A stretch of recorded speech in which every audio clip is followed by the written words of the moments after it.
Fantastic. Hello, everyone, and welcome to the I Am Proud stage.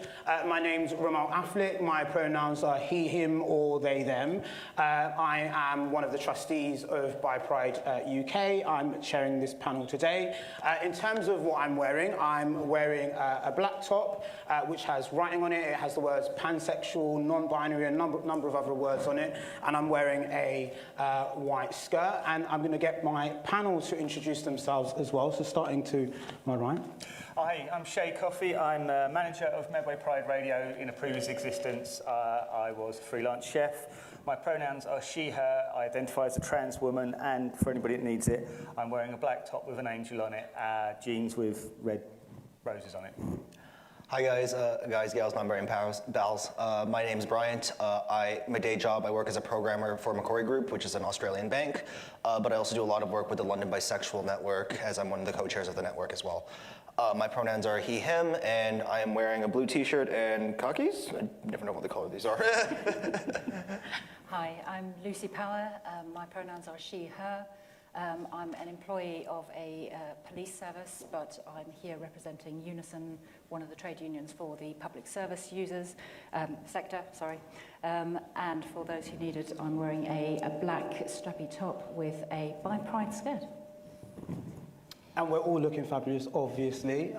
So thank you so much for coming here today. This is today's first panel, so no pressure at all to keep it interesting. Today, I've got a number of questions for the panel, but there will be a chance as well for you in the audience to ask some questions as well. So do get your thinking caps on, think about what we're saying. Maybe you disagree with what we're saying, maybe you agree, or maybe you think there's something we haven't spoken about that's really important that we haven't quite captured. That's okay too. So yeah, welcome. Thank you so much for coming. I guess to set the scene really, I really wanted to hear from each panelist and hear a bit about their own personal experience in the workplace and how bi-ness and bi-plusness has played a role in that. Just to get it started, and then we've got lots of other questions afterwards. So can we start with you, Lucy? So I was fairly active in union. I think that workplace rights are really important, but I didn't see very much LGBT plus representation in the workplace, and in a way that worried me, because we had people coming in talking about their weekends and not mentioning the gender or sexual identity of their partners, simply because they didn't want to be asked questions. So it took me to stand up and say, you know, I'm a bi plus woman. I would like to be seen and to be acknowledged, so that my work-based colleagues could see themselves and hopefully be able to stand up and be recognized. So my journey is a bit different, I think. I'm quite young. I only graduated university in 2020, and I was actually in a very welcome environment. Studied at University of St. Andrews, and I had a very positive LGBTQ plus friend group and community I could actually get involved with. So when I was transitioning towards work and actually starting my first job at Macquarie, I was really concerned just about finding a good LGBTQ plus place to work, and I think Macquarie Group itself was one of the best places I could actually work for. Recently came #1 in the Stonewall Index for a company, so they're a very inclusive employer, and I think from day one I kind of came into the whole thing saying I wanted to be who I really was and really just show myself day to day without having to just hide behind a shell or just worry about who I actually was and actually be able to get work done. And I think more as I took on from joining the company, I realized that we didn't really have much bi representation, and I wanted to actually get more representation out there. So internally I became the bi rep as a person who you go to with any bisexual related issues, and I kind of just realized throughout that there was just not enough bi representation, and it's something I'm more keen on just within the workplace, especially just making people aware, educating, and that's kind of my whole goal and modus operandi right now, where I just want to be a visible bi person that people can safely confine with, and also educate people to create a more welcome environment for bisexual individuals like all of us. I guess, I'd go back a little bit further than that.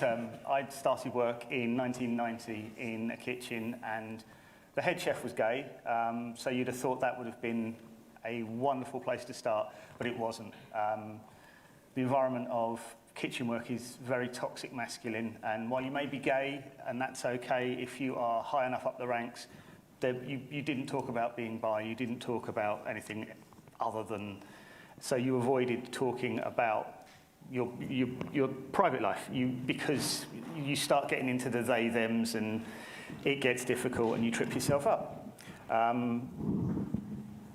32 years later, I think there's still quite a long way to go for kitchen environments and workplace environments that are heavily toxic masculine, and the media doesn't help with that one because it portrays the Gordon Ramsays of this world, it portrays the Marco Pierre Whites, the man-child syndrome, and so there's a long way to go in that. When I started Medway Pride Radio, it was very much an idea that everybody needs to be who they are regardless of who they are, and if people have questions, that's fine. That's a great starting point, even if they're clumsy questions.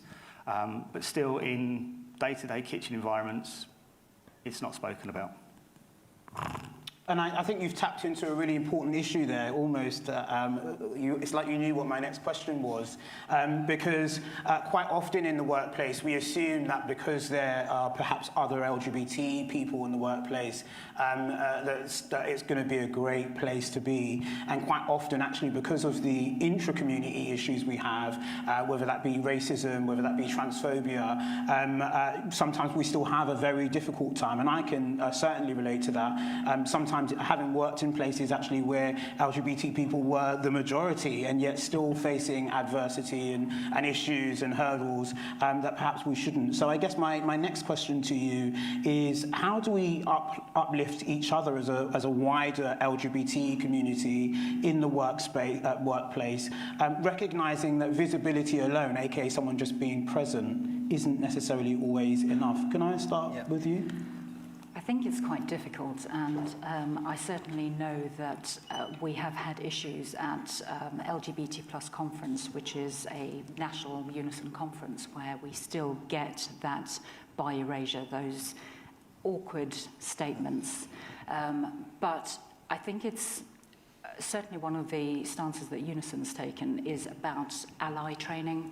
So we've tried to roll out ally training across all our regions, across all our branches, because, as you say, it's not enough just to be visible.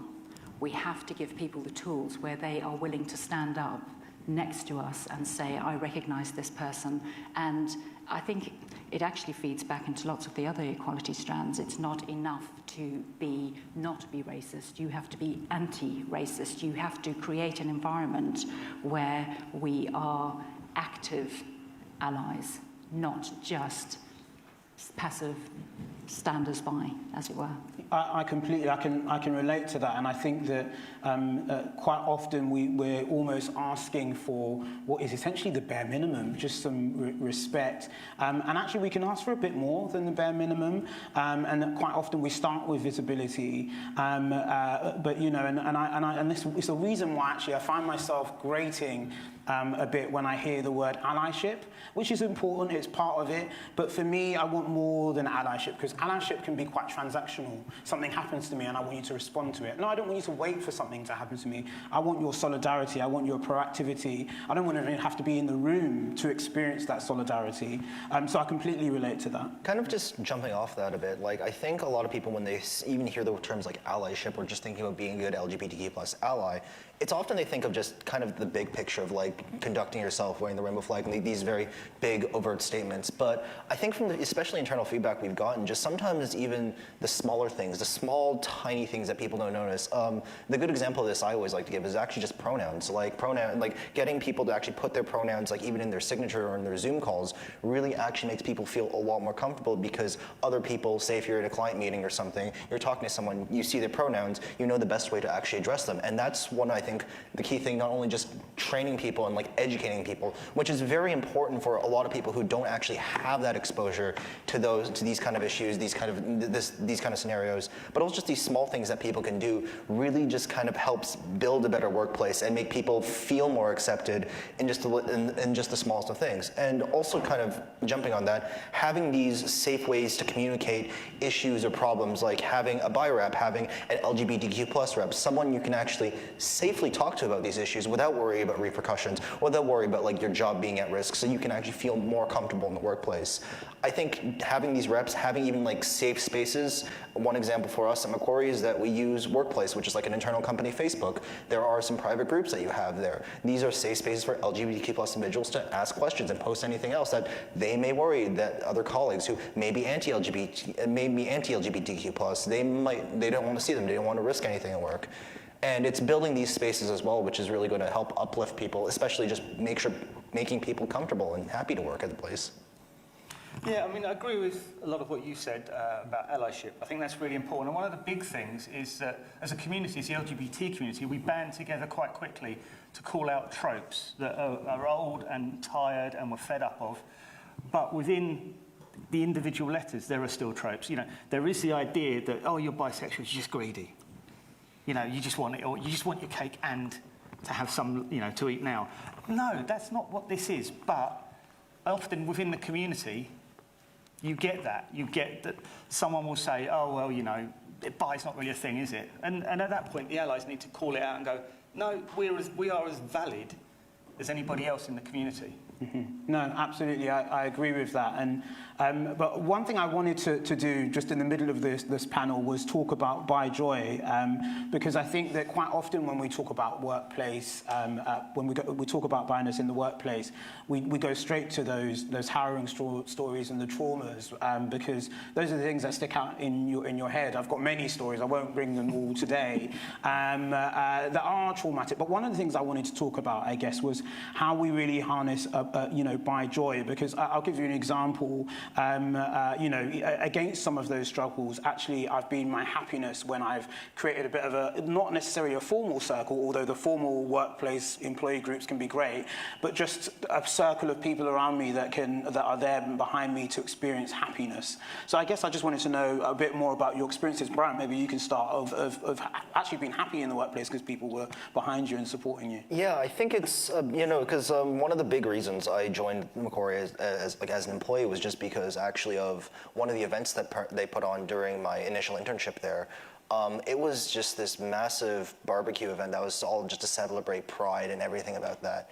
And I think one of the things that people, like Macquarie at least we do a lot, is just we don't only just focus on educating, we also just want to make sure people have a good time, because like Month of Pride, it's a celebration. There's a lot of things to celebrate within our community and within all our different cultures. And I think adding that educational element, but also supplementing it with just a good old happy time is really important to build this whole scenario.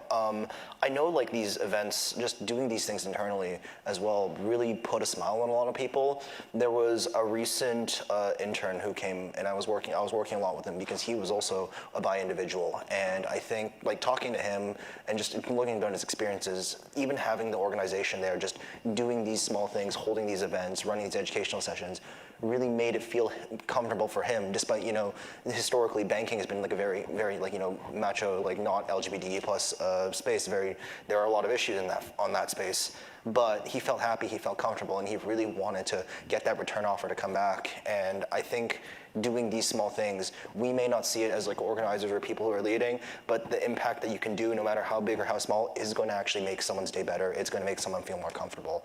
And I think that's kind of the joys I see, just the things I do, the things that I want to do to make everything better, and then learning that people are actually feeling happy because of the things I do is one of the joys I think I have from at least doing this kind of stuff.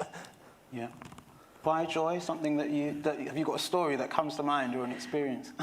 Actually, so our police force has just moved over to Office 365, and they've set up Yammer, which is an internal sort of Facebook type setup. And the LGBT plus Police Association has a page, and they're posting all the time. They're going to Pride. We've got, to use a term that was used recently by a member of the public, our gay cars are out and about, and it's a real celebration. And because it's coming into September, I posted and said, are there any plans for Bi Visibility Day? I have never received so many likes on a single post in the entire time I've been using this Yammer. And it made me realize that there are people who really do see us and who appreciate us and like us to raise those issues. It makes you feel like you might actually be achieving something. Yeah, for me, I think it's that attitudes are changing really, really quickly. I think everybody during the lockdown had a chance to think about themselves and who they are and where they're at. But more than that, 30 years ago, you wouldn't ever spoken about it in the workplace, and now bi joy is often something that you bring to the workplace and you create connections, and it might not be connections for bi people, but you have valuable life experience as a bi person that can link others in the community together. And when you see people getting along because you've created common ground, that's bi joy. No, absolutely, absolutely, and I can relate to that completely. And I guess I'd share my story of bi joy was interestingly, I think actually the happiest moments are sometimes the most unexpected ones. And I was asked to, I do a lot of panel discussions with companies, etc. And I was asked to go to a company that I'd never really heard of, and they were doing a panel that was for LGBT people of colour, and I wasn't the only bi person on the panel. That was the first joyful moment. I was like, wow, I don't have to hold the entire, all of bi plusness today. And of course, I wasn't the only person of colour because we were all people of colour. And there was something really electric about what happened in just that sometimes when you go on a lot of panels, I don't know if you all have a similar experience, but sometimes it can feel cyclical or like you have to start on the really, really basic things. But we all just got each other and we all just kind of vibed off each other and we had the most incredible time. But it was unexpected because it was at an organisation where I actually just assumed that, you know, the conversation was going to be quite basic, but actually we managed to get in there and do something fantastic. And then to end it all, you know, someone came out to me at the end. I don't know why I'm getting slightly emotional, but just the experience that they had was just so touching. And again, it was just that joyfulness in that they felt heard, they felt seen, and more importantly, they felt empowered to go off and do something else. So I think that was for me what bi joy was, just that whole experience and all that it represented. I guess one of the things I wanted to talk to you about is the consequences of visibility, because of course we talk, as I said earlier, a lot about visibility, but sometimes there are consequences to that. I've definitely experienced that, and I guess I wanted to talk a bit about that today, not just in the context of visibility in the workplace, but also how visibility in the media might affect people who are in the workplace as well. We know that you know, there's almost an insistent obsession with transphobia in the media at the moment. So yeah, I just wanted to hear your experiences. I guess we could start with yourself on how that kind of affects you, and also more importantly, what you do to kind of keep yourself safe as well. You know, if there's any tips you can give to people. Yeah. Obviously, big question. Being a trans person, you can't hide it. Unless you're very, very lucky and you pass 100%, you can't hide it. So my tip for a start is something like that, embrace it. And if you can embrace that, then why not embrace your sexuality? Keep it open, keep it light, talk to people. You are going to get people that hate you for it. Simple as that. But it doesn't necessarily need to be LGBT. You're going to get people that hate you because you like a certain band or a certain type of film, or people are going to find something. If they want to dislike you, they're going to find a reason to dislike you. So you've got to put that to one side for a start and realise that that's just a thing. That is just how people are. Some people are going to behave like that.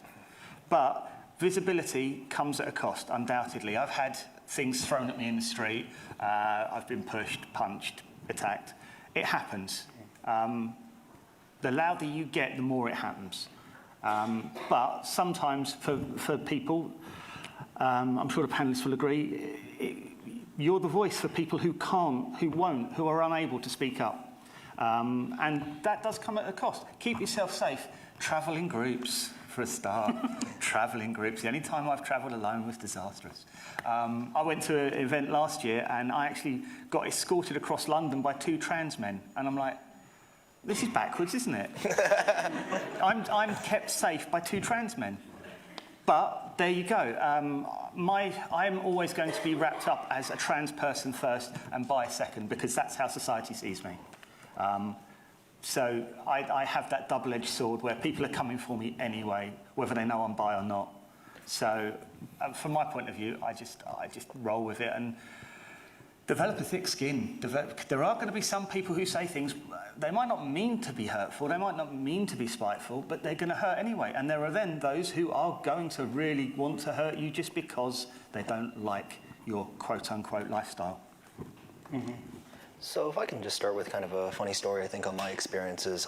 So just for a bit of background on myself, I'm born, if you can't tell from the accent, I'm not from the UK. I was born and raised in Canada.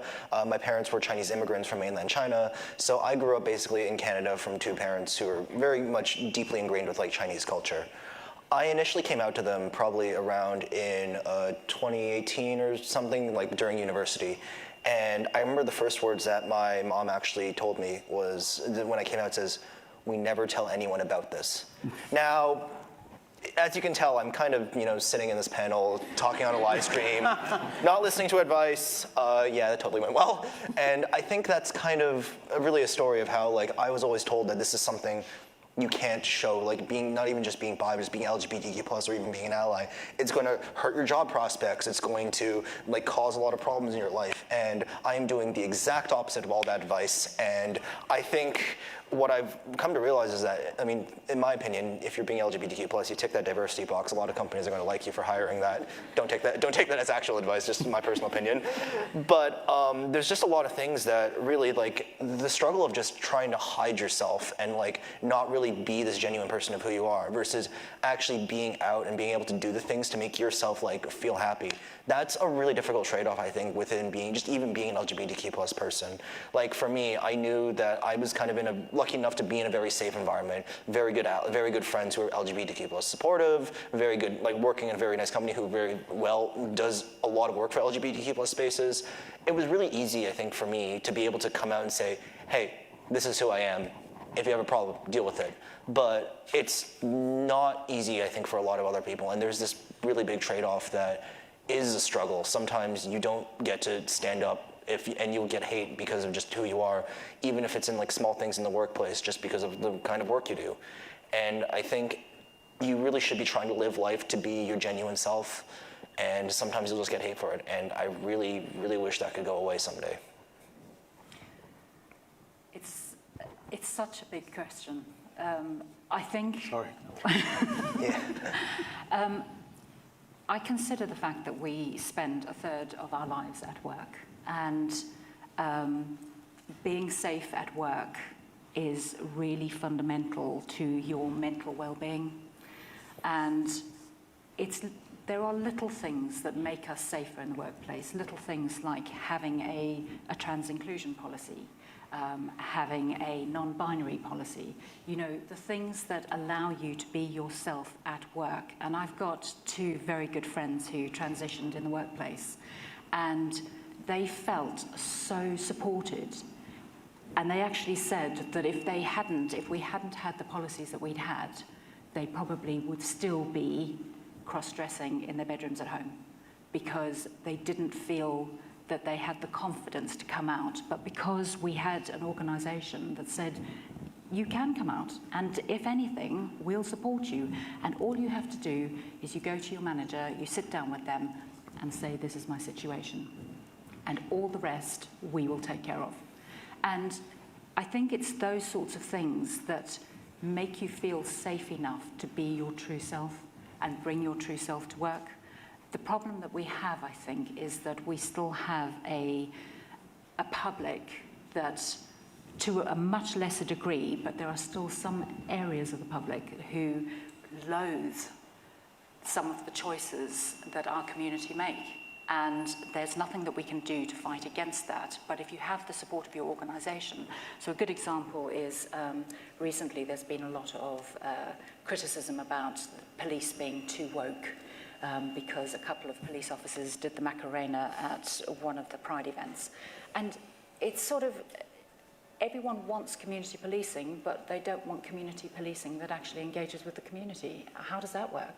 So I think the fact that their organisation said this is community policing at its best, instead of going, oh, sorry, that won't happen again, I think that those are those joyful moments that make you realise that you have the support of your organisation, therefore you are safe and protected within your workplace. You've touched on so many important issues in your answer there because, and I want to draw out on a few before I move on to the first question. The first is a co-opting of language, something that we see a lot in activism across the spectrum, whether we're talking about racism, etc., where people almost utilize a language that we've built for ourselves to throw back at us, woke being one of them. And language is actually really important, so I'm going to come back to that as the next question, but I wanted to go back to the original question really around visibility and just talk about how it also isn't linear. And an example of that is I couldn't be any more out, if I'm very honest with you. I came out to most of my family via a billboard campaign, so I can't go back in the closet. But that doesn't change the fact that actually on a day-to-day basis, depending on how I present in a specific situation, my bi-ness isn't always clear. And so I experience homophobia, biphobia as a result of that. And I think sometimes people forget that. You don't come out and suddenly everyone in the world knows. You still have to go through that journey quite often of coming back out, etc. And I think that's important to this. But the last thing I wanted to say actually is one of the things that I feel so deeply strong about is that not everyone needs to be visible. And the reason why I wanted to get the panel to talk about the consequences of it is because I think we all have to acknowledge that and think about that. And we don't have to be visible all the time. We can say, actually, today, you know what, I'm just gonna stay at home. I don't need to be at the forefront of a protest. I don't need to be. There are other ways. Maybe I might send a letter to my MP. Not everything has to be about shouting out on Instagram. And I think that for me, that's really important to this as well. But I guess I wanted to go back to history and how that links into all of this. And I won't start on any specific part of the panel for this one because someone might be offended by that. But history and how and how bi-ness fits into history, I think is really important. And so much of the issues we have today with the way that the media treats us is because of a historical kind of representation of who we are as communities, and quite often that's quite flat. So how do you think we really rail against that, specifically as bi people, but as a wider LGBT community as well? How do we make it clear that bi-ness isn't a new fad? We haven't just woken up and decided we want everyone. That's not how it works. With all of those ugly tropes that we still have to kind of hold on to that you mentioned, maybe we can start with you. No. Yeah, it's difficult, isn't it? History, particularly LGBT history, is very black and white. It's this happened at this date, at this time. And we had Mark Siegel over this summer, as you know, and one of the aims to bring someone from Stonewall to the UK to talk about the Stonewall riots was to bust some of the myths that are there in the first place, that the community have built up. Not us, but the community that went before us. And the community that went before us was fighting a different kind of battle. They were fighting lesbian and gay rights, and that's what they were fighting. And if you took bi back to the 50s, it just wouldn't have been understood. People were trying to get their heads around the fact that someone was gay. Even in the 70s, it wouldn't have been understood. So there is this idea that suddenly bi-ness has just popped into being in the same way that kind of trans, to a certain extent, in the last decade has become a battleground, and it wasn't there before, possibly. And it's like, no, these things are there. But what we need to do as a community is learn our history and learn the correct history, what actually happened, the people who went before us, and why they may have fought the battles they did. Gay men of a certain age fought a battle, and it doesn't make them necessarily biphobic that they didn't fight for bi rights. It doesn't make them transphobic that they didn't fight for trans rights. They were clinging on by their fingernails, fighting for their rights. So we learn the history we've got, and we correct people. And we start to create our own history as a bi community, that this is actually how it works, that you can be bi. It's you know, I mean, I identify as pansexual, so I just find certain people attractive, and that's it. And really, is that a big deal? In 2022, is that a big deal?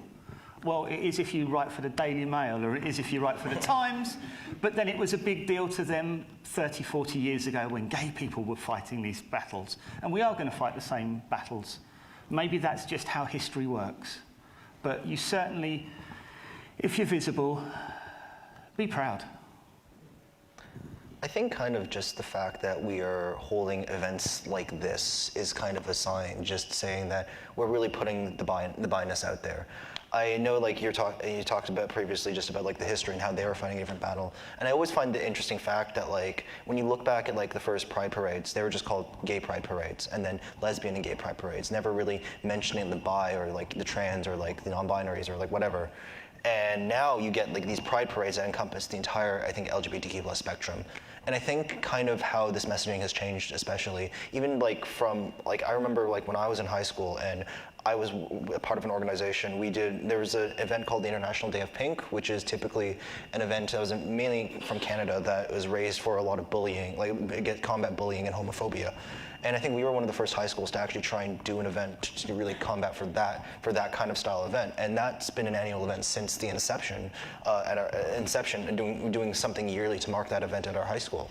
And I think there's that whole shift, not only just from the history side, but just like younger people, like people in high school, people just starting university, who are having this more profound knowledge of LGBTQ plus topics. They're kind of just more educated and more understanding of just like trans, non-binary, bisexual, gay, lesbian, all sorts of different kinds of issues. And I think while we mark the history and we need to make sure it's important and we recognize it, I think it's also important to just take stock of where we are now and like what things that we are currently doing and what things we're actually doing good, because there's always going to be more. And I feel like this fight is never something that's just really simple and it's never really going to end, because there's so many different facets that like maybe we as LGBTQ plus individuals or allies may have a better understanding of, but you talk to the layperson, they may not fully understand what being bi is, what being trans is. And I think there's that information kind of gulf that really we just need to slowly fill in over time, making more of our like LGBTQ plus culture more accepted, more kind of just mainstream, so that people see this not as just a freak of nature like they used to, but really just a daily occurrence, because we're all people too, and I think that's kind of important. Yeah, I think I'd take it back to a smaller area of your own personal history as well. One of the big things that got equal marriage accepted in Ireland was grandparents, mothers of children who were transgender, bi, gay, lesbian, because for them, if we are fighting for our rights all the time, it always seems that we are the ones pushing. Whereas if you've got your family, your extended family, going back into history, your great-grandmother saying, I want my great-grandchild to have the rights that I have, those are the sorts of things that push it forward. And I think it is about recognizing our history, it is about recognizing where we've come from, but it's also recognizing how that can influence our future. So driving that forward by taking what we've learned and extending it. I agree with you, and I think that actually our activism becomes a lot more powerful when we talk about our own personal history.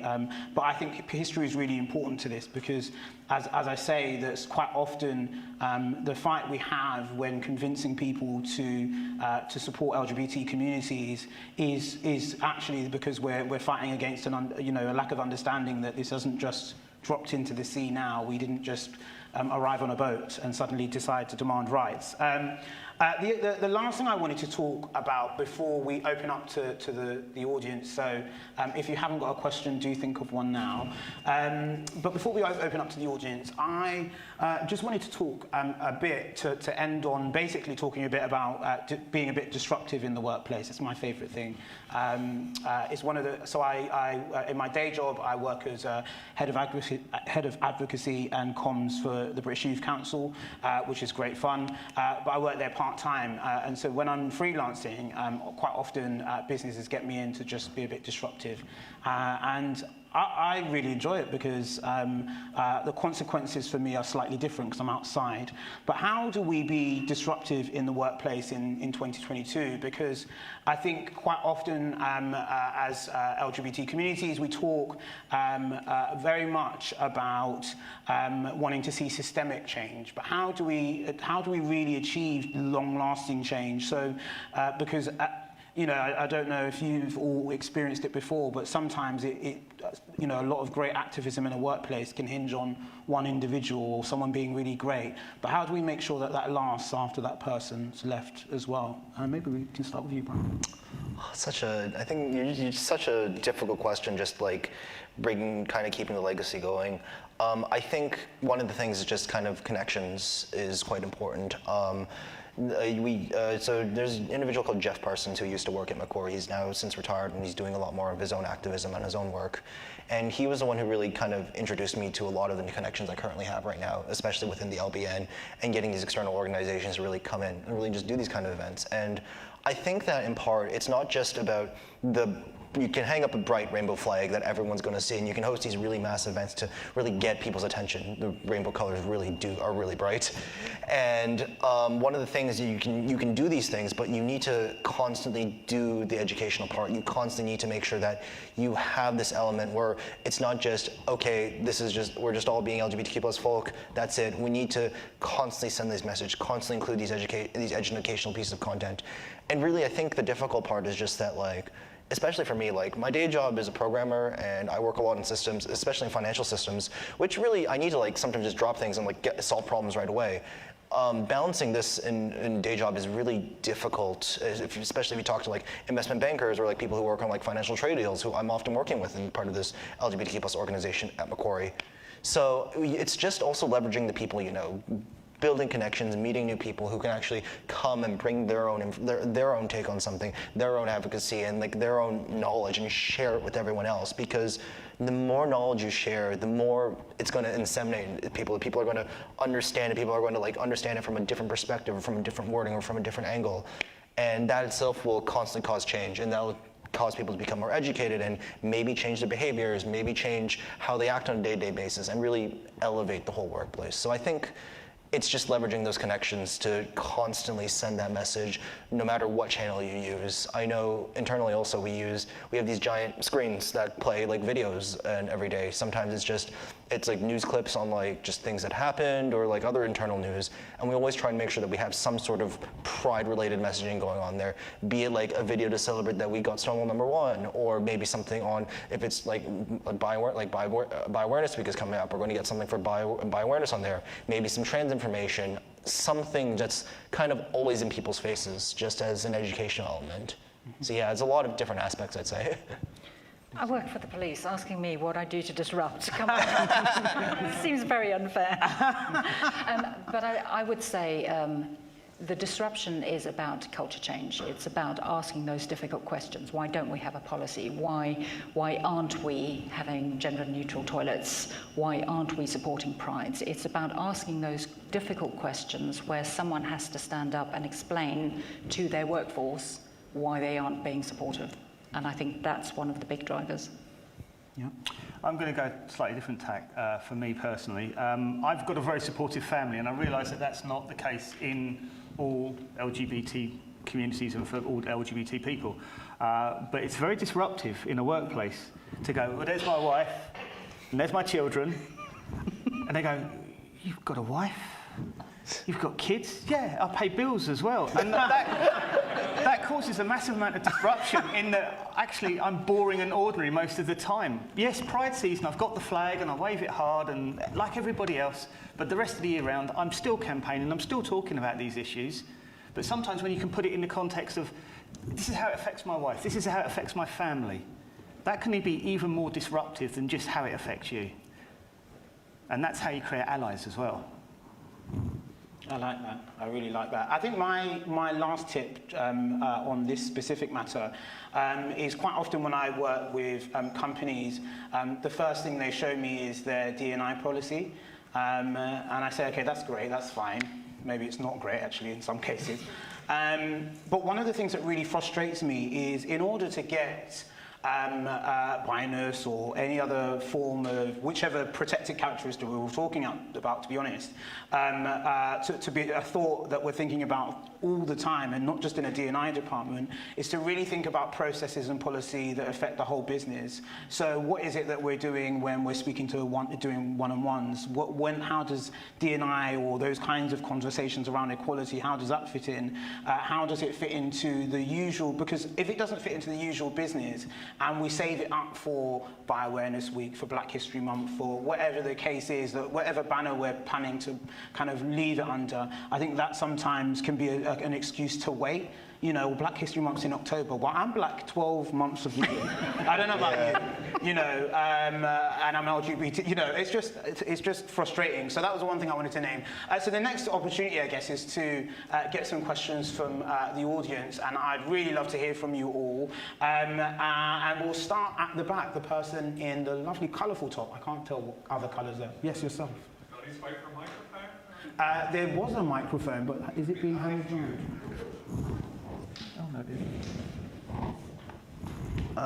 Yes, it is. Are you able to help us with the mic as well? I think this might be working now. Hi, folks. Thank you so much for this panel.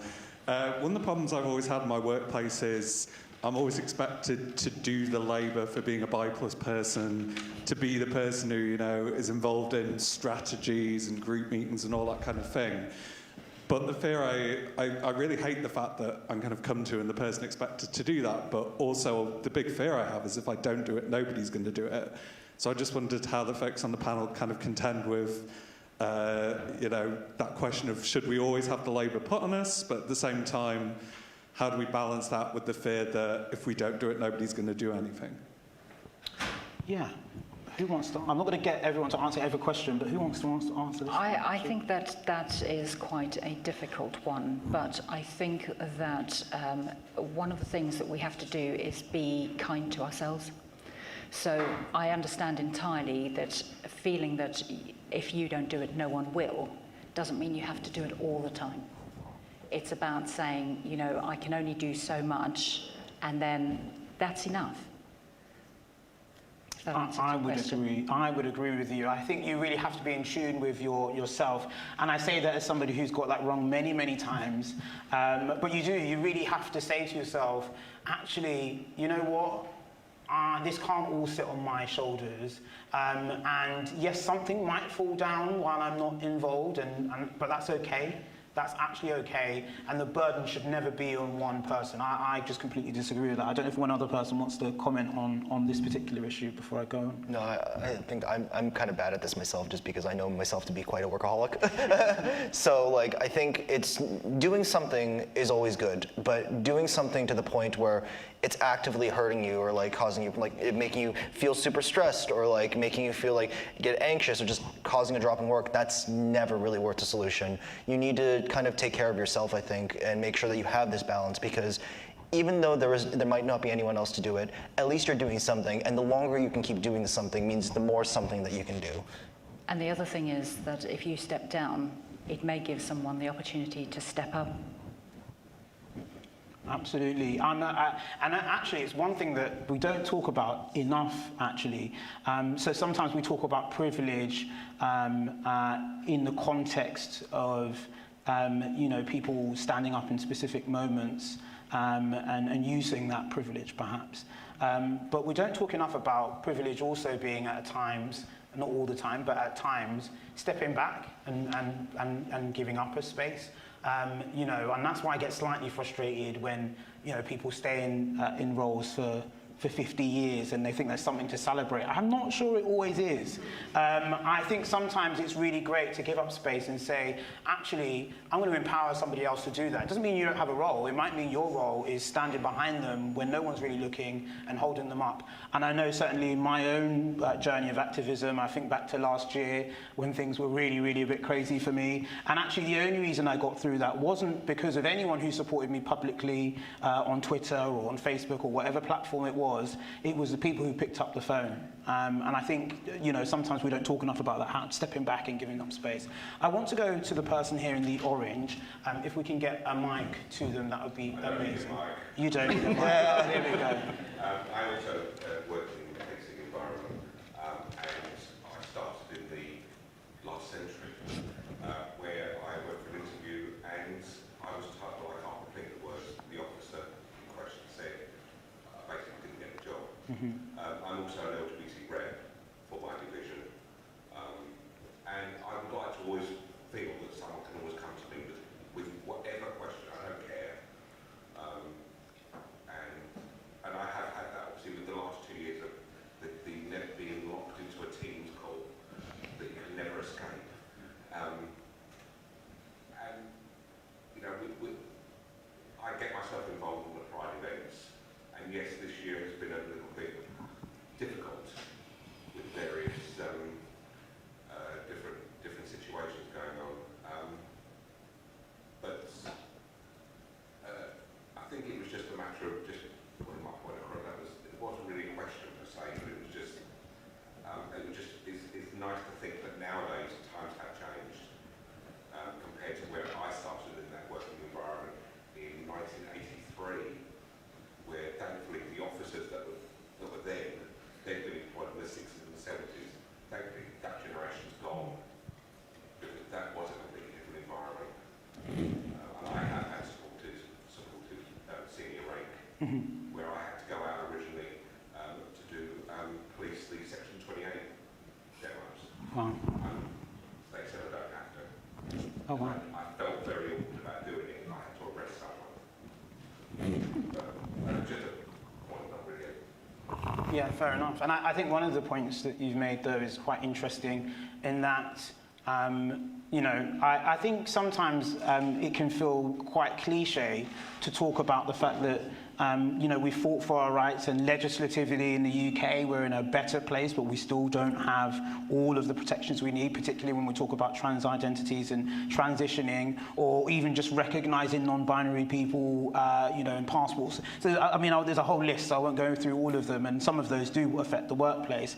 But one of the things I don't think we talk about, but sometimes it can feel cliche, is this idea that those rights and the good experiences that we have can be rowed back. And it really is as easy as somebody undoing something that you feel you've worked really hard on. I don't know how you all feel about that, just how precious it really is to get an achievement, but how sometimes it can feel like it could just be taken away. So when we had Mark Segal at the Unison building, and he was talking about everything that had gone on and where we were now, and one of the questions I asked is, with the rolling back of Roe v. Wade, how concerned was he for American rights in general?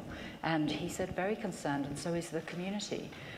It's one of those things that sometimes you need something taken away before you realise how valuable it is. And I think that we still need to appreciate that it's very tenuous. Our protections are very tenuous. Absolutely. Well, I wanted to thank this fantastic panel for making this really easy. So please give them a massive round of applause.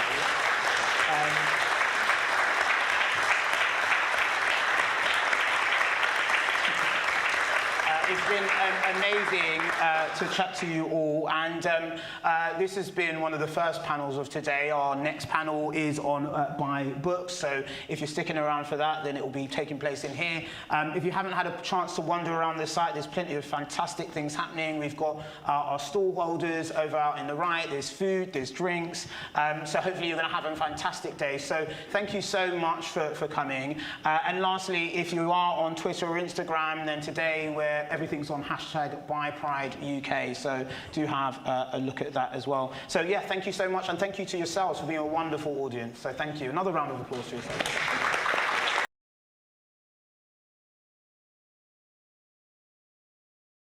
So hi everyone, my name is Vineet Mehta. I'm going to be chairing the panel with Lo, who's on the other end here. Just going to give a quick, brief visual description of myself for anyone who needs it. So I am a brown man with sort of shoulder-length hair with a side parting, wearing a sort of retro pink, white, black shirt, and wearing black jean shorts. So as I said, my name is Vineet Mehta. I'll be co-chairing the panel. My pronouns are he, him.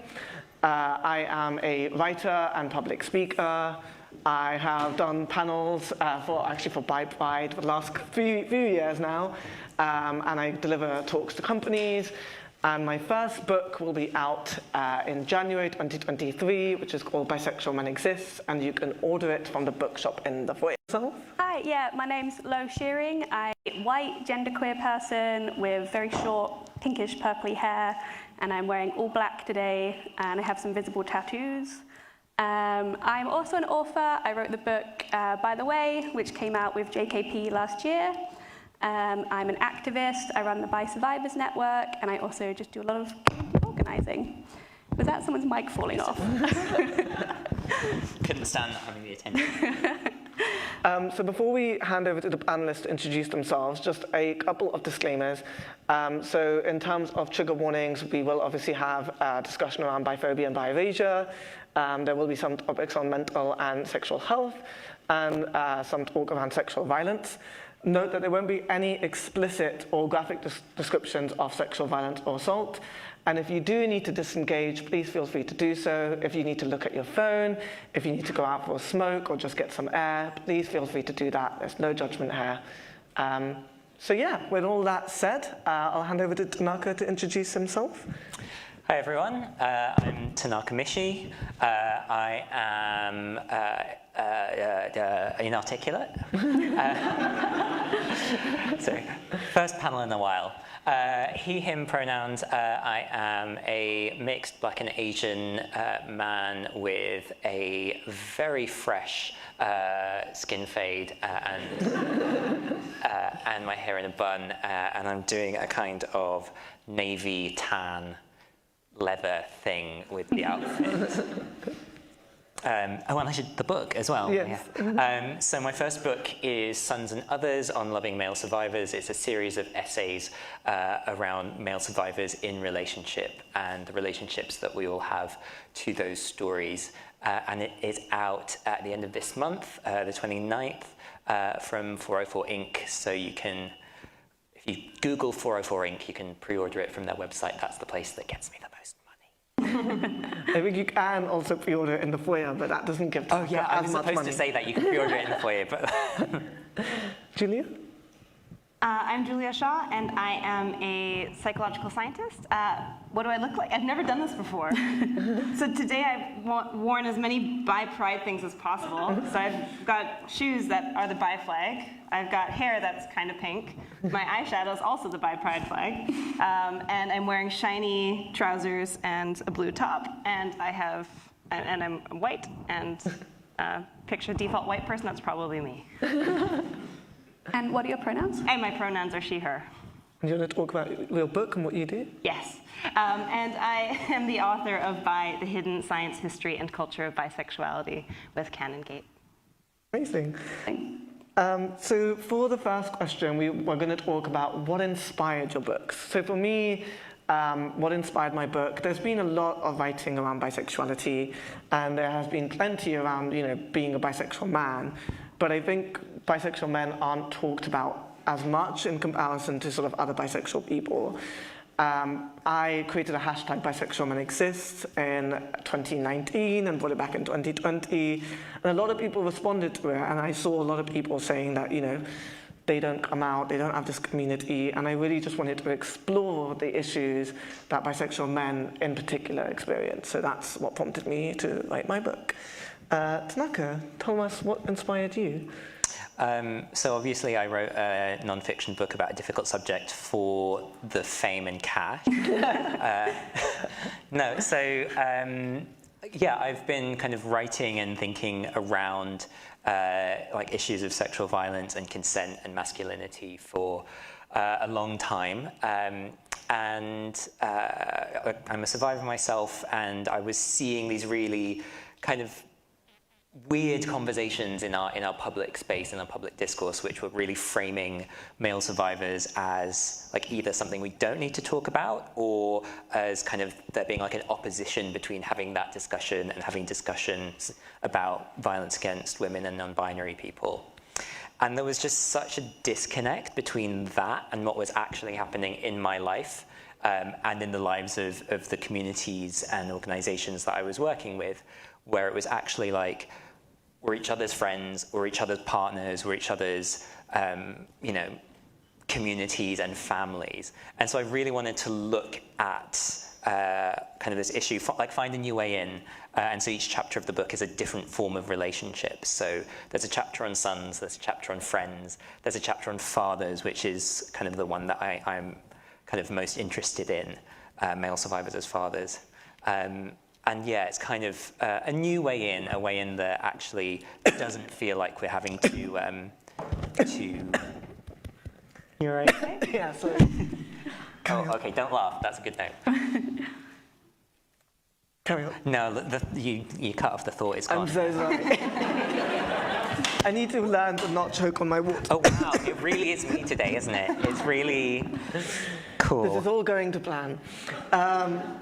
Julia, do you want to tell us a little bit about what inspired you to write your book? Sure. So I'm bi, and as a criminal psychologist, I mostly write about other issues. I mostly write about why people do bad things and commit horrible crimes. And I was interested in that, but I felt as someone who wasn't out until I was about 30, I had come out to sort of individuals, but I hadn't come out in the workplace. I hadn't come out to some of the most important people in my life. And once I came out, it was sort of this, and as a scientist, the first thing you want to do, as I'm sure there's at least a couple in the audience, first thing you want to do is go to Google Scholar and see what you can find. And I was like, And the first thing I found was that there's more on bisexual geckos than on bisexual people. And I was like, oh, this is a problem. And this is not going to get me very far in understanding this new identity, or newly open identity. And so I actually went to Bi Pride, which was amazing. And that really gave me a sense that there is a community, there are people, there is a literature, there is theory, there are terms, and running with that, I then also plugged into Google Scholar some of these terms, like plurisexual. Academics love the word plurisexual. They like it much better than bisexual, or men who have sex with men as like a catch-all. Yeah. That's a good catch-all. If you want bi men, you'll find basically nothing, but men who have sex with men. And men who have sex with men and women. Yeah. I've written a lot about this in my book. Yeah. And so, armed with sort of learning from people like yourselves, I went into the literature and I wrote this book. And I thought, if I'm going to go through the effort of learning all this stuff and tying all these studies together, I may as well write a book about it and share that journey with others who might want it as well. So, yeah. There's kind of like three answers I tend to give to this question. There's like the official answer and then the two slightly more truer answers. So the official answer is that I grew up in a very rural area, a very conservative area, and I came out at 14 because I have no idea why. And so there was like zero resources about bisexuality, about queerness in general available in like rural conservative areas in like the early 2000s and 2010s. So I spent a lot of time on the internet, like I'm sure a lot of us did. And then I got kind of like all of my basic information about bisexuality from Tumblr, which is bad. Oh God, but those are the days. Yeah. And then when I was in university, I wrote my dissertation on a very sexy subject. I wrote it on how are non-monosexual identities represented in the UK news media? And then from there, I started organizing and getting involved in activism. And once I was like involved in community organizing, I kept coming up against like the same questions that like getting asked at panels, getting asked to me when I was doing organizing. And so each chapter of my book is one of those 10 questions that I just kept coming across that people kept asking. So that's kind of that's how I wrote it. It's kind of like an answer to Tumblr. It's like, if you got all your information on Tumblr, please read this because a lot of it is wrong. So that's the real answer of why I wrote it. Cool, so our next question is kind of following on from this, and it's a little bit about the writing process. So I feel like I've kind of answered that. Like my writing process was very much, I took each of these 10 questions, they were the chapter title, and then I used that as like a jumping off point. And for me, I really enjoyed that because like I thought I knew quite a lot about bisexuality in the bi community. Like by the time I started writing, I'd already been writing freelance stuff about bisexuality and doing community organizing for like 5 or 6 years. But once I like started doing research, there was just so much more stuff that I found. And I think for me, the most enjoyable part of that was learning about the history of the bi movement. Like, I found that so inspiring to come across all these different activists and organizers and like bi celebrities and just like random bi people from the past living their lives and like writing about it. You just feel so connected to this history. Oh, no, my mic's still alive, cool. One of my favorite stories from writing the book is, I don't know if any of you know who Brenda Howard is, the mother of Pride? Yay, a few nods. I ended up reading, after she passed away in 2004, a load of people who she'd organized with created a website in her honor. One of my favorite memories from writing the book is sitting in a Starbucks in central London and crying while I read this website. So that was kind of my writing process. Julia, do you want to tell us a bit about yours? I love the eulogy website. Yeah, you can go Google it. You can find it. Brenda Howard's, it's like a memorial page, and it's very like of its time as well. Yeah, if you have accessibility issues, it's not great because it's like purple with plain black text on it. But you can find it. Like pixelated tiny bi flags. But it is really cool. It's one of those great archival finds online. Yeah, I love it. It's amazing that it's still there and you can just see it as it was preserved. My writing process it was sort of the opposite of yours in this particular instance. So the only thing I knew is that I knew nothing. And so I was like, I must find the things and meet people like you and speak to the people who know the things. And I was so self-conscious about knowing nothing about this that I went and did a master's in queer history at Goldsmiths University as part of my research process. So I also learned a lot about the history of actually queer people in general, because guess how many lectures there were in a master's on queer history on bisexual people? I'm going 3. I'm going Any other guesses? Optimistic. What? There was half of one. And it was called Gal Pals. Oh, for God's sakes. So it was still a wonderful reminder of bi erasure. No, it was a great master's actually, and it was just that it is often still a forgotten topic, and the way that people claim queerness in history is often to call it gay or lesbian, because it's sort of like, oh, they once had a thing with a same-sex person, and so they're now one of us. And you can see the desire to do that, to see yourself reflected in history, especially when there's compulsory heterosexuality and people are basically forced to live in what looked like heterosexual relationships and lives, even though that might not be their preference. So the writing process was learning a lot about the history. So one of the chapters really digs into the history of bisexuality, and it goes back to where the term came from, and that bisexuality was coined pretty close actually to heterosexuality and homosexuality. So the history of bisexuality, if you go by the term alone, is actually kind of similar to other kinds of histories, even though that's not how it's talked about. People sort of pretend it was invented in the 70s. And then I went through the literature and found scientific studies on animals and on humans, and it was a really interesting process to sort of really go deeper and deeper and deeper. And the best resource, if you're at all interested in the academic stuff, by far, is the Journal of Bisexuality. It's amazing. Like, they publish all the stuff that's just from all different fields that other journals probably wouldn't. And it's just 20 years of articles and research on bisexuality. Tanaka? I suppose the most human answer is that my writing process was procrastination, coffee, and tears. Yeah. I guess for me, the book really started with a frustration with the research and with how little of it there was. So I kind of started doing this very niche research when I was at university, kind of having had this really difficult experience of sexual violence and going, okay, what does this mean for me as a human? What does it mean for me as a man? What does it mean for me as a bisexual person?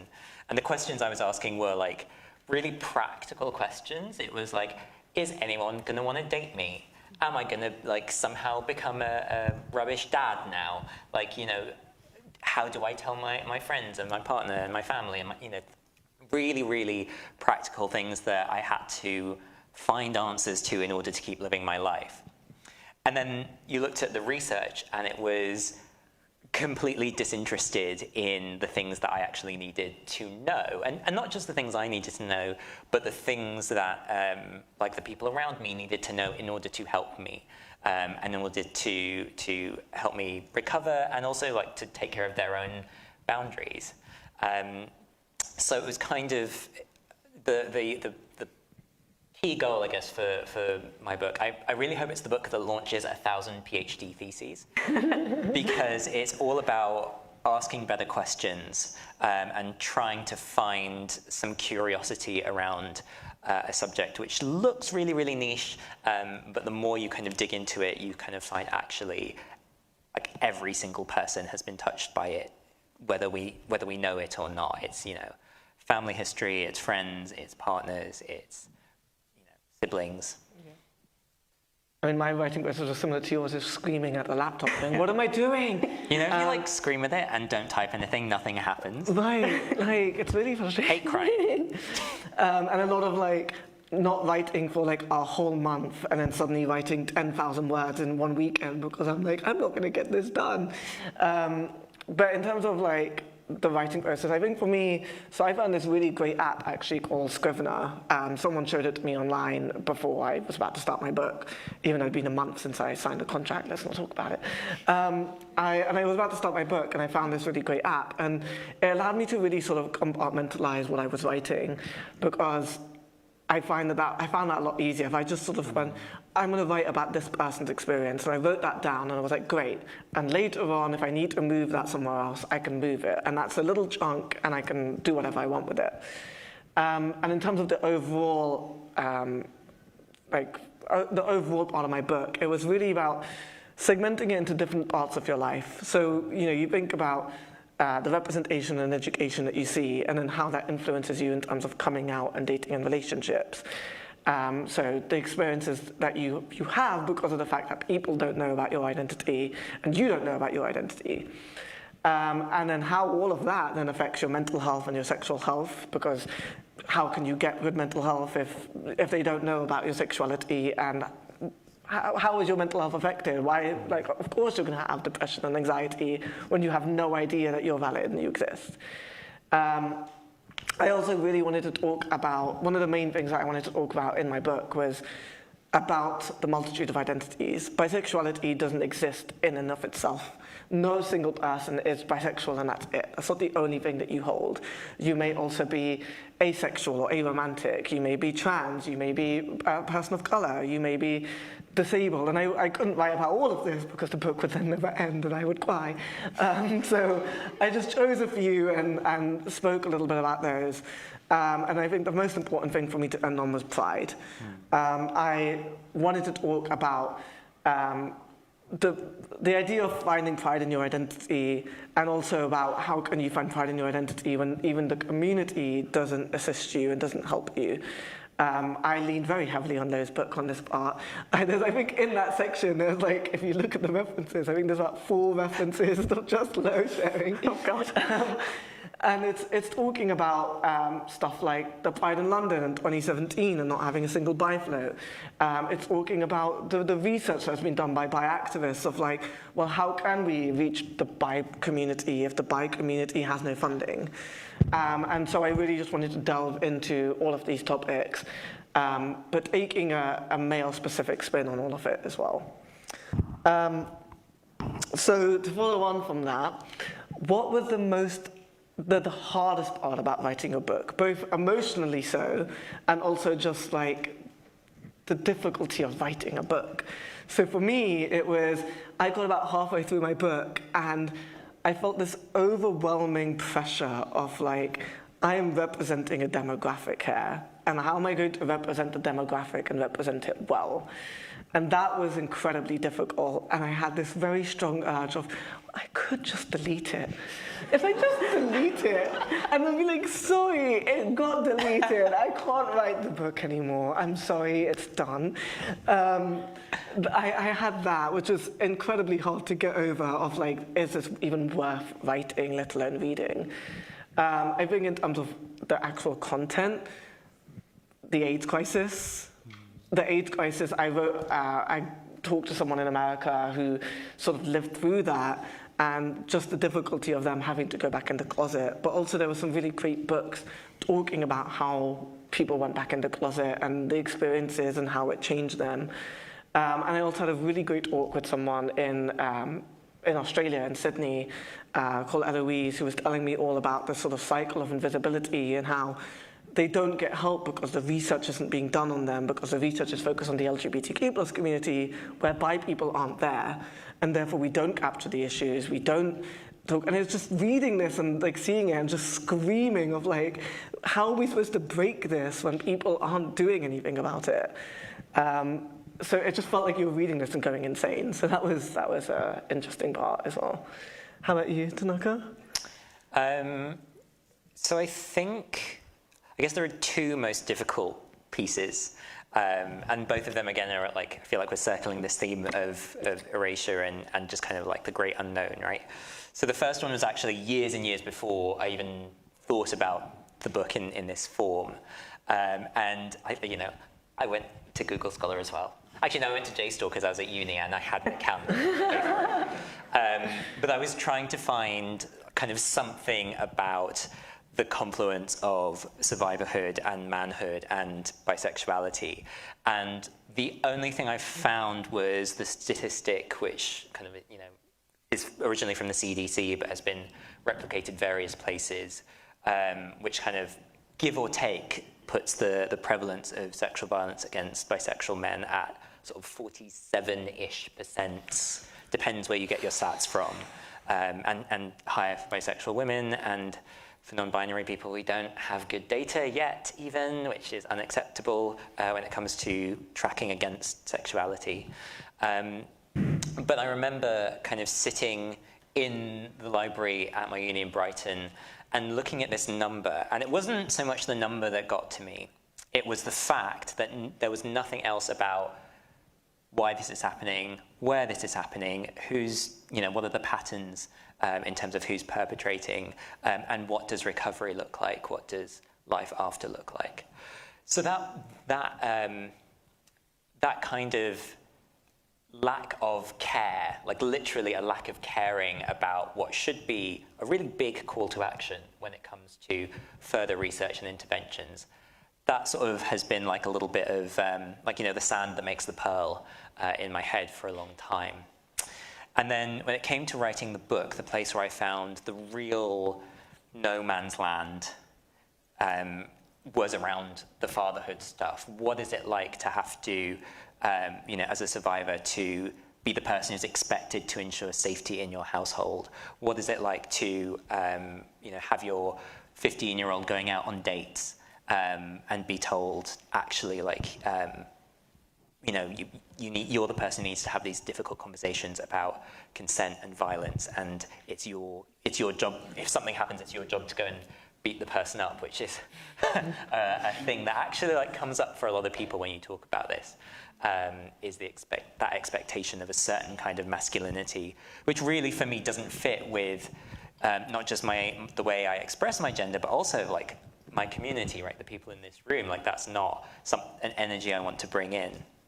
So finding that there was just kind of nothing there that's going to support, I'm definitely not having kids anytime soon, but if I were to decide to do that, the fact that it's kind of the Wild West, that I and my partner and my family and our friends really are kind of navigating a kind of darkness where I know there are probably things I could be doing to give my potential future kids a better life, but that actually the research isn't there, the guidance isn't there. That one was real hard. That was a lot of that one took a lot more coffee and chocolate to kind of get my head around and sort of find a way of writing about that, which didn't feel awful. And that, the way I did that was just kind of actually by talking to some people and realizing that there's some really amazing fucking survivors out there who are inventing ways of being incredible parents and lovers and community members. And if we can just listen to them, then we really have a shot. Ilya?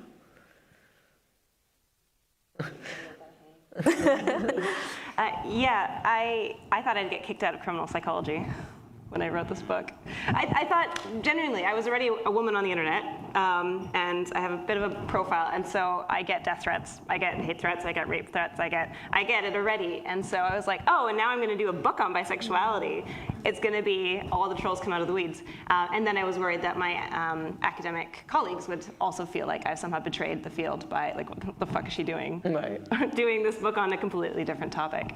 And so I think I was very worried about the biphobia and bi issues that we're all unfortunately aware of within academia as well as in other workplaces and in the world at large. So actually my experience, I have to say, was not that. And I went to my first academic conference in real life, again, because the pandemic obviously made everything online, a couple of months ago. And I had so many people in the field come out to me as bi. Aww. It was so cute. I was like, there's so many of us. And they were so happy that as someone in that kind of, in their space being criminal psychology, right? They don't necessarily come to these kinds of spaces, or maybe they do now. And so having representation in your area is obviously so important, and it's something I wish I would have had when I was a young academic, or an academic in general. So that was, I have to say, incredible, but I was really worried about it. The darkness, I found writing the book, definitely the hardest thing, besides my general worries about writing the book in general, were writing the human rights chapter. So I have a chapter on human rights abuses against bisexual people, well, against queer people, but singling out bi-specific issues, including bisexual asylum seekers. Basically, courts and judges don't understand what bisexuality is, or that you can't just be straight. And so they send you home, and they're like, well, but it's fine, you can just go date a different sex person, and no one will know. And the problem is, of course, that once you've come out, you can't, like, especially in smaller communities, it's out. And that biphobia and queerphobia just will continue to affect you and can lead you to very, very horrific situations. So I think the luck and the privilege of living in a country where who I love isn't criminalized. It was so omnipresent while writing this chapter, while writing the book in general, but especially this chapter. I had to stop often while reading the literature, also of sexual violence in different countries. And it was heartbreaking. So that was the hardest, but I also think possibly the most important chapter because it globalizes the issues as well, which I think is really important. Actually, just reminds me of like the vigil that we went to in London. I think that's the first time we met, was like the vigil for bi asylum seekers, and that's the first time I learned about all of this, and it's harrowing stuff. Yeah, I had a very similar experience writing about biphobia and the specific kind of the statistics about the bi community. So, like, the bi community experiences higher rates of sexual violence, higher rates of mental health issues, higher rates of homelessness, even down to, like, in America, among university students, people who identify as bi are more likely to go hungry. Like, once you start digging into these statistics, it's really brutal. So that was a very difficult part of the writing process. The other one was just about finding bi history, but in particular finding bi British history. The Americans, very good at writing down everything that happens. Like, the British, they'll be like, here's like 2 lines about everything that happened in the 80s. And you're like, okay, cool. But then also you can find like paragraphs about like interpersonal drama, which is so fun. So if you're here today at Bi Pride, please go home and write like a blog post or a diary entry or something about being here. You're all writers now. Yeah. That's why you're here, right? In 10 years' time, people can look back and be like, Bi Pride 2022, this is what happened. So, like, ironically, I think one of the reasons why all of us wrote our books was because bi erasure makes it hard to find resources about bisexuality.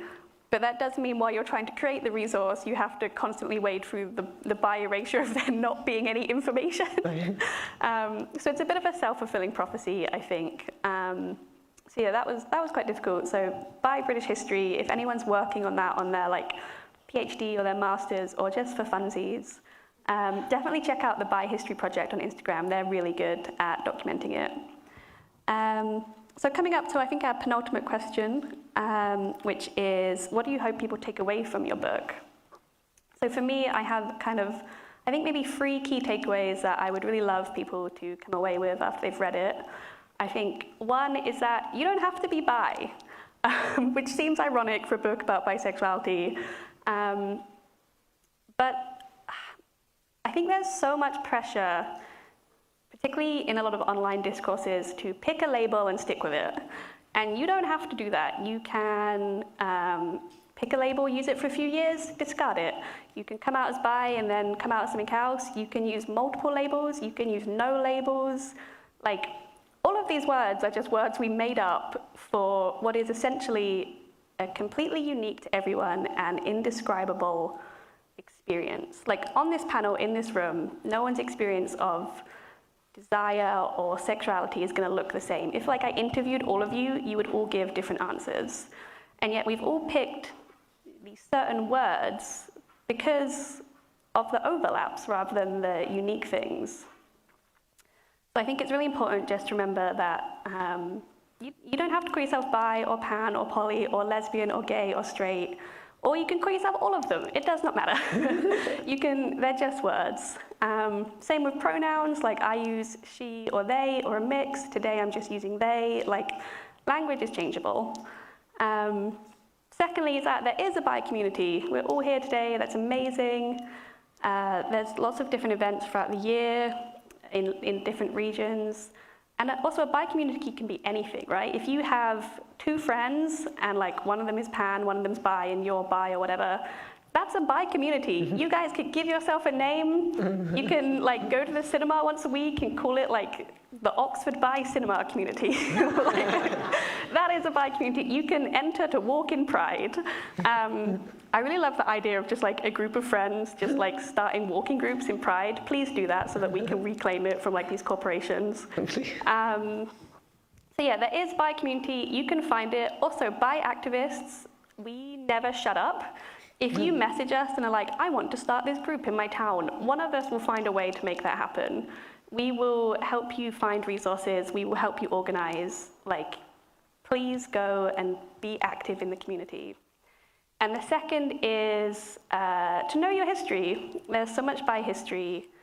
I think a lot of what bi people do is we find a problem or we come up against a problem, and because of bi erasure, we go, no one's doing anything about this, or like, am I the first person that this has happened to?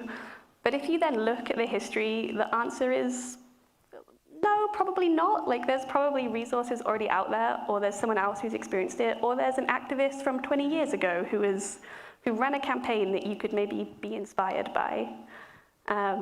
So those are my key takeaways. Hopefully, if people read it, that there's no pressure to use any labels. You do have a history if you want to use a label. And also, there is a community, and you can start your own. Julia? My takeaways. Well, the main thing I want people to experience when reading the book is a deeply rooted sense of biphoria. I want you to go, yes! Look at us! And then, of course, also you'll go through stages. You'll go through the human rights, and you'll be like, oh my God! And then you'll be back in a study that shows that there's not that much positive psychology research on bisexuality, but there's some. And one of my favorite studies found that the favorite thing, when you ask bisexual and plurisexual people what their favorite thing is about being bi, they say freedom.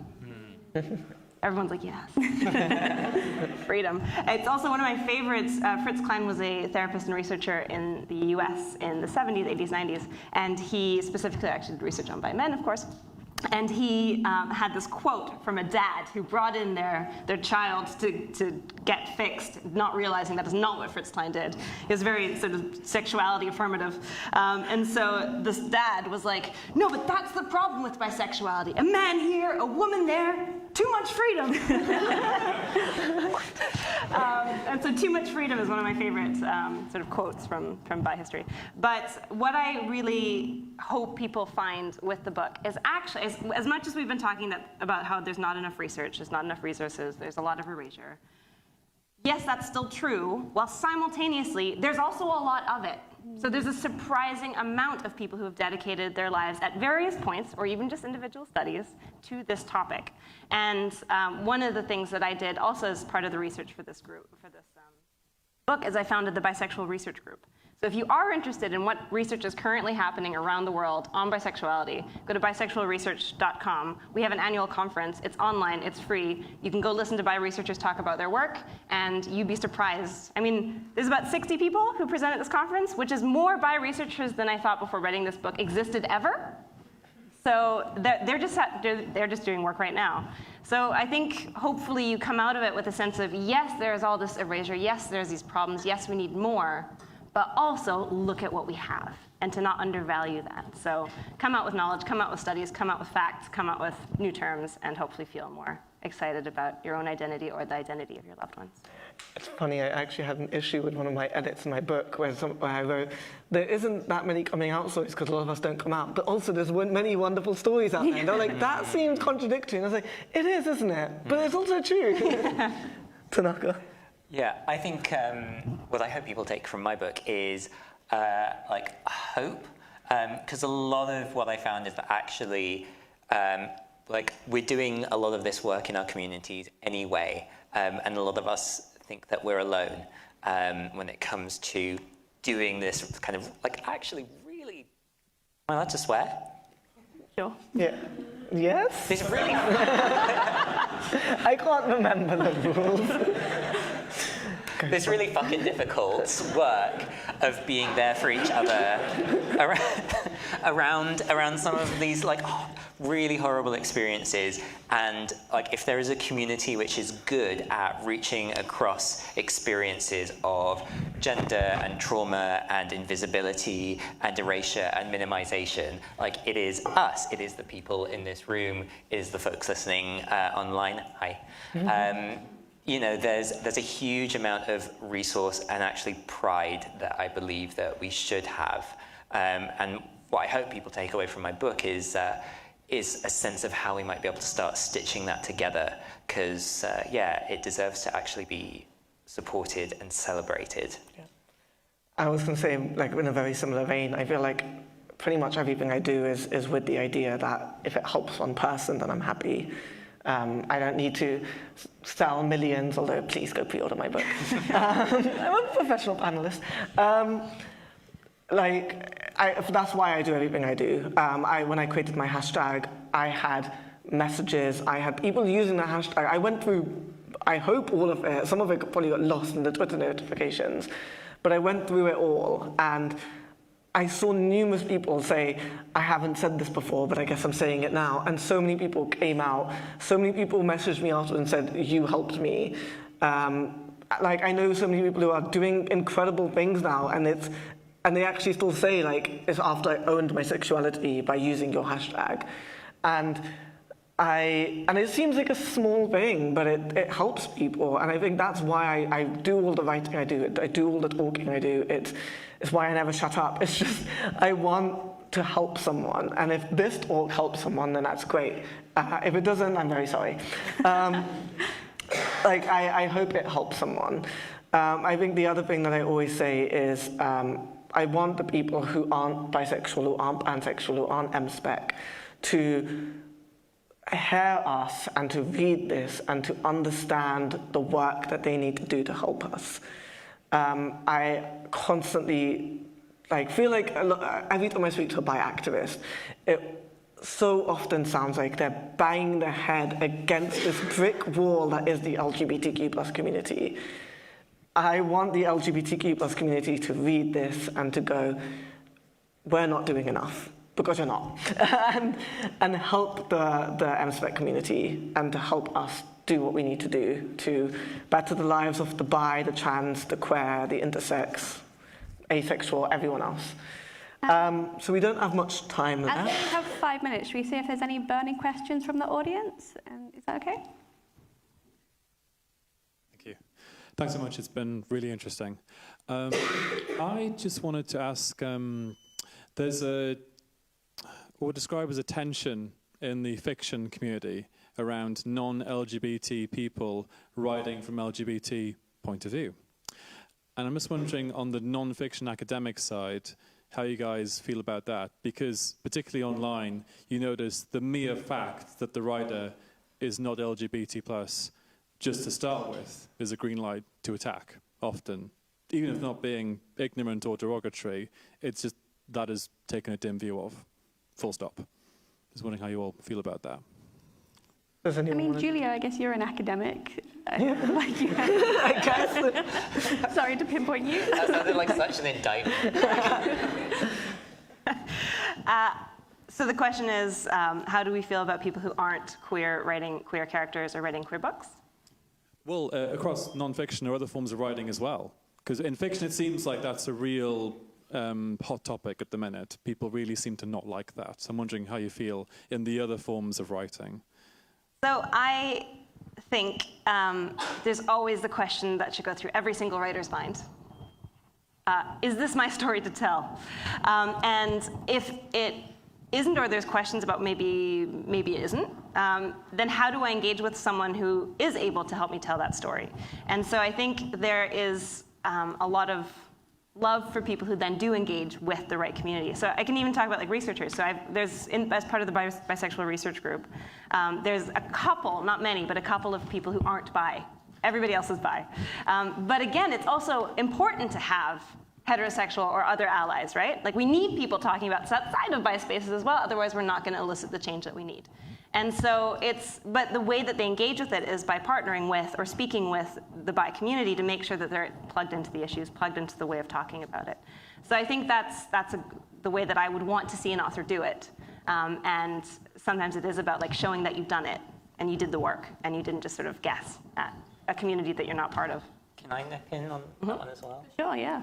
I think the question that I always go in with is, who is it for? Like, that feels like the really important thing. And it's just like, like I always think of literature as a conversation, right? If I'm talking to you and we're having a discussion about something, I can sit with a lot of, like, maybe some criticism or some kind of difficult observations.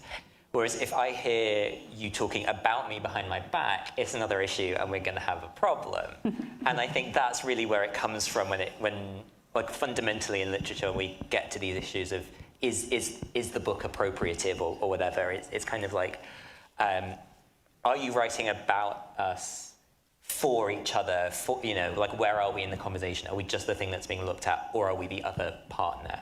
And I think that's where people get angry on the internet about anything. Yeah. But I think that's really, I guess, as a writer, the litmus test is this a partnership conversation, or is it look at the weird people or the hot people or the whatever stereotype you're gonna particularly trade on that day?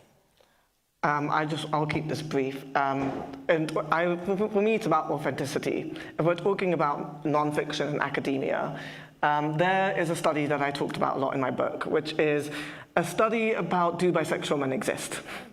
And in order to prove bisexual men exist, and this is going to get very crude, they decided that the best way to prove it is to make men watch different forms of porn and measure their girth, so measure the erection.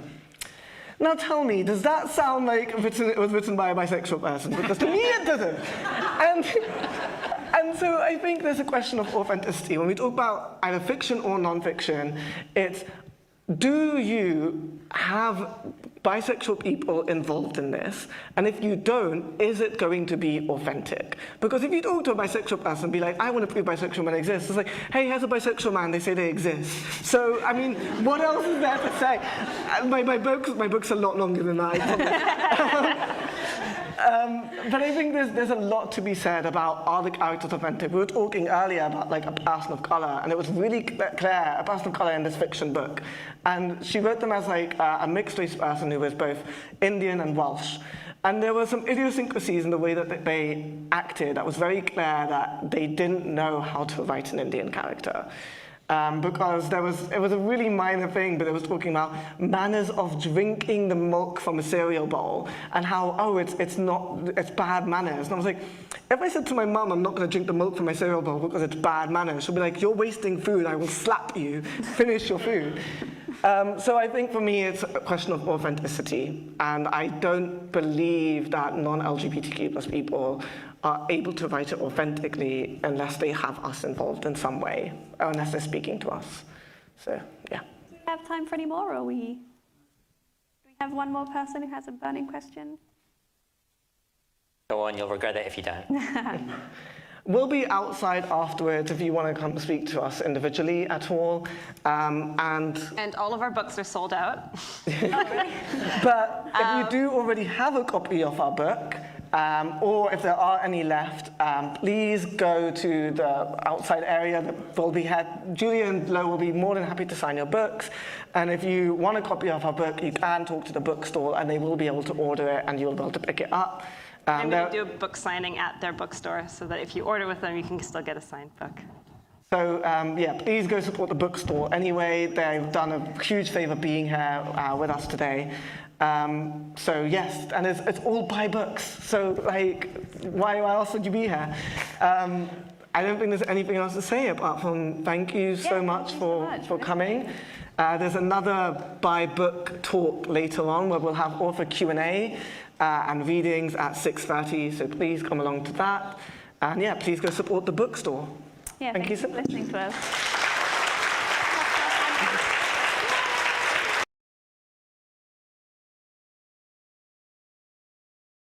Thanks all for coming along. This panel is going to be looking at some of the intersections between transness and bi plus kind of identities and how they intersect and who we are kind of as people and as people across those two identities. So my name is Umzal. I am they, them. I am the treasurer here at Bi Pride, but also a trans non-binary individual. Just going to have a quick ask the panelists to introduce themselves and give a little audio description of what you look like for anyone who is kind of not able to see us. So I'm a white non-binary individual wearing a black top and a black skirt, and thank you. Hello, my name's Jen. What do I have to say? Oh, yeah. My pronouns are she, her. I am white. My hair is a badly bleached. Oh, it's not that bad. No, it is. I did it last night. I like it. Crispy edges. Yeah, like crispy. And yeah, what else? I'm like 6'2". No, I'm not. I'm like 5'9". Something like that. I don't know. Yeah. Yes, thank you. I've got brown eyes. Yeah, it checks out. Yeah, brown eyes. Hi, I'm Sammy. Pronouns are she, her. I'm, God, how tall am I? About 5'10" tall. I'm quite tall. I've got dyed red hair, which is in desperate need of redoing, actually. And other than that, I just look like I've been dragged through a bush backwards this morning. I'm currently sat in blue jeans and a blue stripy top. Hi, so I am Felix Fern. My pronouns are he, they. I am a white non-binary person sitting in an electric wheelchair. I'm wearing a white and pink plaid dress shirt, white tights, rainbowy glasses, and Vivienne Westwood shoes that I bought for £20, which I have to tell everyone because I'm very proud about it. They are amazing shoes. It's important to know these things. I got my bag for 15 quid from Mark Jacobs. Okay, so the first question I want to talk to you, or want to ask panelists, I want to start with a quote that I thought was quite interesting from a book by Sean Fay, who wrote something between a kind of manifesto and a sort of state of the nation on trans people called the what's it called now? Transgender issue. The transgender issue, that was good. I'm thinking of transgender agenda, but no. So in her conclusion, she says, within a manifesto, so the conclusion is the manifesto section, being trans is not a consciously adopted political position, just as claiming a trans identity is not usually an expression of a consciously held ideology. A trans person is just a person. We see our daily lives through the same everyday lens as most human beings. After all, we are simply trying to live. However, as with all stigmatized social identities, the very ability to articulate being trans or to work, seek healthcare, or participate in civic life while trans is political. And so she says this within a wider argument that trans liberation can only happen within sort of left-wing politics, which can be read as suggesting that to be trans, one is automatically part of a political struggle. It's a big claim. And I'd like to ask panelists how they feel about this as trans individuals. is being ourselves a radical political act? Then who's going to start straight in there? Yeah, I think so. I feel like a lot of us begrudgingly are. I think it's like difficult sometimes to always be that voice or feel like you have to always talk about politics or to feel like it defines you. But I feel like we're at a point now in this country where you sort of have to be, you know, you can't follow that same old model anymore of sort of like transitioning and then like being secret about it and stuff. It's not that I would want to, but there's so much discourse at the moment and exhausting debate about not only if it's possible to transition, but also, you know, if we have a legal right to. And I think I just feel like you can't be in that situation and not be some kind of political statement. Like you have to be. Either of you guys have? Yeah, I don't think that my identity is a political statement as such, as it's a statement that's been politicised. Not having a choice about who we are is something that's been turned into a, quote, debate. And frankly, I think that's where we start to see an awful lot of the problem, that it's this concept of policing who is who you are allowed to be, that is starting to cause a ridiculous discourse in this country. This drummed up sense of fear, and there's the continued conflation of various criminals with trans people, sort of essentially saying that, you know, trans women are all going to be rapists and cause all sorts of problems, which is frankly just, I don't know if I'm allowed to swear, but it's frankly rubbish, I think is probably the word I was looking for.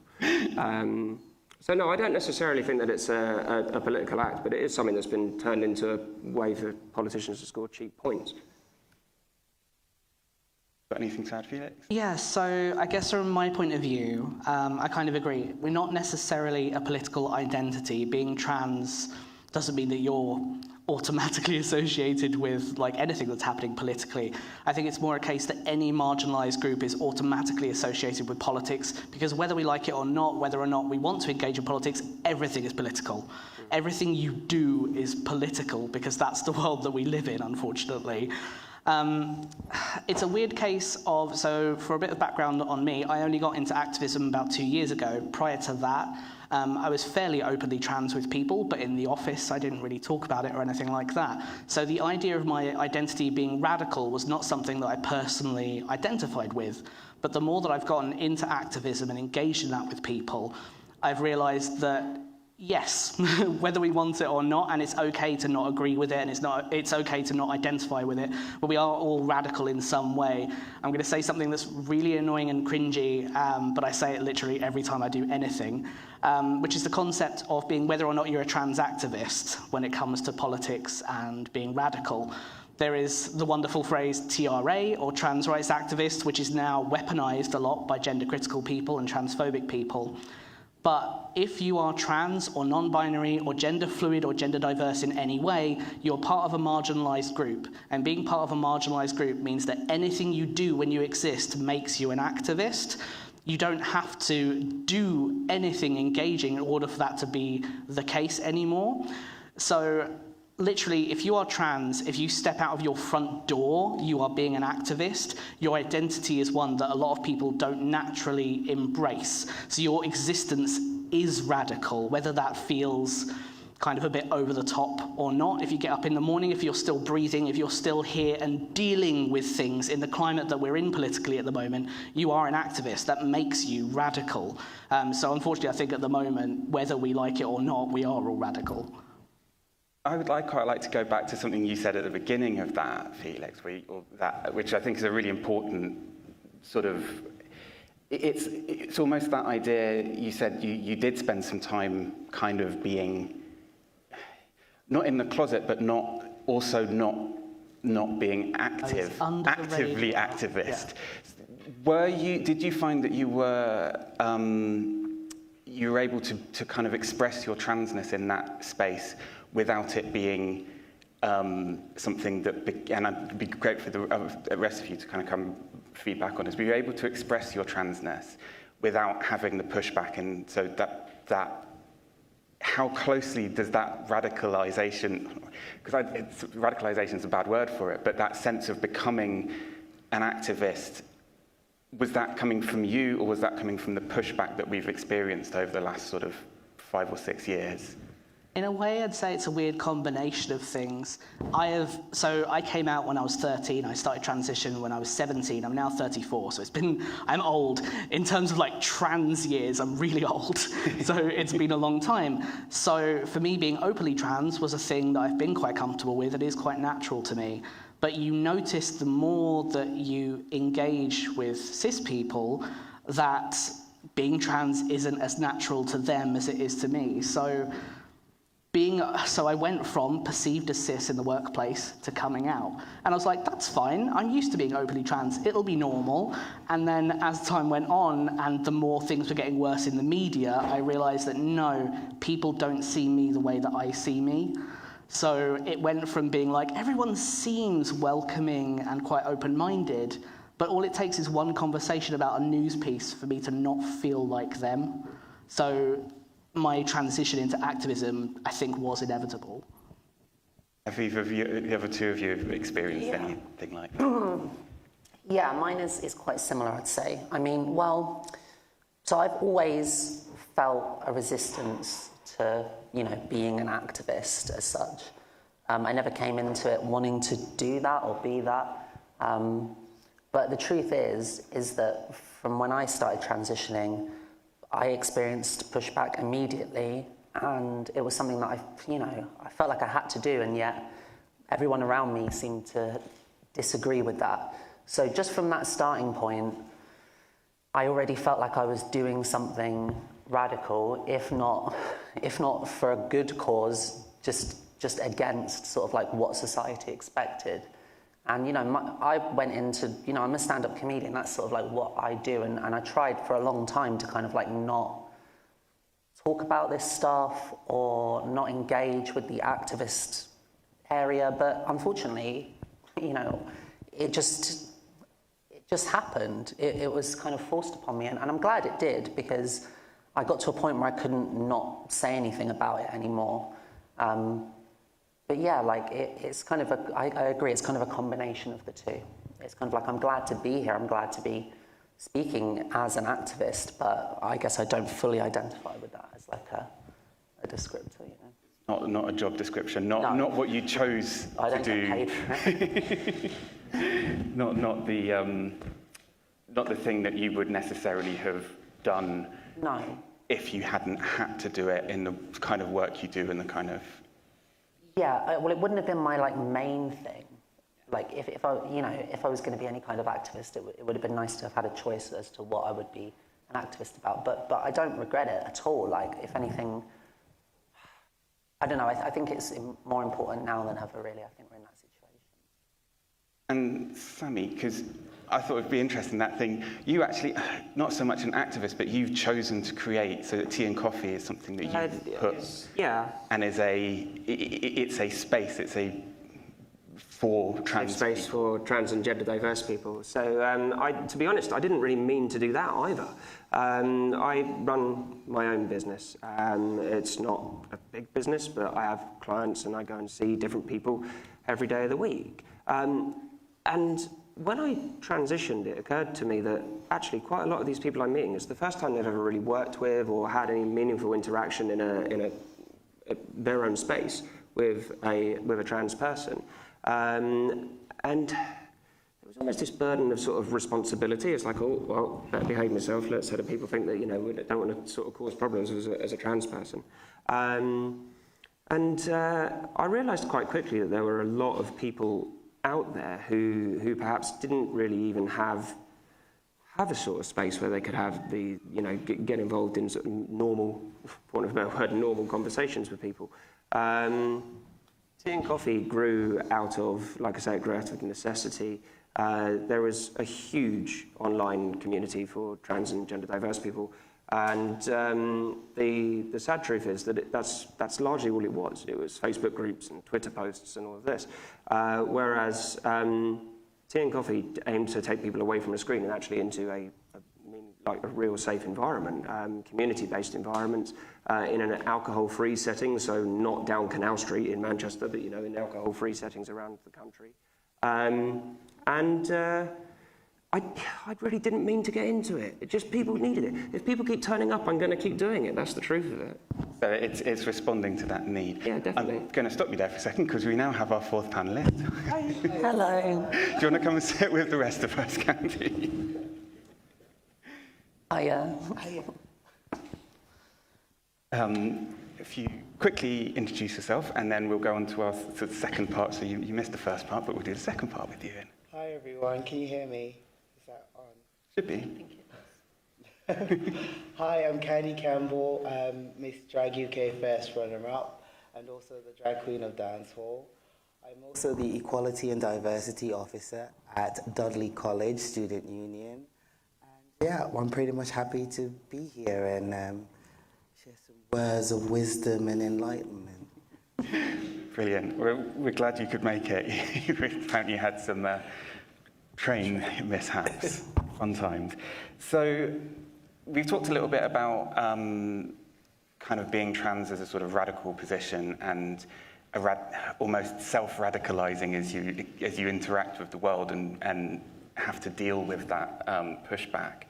So I want to talk a little bit now, because this is Bi Pride, about how trans and bi identities kind of sometimes interact. So I grew up in the 90s, and so one of the things I still sometimes use to refer to myself when people talk, it's like I'm a 90s bisexual because, well, I'm goth at the moment, but I grew up, it was Manic Street Preachers, and it was Feather Boas, and it was this whole point of the problem, both brilliant and terrible, because you had a lot of the people saying, oh, well, everyone's bi. And everyone, actually, there was also quite a lot of, oh, everyone's gender fluid, everyone's, And that pushed back my coming out as trans for quite a lot, because I thought, well, if everyone is gender fluid, then I'm just the same as everyone. And then you kind of realize, actually, maybe I'm not. Maybe there is a difference that I am. And those sorts of narratives, how do you guys feel? So yeah, I said the flip side of that, my question, is those sorts of narratives can often be used to say that we don't exist, bi people, trans people, we're not real because we're doing something that everyone else does anyway. And then also that gets flipped around to saying that we are erasing people. So a lot of the biphobia that comes out of the LGBT community is, oh, well, you're erasing real gay people or real lesbian people. And the transphobia stuff is you're erasing women, you're erasing... Actually, no one's saying that we're erasing men.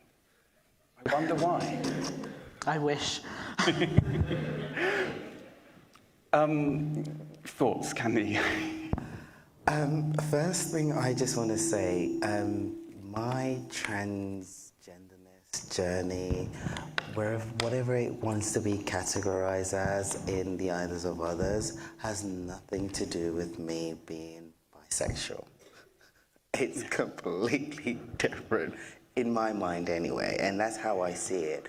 Because being a trans person, it's more about how you feel inside. It's more about how you feel you should be presented as. Being bisexual is, if we were to break it down, is who I'm attracted to. It doesn't matter what I present as, who I'm attracted to. That's where my bisexual understanding and being in terms of the community resonates. So I can't separate the two. I remember when I was much younger, growing up in a Black British Caribbean household, when I first came out, I was like, I'm bi. Yeah, because this was the safe thing to say. So in my journey, being bi was at a point where I used to express it to my friends and my family, because then I wouldn't get the condemnation, so to speak, if you get what I mean. But as I grow older, I understand, I've evolved, I know who I like and why I like them. And me personally, being trans, I love being trans, I love who I am, and that's how I present to the world. So it's yeah. different, different bits then.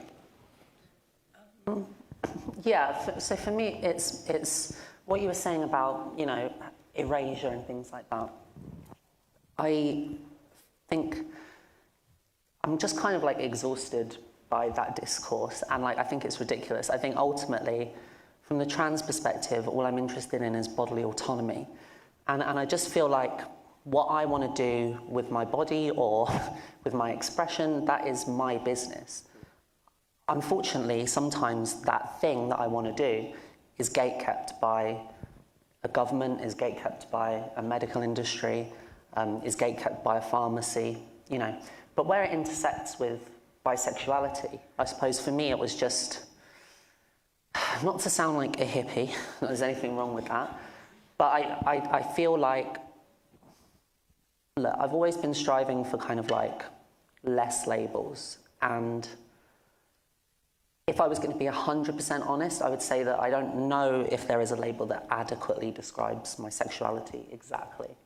But bisexuality for me is a really helpful tool as I was getting older and learning that I could be more open. I could open up my perspective to other people, other identities in terms of dating or sex or whatever. It's for me, it was like a key to unlocking freedom, just more freedom, you know. And I am proud of the bisexual banner, you know. I use it. I feel like for me, it's like the easiest way to describe to people what I am, and it also outlines my journey a bit more honestly, you know. Like I've been with women, I've been with men. I've also occasionally been with people that don't identify as either. For me, it's just more honest. Yeah, I mean, I think it's quite important what you said, Candy. Sexuality and gender are obviously different things, whilst other people's interpretations of it might be intrinsically linked. Who I love is not who I am necessarily. Yeah, I'm a bisexual woman in that I've had, I say bisexual, I include pretty much everybody in that I've had cisgender male and female partners. I've had trans male and female partners, and like I'm engaged to 3 people. Sorry. The issue for me when we start talking about it in terms of erasure, though, is this idea that there is erasure happening. It happens a lot in the bi community. There's no two ways about it, because if you're perceived as male with a female partner, people see that as a heterosexual relationship, and it doesn't do an awful lot for the fact that it just doesn't actually promote that your sexuality is what you say it is. And I guess that's probably where the two link up, is that I'm forever being told that my gender isn't what I say it is, and I can assure you it is. But this is the problem. We need to steer away from an awful lot of the language that's being used, and you only have to go to any social media site or any protests and you hear people marching along saying trans women are women. So what? I don't want to debate this anymore. This is not a point for debate anymore, and it's not a case of whether trans women are women or not. It's just that trans people deserve to live in a safe and healthy and bigotry-free environment. No, that's a really important thing, I think. If we take one thing away, I think, from this, I think that, trans people deserve safety. Yeah, I mean, in reality, who cares what I am, who I am, and frankly, who cares who I love? Yeah, so something that Candy said really stuck out to me, which was the idea that coming out as bisexual was kind of the safer thing to do. And that was definitely the case for me as well. So I mentioned I came out when I was 13. I came out both as trans and bisexual to my mum. And so I came out as trans, and she said, "Is that thing where you want to be a boy?" And I went, "Yeah." And she went, "Okay." And I came out as bi, literally at the same conversation. She went, "What do you want me to do about it?" that was it. I was just like, oh, all right, cool then. And like growing up and going through that, I was very aware of the way that bisexuality is erased. However, I identified as a trans man for a very long time, and only in the last couple of years have I kind of come to terms with years of exposure to trans medicalism and realised I'm also non-binary. And so because of that, I've also seen the huge links between bisexuality and M-spec sexualities and being non-binary, because they're both often considered either not real or the easy option. So with bisexuality, it's just like, oh, well, you can just pretend to be gay or pretend to be straight and you're fine, you don't have to worry about it. Being non-binary, it's like, oh, you're a non-binary girl or a non-binary boy, you're not actually in the middle, so whatever you pass as is fine, that's whatever. And it really is similar, although there are definitely links with being trans in general. I've been surprised at the amount of like similarity with the way that people treat non-binary people or anyone who's vaguely in the middle. It's the same with bisexuality and pansexuality. It's just, you're a weird, confusing thing in the middle, so no one really cares whether your sexuality is actually far more in-depth and interesting, and you might have specific preferences, and also demisexual, but no one cares about that because no one knows what that is, so they can just be like, it's too complicated. So it is surprising to me how many similarities there are between the intersections. Yeah, I think that space of being, there's a point that's sort of to what you were saying there about there's the same. Trying to express this properly. There's a sense in which, rather than trying to be rather than people kind of, and you get this as a bi person or bi plus. I mean, we use bi because it's shorthand, but even within the kind of team at Bi Pride, not all of us use that term, not all of us actually, but people want to say, oh, so you're that. Oh, so I can put that on you. I can have that thing. And actually, there's an element to, if people could just almost stop doing that and be like, oh, okay, if you get to describe yourself and you get to be who you are, yeah. And I don't need to know. I don't need to know what's under your clothes. I don't need to know what's going on in your head. I just need to know that you're another person that I might want to be friends with or not be friends with or whatever the case may be. Does anyone, we've got about 10 minutes to go, haven't we? Does anyone have any questions to ask? Well, we have quite a few.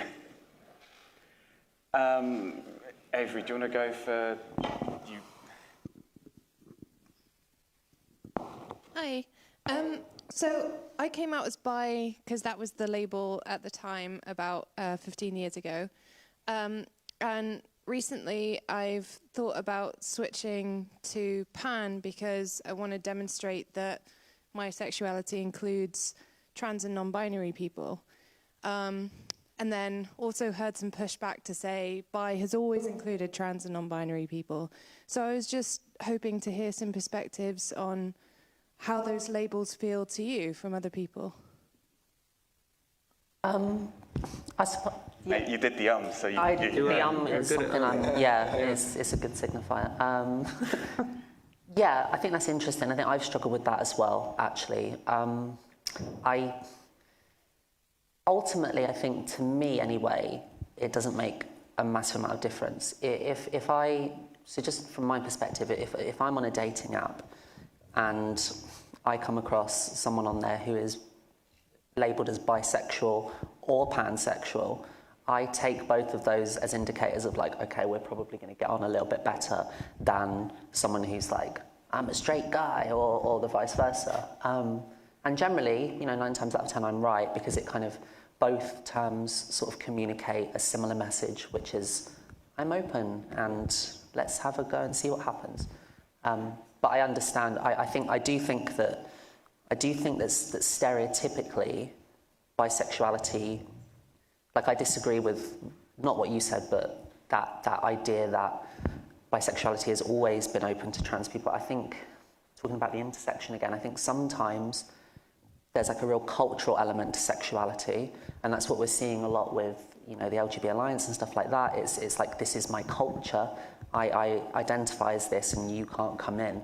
And I think bisexuality, you know, has at times been a little bit exclusionary towards trans people. I think if you're not perceived to sit on one side of the fence or the other, then you're more inclined to be forgotten about. So, yeah, that's my 2 cents on that. Sorry, can you take the...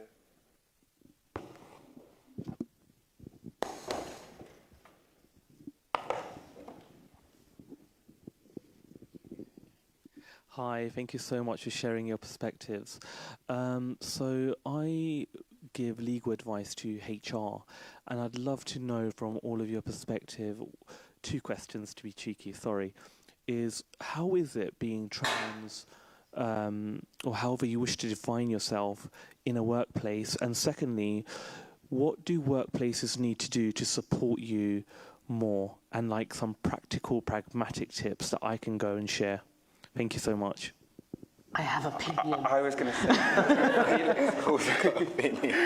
Felix and Candy, either of you, do one of you want to take one of them, or Candy, do you want to go first? I'll just say this. I'm also a HR qualified individual, and one of the things that I would love to see within the workplace is representation. I want to see, there's someone that's dedicated to the LGBTQ community, which includes, of course, bi, trans, and pansexual, and all these individuals. Within our organization at Dudley College, we've campaigned to have preferred names changed as well. And one of those things within the workplace is really important. Being noticed for who you are, being called by your name, and not your given name, but your chosen name, is fundamentally one of the key steps forward. Because being misgendered, being called the wrong name, it's all a melting pot when it comes on to, you know, kind of eroding our identity within the workplace. And I think a lot needs to be done on that front, and I'll definitely like for you to take that back and let them know, put it in place. Thank you. Yeah, Candy's really helpfully hit like one of the points, so I can do the more boring point, because that's a far more nicer one. Whereas the more boring point is just solid policies in place. Doesn't matter if there's trans people in your work. I was literally talking about someone with this before the panel. Doesn't matter if there are trans employees now, or if you don't know if there will be in the future. Have policies in place for trans staff, and do your research into what you think that might come under. So you need policies in place for trans people who haven't come out yet. How are you going to treat their transition? How are you going to deal with changes? How are you going to deal with medical appointments? Do you have things in cover to ensure that their medical appointments are dealt with okay? Are they going to be able to get paid time off? If not, why not? It's really important to do your research and look at other companies, ask them what their policies are. I used to help write the policies for the Foreign Commonwealth and Development Office, which keeps changing its name to get longer and longer. And a lot of the time what they would do is go back and ask trans staff, just like, can you read through our policy and tell us what's wrong with it? And it's like, that's cool, I can give you input, but do your own research and just find out everything you might need to know for a trans person when they're comfortable enough to tell you that they're trans. 9 times out of 10, make sure you're giving them the correct name and pronouns, and toilet facilities are taken care of, and you'll never need to know whether your staff are trans. But make sure there's something written in place in case you do need to address medical issues. Just add something to that, is that okay? So basically, I've oh, I'm sorry. So yeah, but if you, go for it. Just real quick. So I've worked in front-facing jobs before. I've worked in supermarkets. I've worked in Specsavers, stuff like that. All of those kind of jobs, it would have really benefited me if the HR department had a little bit more savvy in terms of, in a front-facing position, just sticking up for you a little bit more as someone who may experience abuse from customers and confusion from customers, and just flat out rudeness from customers. I mean, I was working in Tesco's at this, like very early in my transition, and it was fucking horrible. So I think that's something to really be wary of, because a lot of the time you don't feel like the corporation has your back. And like what Felix was saying about policies and things like that, that's helpful, and it's good to have an internal sense of support, but you sometimes need protection against the people. You can sponsor as many Pride events as you want, and you can put as many rainbows up around the office as you like, but if it's just performative and you're not really there to support the staff, then it's not worth doing. Doesn't mean anything. I just want, because you had a question there. Oh, good. Did you find, coming out as trans, that some of your relatives or loved ones were weirdly invested in the gender of the people you were still interested in? For example, my brother, when I came out as trans, was like, "You're still into women, right? Not men." And high-fived me when I said that was the case. So I realised I'm bi now. I was wondering, have you experienced anything like that? It was like, okay, you can be trans, but you also have to be... Yeah, my mum was the first person I came out to, actually, sort of in the family, and she was, well, other than my wife at the time, and she was immediately terrified that I was going to end up just deciding, no, I don't want to be married to my wife anymore, I want to go and marry a guy. I didn't really have the heart to sort of explain the whole sort of polyamorous and bisexual conversation to her at that precise moment. She was distraught enough. But yeah, no, it definitely came up. And I think that it's much like you were asking about HR and things like that. The reality is, just because somebody's changed one aspect of their identity, it doesn't necessarily change how you need to treat them. That person is still the person that you knew, that you loved, that you might have hated, I don't know, but the reality is you probably don't need to change an awful lot about how you treat them, just based on one aspect of their identity changing. And just to say, sorry, yeah, I completely identify with that, and because to me it's not so much a case of like changing your identity. To me it was more about letting my family and friends know more about my identity, like the part of myself that I had been hiding from them. And then I think that can be a bit overwhelming for them, and then they kind of cling to this idea of like, oh, but sometimes it comes from a place of love. I think sometimes it comes from a place of like, they want to make sure you're safe and they want the best for you, and sometimes when you're with somebody, they want to make sure you've got that support network, and then they assume that when you're transitioning, you're going to then, go to the other side and you're going to have a really hard life. But, the truth is like, yeah, if anything, they should be happy, because they should know that you're actually a more complete person now. And also, like, it's none of their business either, really. Okay. Thank you, everyone. I think that's all we have time for, unfortunately. But thanks so much to all 4 panellists for coming down. And thank you, everyone, and for the questions. And sorry if anyone did have a question that we didn't get to. Hopefully, we'll be doing a similar event next year. So come along to that. Get your questions in early. Thank you.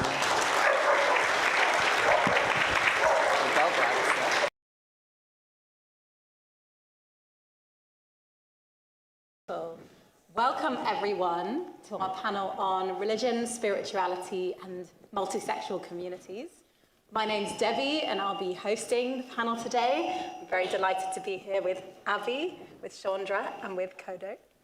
And before we do introductions, I just want to say, first of all, what a fabulous crowd it is today, and what a happy, certainly I can only speak from my experience, what a happy crowd it seems to be. There seems to be a lot of joy to be here in person after so much time online. Also, it's I think, a great joy for me to be here talking about religion, spirituality, not at odds with the experience of being bisexual, pansexual, multisexual, but potentially complexifying that a bit and actually exploring what it might mean to find spirituality, find intersections of congruence and integration with spirituality and with faith, but also to acknowledge those moments in our journeys that have been complex and difficult in a way that maybe allows us to learn from them and grow from them, rather than as kind of a kind of block in the road that can't be overcome. So as a Jewish, bi, cis, mostly white passing, ethnically ambiguous woman wearing a red dress, red lipstick and very large earrings, it gives me great pleasure to be here today. My name's Debbie and my pronouns are she, her. So, and we're just going to hear from each of our panelists, your name, your pronouns, and just a brief description of what you're wearing today, just to give everyone, including our blind and visually impaired community, a taste of who you are. Yeah, my name is Chandra Crouch, she, her pronouns. I am white, cisgendered woman, and I am in a multicolored top, blue jeans, and have short brown hair and blue eyes. Hi, I'm Avi. My pronouns are they, them. I'm here with two hats on. I'm actually the chair of Bi Pride UK, but I'm not in this panel. I am wearing a black t-shirt with a purple heart on the front and some denim shorts. I've just noticed I've got a pen mark on my leg from earlier. I am a white person, non-binary person, with a, is it still working? Yes, with a labret piercing and rectangular black glasses. And Kodo, over to you. Thank you. Hello, my name is Kodo Nishimura. I am an Asian, Japanese biological male. I identify myself as gender gifted because I feel that both male and female souls are combined and thriving inside of me. And I prefer, whatever he or she. Sometimes some people tell me she, and some, like, a princess part of me is happy, but usually to avoid confusion, I go by with he. I'm wearing long robe, and I'm in a Japanese temple. Thank you. Thank you. It's so good to have you all here. So maybe we'll just start. It's quite an open question, really. But just maybe, if each of you, maybe starting with Kodo, and then we'll work our way back, just to share a little bit about how you identify, both in terms of your sexuality and gender identity, but also as it relates to your faith or spirituality, whether that is an inherited tradition or one that you found later in life. So maybe, Kodo, do you want to kick us off? Sure. So I was born in a temple. My father is a Buddhist monk.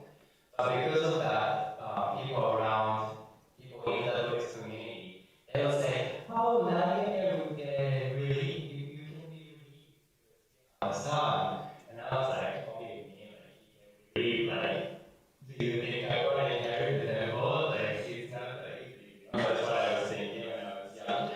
So I was kind of frustrated with pressure, but inherently, I was kind of a religious figure.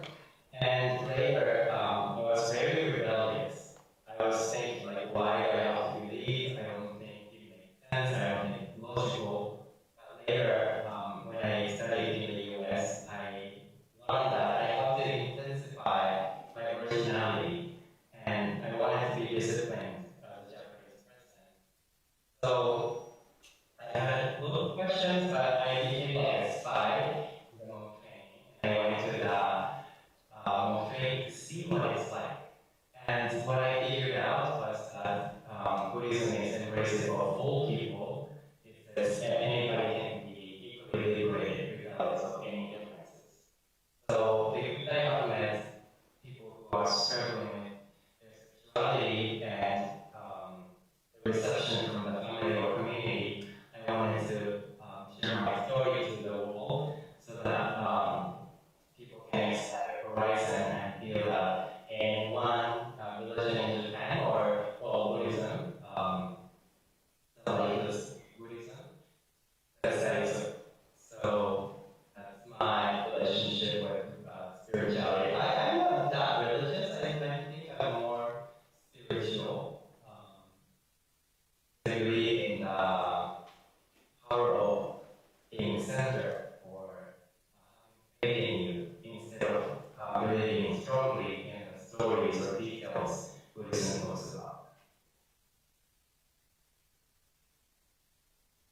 Okay. Yeah, so I was raised Roman Catholic in Northwest Oklahoma. For those of you who don't know where that is, that's just above Texas in the United States. And I've always been part of a religious community, and I've always had a very strong spiritual, particularly mystical experience of the divine, the light, insert your favorite word here, God, some might even say. But as I grew up and kind of as I experienced the world as a bisexual woman, and as a woman and bisexual, and those two identities were very important. As I was growing up in that tradition, I felt more and more that that tradition really didn't suit me, and that, more importantly, it didn't really align with the experience of the world that I was having. So when I moved to London in 2004, I had the immense privilege of being invited to a Quaker wedding of two friends of mine, and it completely blew my mind. This was the experience that I was looking to have, and I've been sort of a Quaker ever since. They haven't been able to get rid of me. For those of you who don't know who Quakers are, they are a religious group. They came out of the English Civil War in the early 17th century and have evolved over the subsequent centuries. It's predominantly an experience-based faith, so it's not creedal in the same way. It has its roots in Christianity, but it is what they call open to new light, so open to experience from wherever it comes. There are Jewish Quakers, there are Buddhist Quakers, there are Christian Quakers. I personally don't identify as a Christian Quaker. I would more of a theist Quaker. I don't really sort of define myself in those terms. But I think what's been really pivotal for me, and it is very important to my health as an overall human being, to be part of both the spiritual and a religious community, that sense of worshiping, questing, understanding, seeking to live one's values in the real world is an extremely important, and the support that I get from the Quaker community specifically to live those values out in the world imperfectly, as inevitably we all do. But it's extremely, that I need that community structure, I need that experience of community worship to really experience the fullness of my faith. And I'm very, very lucky. When I came to Quakers, an important aspect of that to me was that I could be my whole self, and that there weren't artificial barriers to being a full part of that community and to being a full part of my spiritual and religious self, either as a woman or as a bisexual person. And I was so and I kept looking for the catch, right? Like as you quest and like as you look through, it's like, where's the catch with this? Like, surely there's got to be a problem here. And genuinely, it's been one of the most warm and welcoming communities that's interested in me as a whole person, and I'm profoundly grateful for that. So I was raised in quite a religious Orthodox Jewish community, not in a sort of very infrastructure-heavy community. I grew up in Reading, where there aren't very many Jews, especially Orthodox Jews. So I was never sort of raised in a mono-faith environment, but I was raised in a very faithful environment, in a very practicing environment. It was an extremely important part of my life. My experience of Judaism is that it's an extreme, or my at least upbringing in Judaism was that it was a very covers everything kind of practice. Judaism is a very practice-based faith, so there's a lot of actions that you might take that sort of pervade every part of you. My upbringing was sort of everything from when I take my holidays to what I eat to how I structure my week. Everything was very much kind of structured by the religion that I grew up in. And I sort of seesawed all over the place in terms of my level of observance. When I was born, my parents were sort of observant, but we went on quite a journey over sort of my first maybe 15 years or so to become more observant. And then, funnily enough, my brother and I took that journey over and sort of led our parents a bit further. I joined quite an observant youth group that was based mostly in London, and my brother went to university in Leeds, where there was a big Jewish community that he got involved with. And then I started exploring my sexuality when I was Predominantly, not really properly until I was at uni, a little bit when I was at school, but I didn't sort of took it off the shelf and put it back on the shelf again. It wasn't until I was at uni, actually through being involved with the Jewish Society at my university, that I got more involved with queer things, because we did a partnership event with the LGBT Society at the university about kind of Judaism and LGBT. And it was around that time that I was realizing that I was bi, and I nearly came out at the event, but I didn't have the guts. Then I started realizing that I wasn't just bi, I was also non-binary. And that was also really quite closely connected to my faith journey, because I stopped practicing. I completely left my kind of religious practice and Jewish community overnight because of one particular experience with a person that I had a lot of respect for. And the process of losing that Jewishness from my identity was really shaking, because, as I said, it was so kind of embedded within my identity that I knew what it was to be a practicing Jewish woman. I knew that what I was expected to do was to grow up, meet someone, a man, marry him, have children. And once I was out of that paradigm, I didn't know what being a woman was anymore, and came to realize that I didn't actually feel like a woman at all. So it's been quite a long journey since then of finding out which bits of Judaism still resonate for me and which bits I leave behind. And I remember sort of at one point thinking, sort of beating myself up a little bit, because when my mother passed away, she didn't know that I was going to come out and that I was going to stop being religious. And I have this memory from when we were younger of her saying that her biggest feeling of pride was of having raised 2 Jewish children. And when I left Judaism behind, I was like, well, I've let her down. And I remember at the time, the person I was dating, I said this to them, and they were like, well, you're actually so Jewish, like it's the first thing you told me about you. And I'm like, fair enough. So yeah, it's been a journey. Abby and I have known each other for a long time, my journey's been in a way in parallel, but also with lots of features in common, but also really distinct, because obviously we're just speaking from our own experiences here.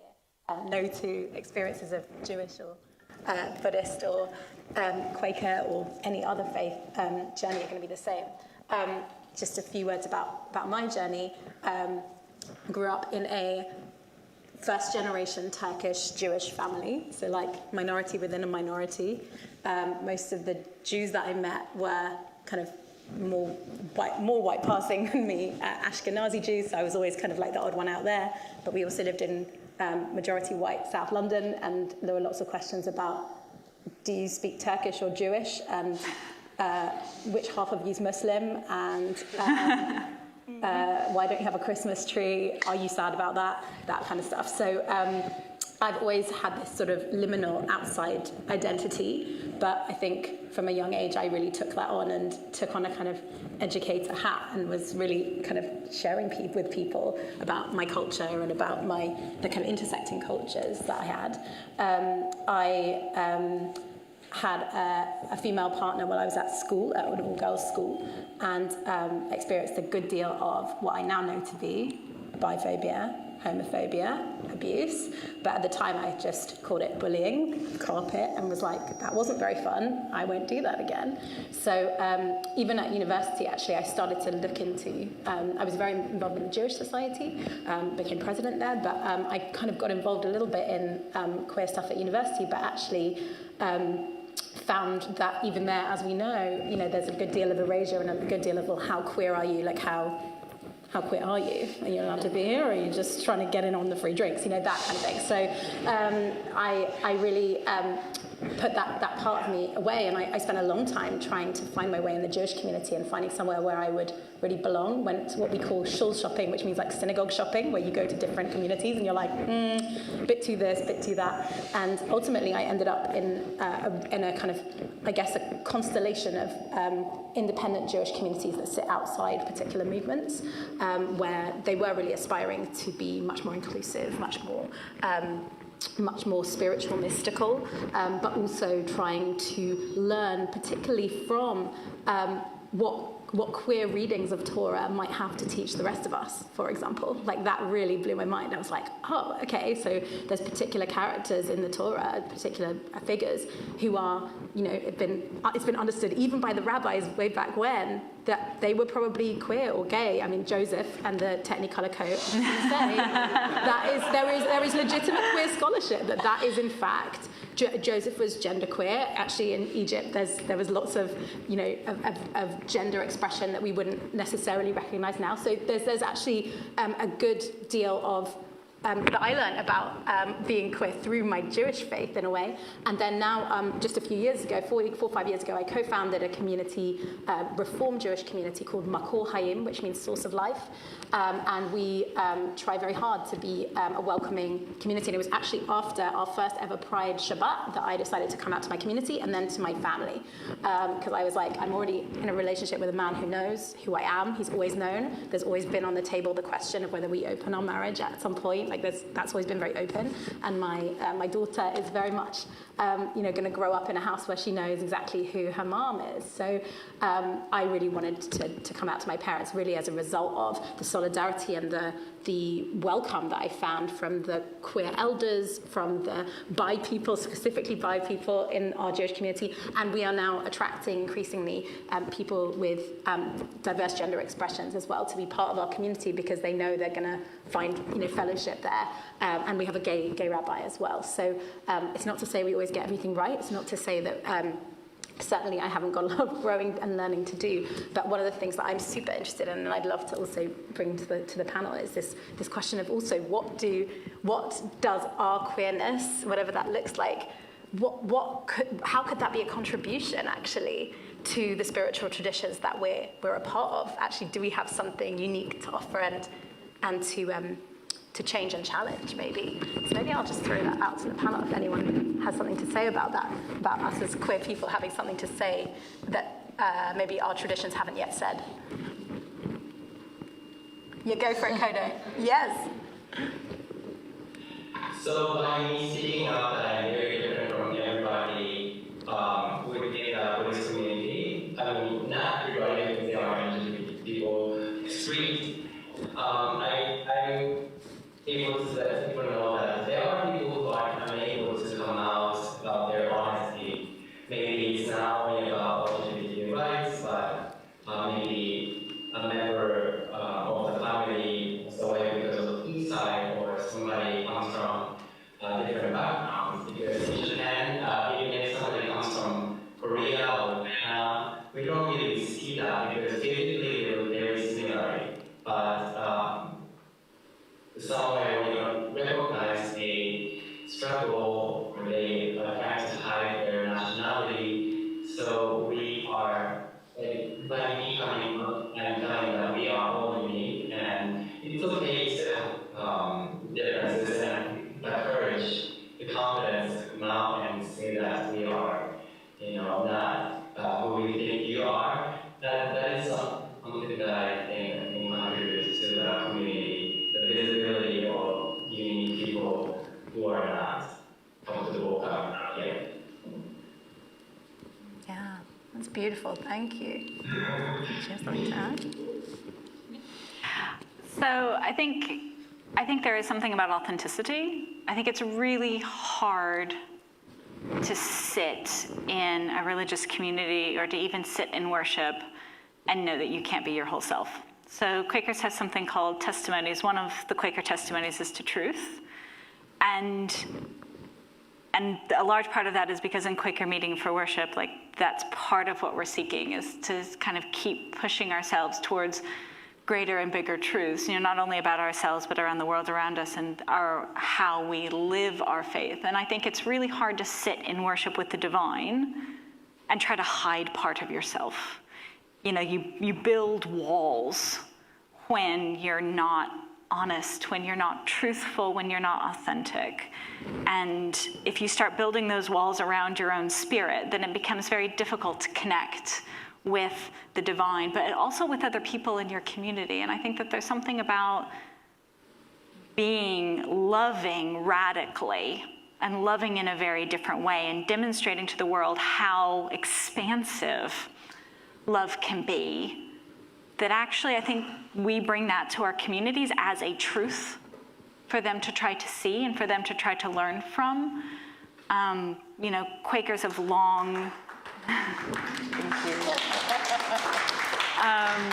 And I do think that that's an asset to our communities. So I think for me the thing that comes to mind is that Judaism, or at least my experience of Judaism, is, as I said, a very practice-based religion. In many cases, it doesn't really matter too much if you believe in God or not, because what matters is that you do Judaism day in, day out. And whether there's a sort of theological basis to that is sort of optional in many cases. Like, the number of rabbis in ancient texts who are debating very kind of basic, is there a God, is in many ways something that I don't think sort of more spiritual focused faiths would really experience.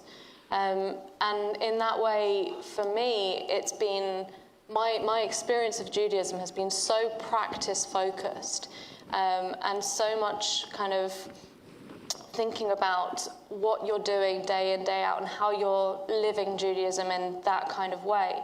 That's in many ways why when I realized that I didn't really actually believe in a God at all, I was still able to be Jewish.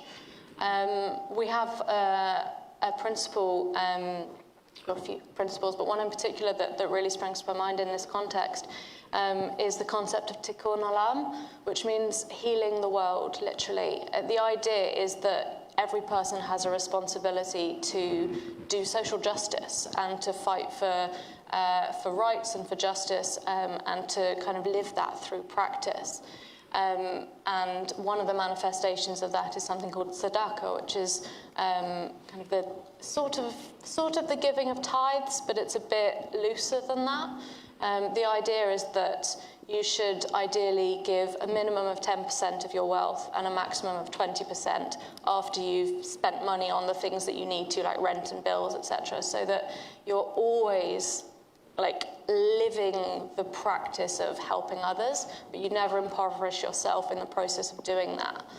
And that's something for me that's always been really, really important. And I try to live that not just through the money I give, but also through my time, thinking about once I've siphoned off the time I need to do for my job and that I need to do housework, although my partner's at the back and I don't do very much right now, and all of the other things that you need to do in the day-to-day life. After that, I supposedly try to make my time sort of the same model, 10 to 20%. Not always working in terms of keeping it below 20, but I try. And in many ways, it's that practice of not just giving my money, but giving my time that I was instilled from my parents. They were always heavy volunteers in that way too. And for me, it's like I don't need that spirituality element because I know that I can do that practice, and it's that practice where I know that I'm doing something important for the world that is my manifestation of faith in a way. Yeah, that really resonates because I think practice, I in my professional life, I'm an integral coach. So it's a form of coaching that helps us integrate different parts of ourselves that may have got excluded along the way. And practice is one of the ways in which we build up muscle to show up in a new way, right? If we've been showing up a certain way our whole lives, it's really difficult not to. And practice, be it spiritual or be it social or be it physical, or be it a combination of those things, can be really sustaining and help us to build these new ways of being and being more authentic, as you said, Chandra. So I wonder, for you, each of you, are there particular practices that you do either daily or every now and then that really help you feel integrated and feel like you can face the world and change the world too? So I wonder if anyone has anything on that. Go for it. So I practice two things. One is for me to feel connected and I'm listening to my heart. Because in magazines or TV, people say like, oh, you should always say something positive and you shouldn't complain or you shouldn't get angry. You have to be always politically correct. So I end up not being able to be honest with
necessarily selling that it's okay, that I think I have somewhat of equal voice in convincing other people, because I don't need to criticize or compare, but I think learning about diverse religions, knowledge is power, so that I hope is something of a positive practice. Love that. Love that, Kodo. Yes, I mean, regular attendance at Meeting for Worship is really crucial for me. For those of you who've never been to a Quaker Meeting for Worship, it's held largely in silence and stillness, and you kind of sit in a room with a bunch of other people, some of whom you know, some of whom you may not, and you wait. It's a practice of expectant waiting. So it's very still, it's very introspective, and it can get a little heady if you can get kind of stuck in your head. So Meeting for Worship is absolutely central, but for me, because I'm a very embodied person, I need to be able to move. I can get too stuck in my head, and things can get quite stuck in my body. So one of the things that I've recently started picking back up again post-pandemic, and I've had a practice of this for a while, that I find really complementary to my Quaker practice, is something called 5 Rhythms, which is a movement meditation practice. There is no steps. It is, you move through different sort of modes of movement types of music, and it's specific in a very similar way to Quaker Meeting for Worship. It's as you're led, so it's not choreographed. Everybody in the room is dancing their own dance, but at the same time you're all also dancing together. Like, you can feel your dance changes as people move in and out of like your little immediate sphere. You'll often hear people in 5 Rhythms call it sweating your prayers.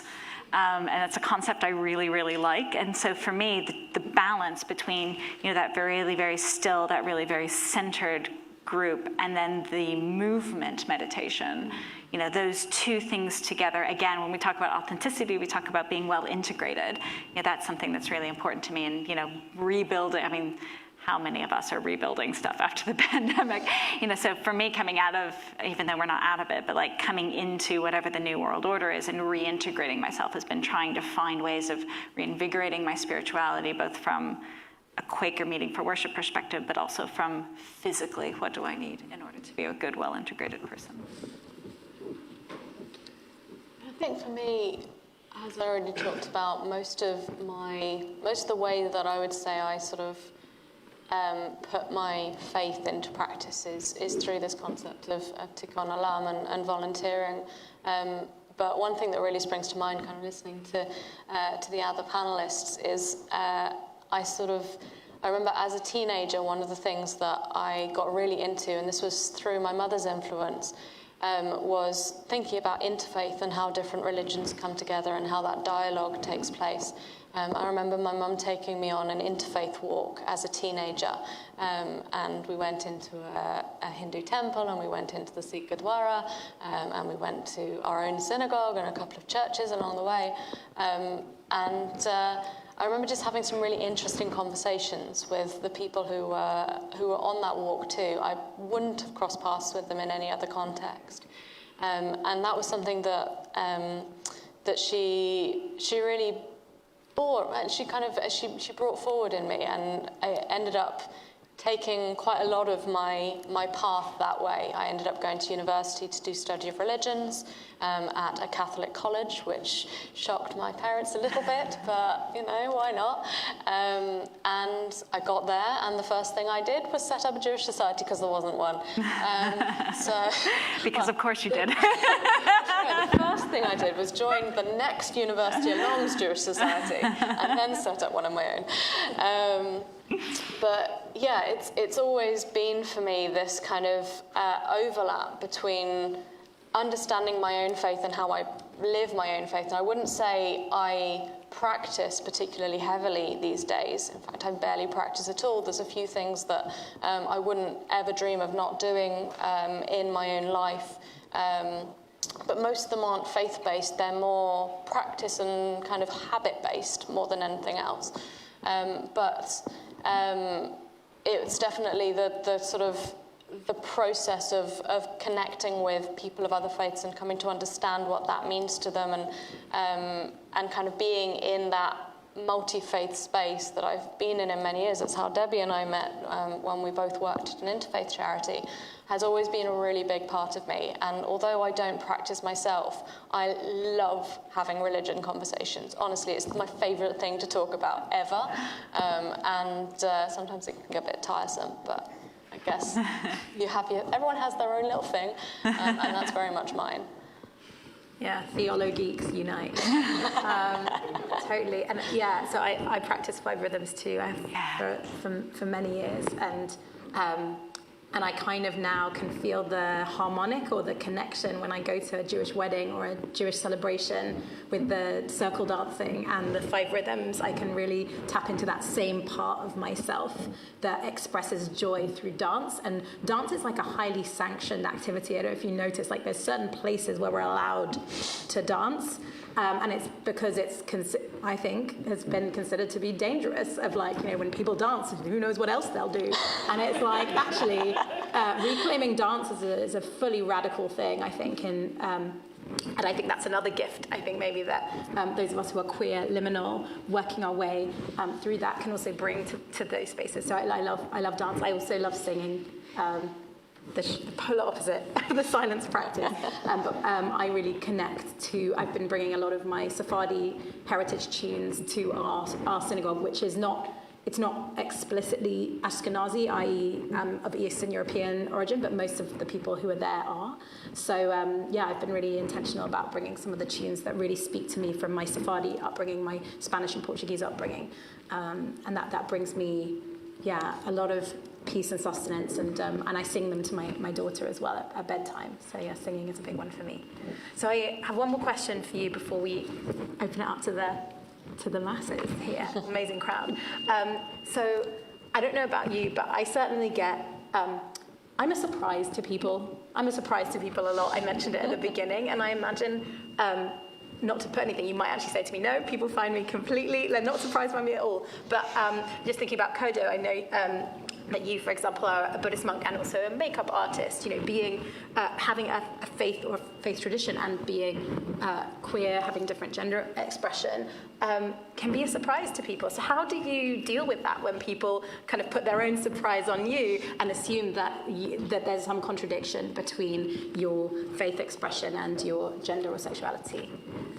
I know that people get surprised because never before there was anybody like me, I think. And it is also my tactic. I want to surprise people and let people know that monks can also wear makeup and heels, which I want people to start thinking that, maybe a teacher can be more than what the society expected them to be. Maybe a mother figure doesn't have to be what society expected them to be. So I'm trying to shape everybody's brain a little bit so that people can start to think beyond what the society expected them to be. So I like to surprise people because I think it extends options. Love that. I feel like there is a t-shirt in the works. I like to surprise people. Love that. Yeah, I think it's very common in the bisexual, multisexual experience that, people never really know quite what to do with us. But one of the things, and I was actually reflecting on as I was preparing for this panel, and I know Avi and I have talked about a little bit, is that I find it very strange that it's easier for me to talk about my bisexuality and my faith than to talk about my faith in queer spaces. And I know why that is, right? That's because a lot of queer people have been very, very harmed by particularly institutionalized religion. And, their trauma is absolutely valid, and that should never be happening to them. But as a person of faith, it does, when we talk about breaking down barriers, when we talk about greater authenticity, it's like, well, can you really know me? Can you really love me? Can you really see all of me if you don't also see my faith? Because it is so integral, not just to how I feel and what I experience inwardly, but also I'd like to think about how I move through the world. And will people really understand my values and where I'm coming from if they can't also see my faith? And so I find that often, and when I was dating, I am now no longer dating because I'm polyamorous. I have several humans in my orbit. Some of them are in this room, which is lovely. But so I'm not doing it at the moment, but when I do, I always put Quaker, I always put a person of faith on my profiles, and the number of people for whom that's a complete non-starter, that's a complete boundary, is really interesting to me. And I find that to be an interesting conundrum, but I also can't change who I am. So here we are. I think there's a lot of overlaps there in some of the experiences that I've had. I've been in sort of all sorts of different queer spaces over the years as I've tried to find my place, and some of them have felt comfortable to me and some of them haven't. I've definitely experienced quite a lot of anti-Semitism in queer spaces, which I think is really disappointing, especially when we think about the fact that we were all targets together. But it's also for me kind of that experience of like Chandra said, I can't take one part of myself out of my identity. I bring into Jewish spaces my queerness, and I bring into queer spaces my Jewishness. And if I have to take one of those out of the other, I don't want to be in that space, because that's not a space that I feel I can be fully myself in.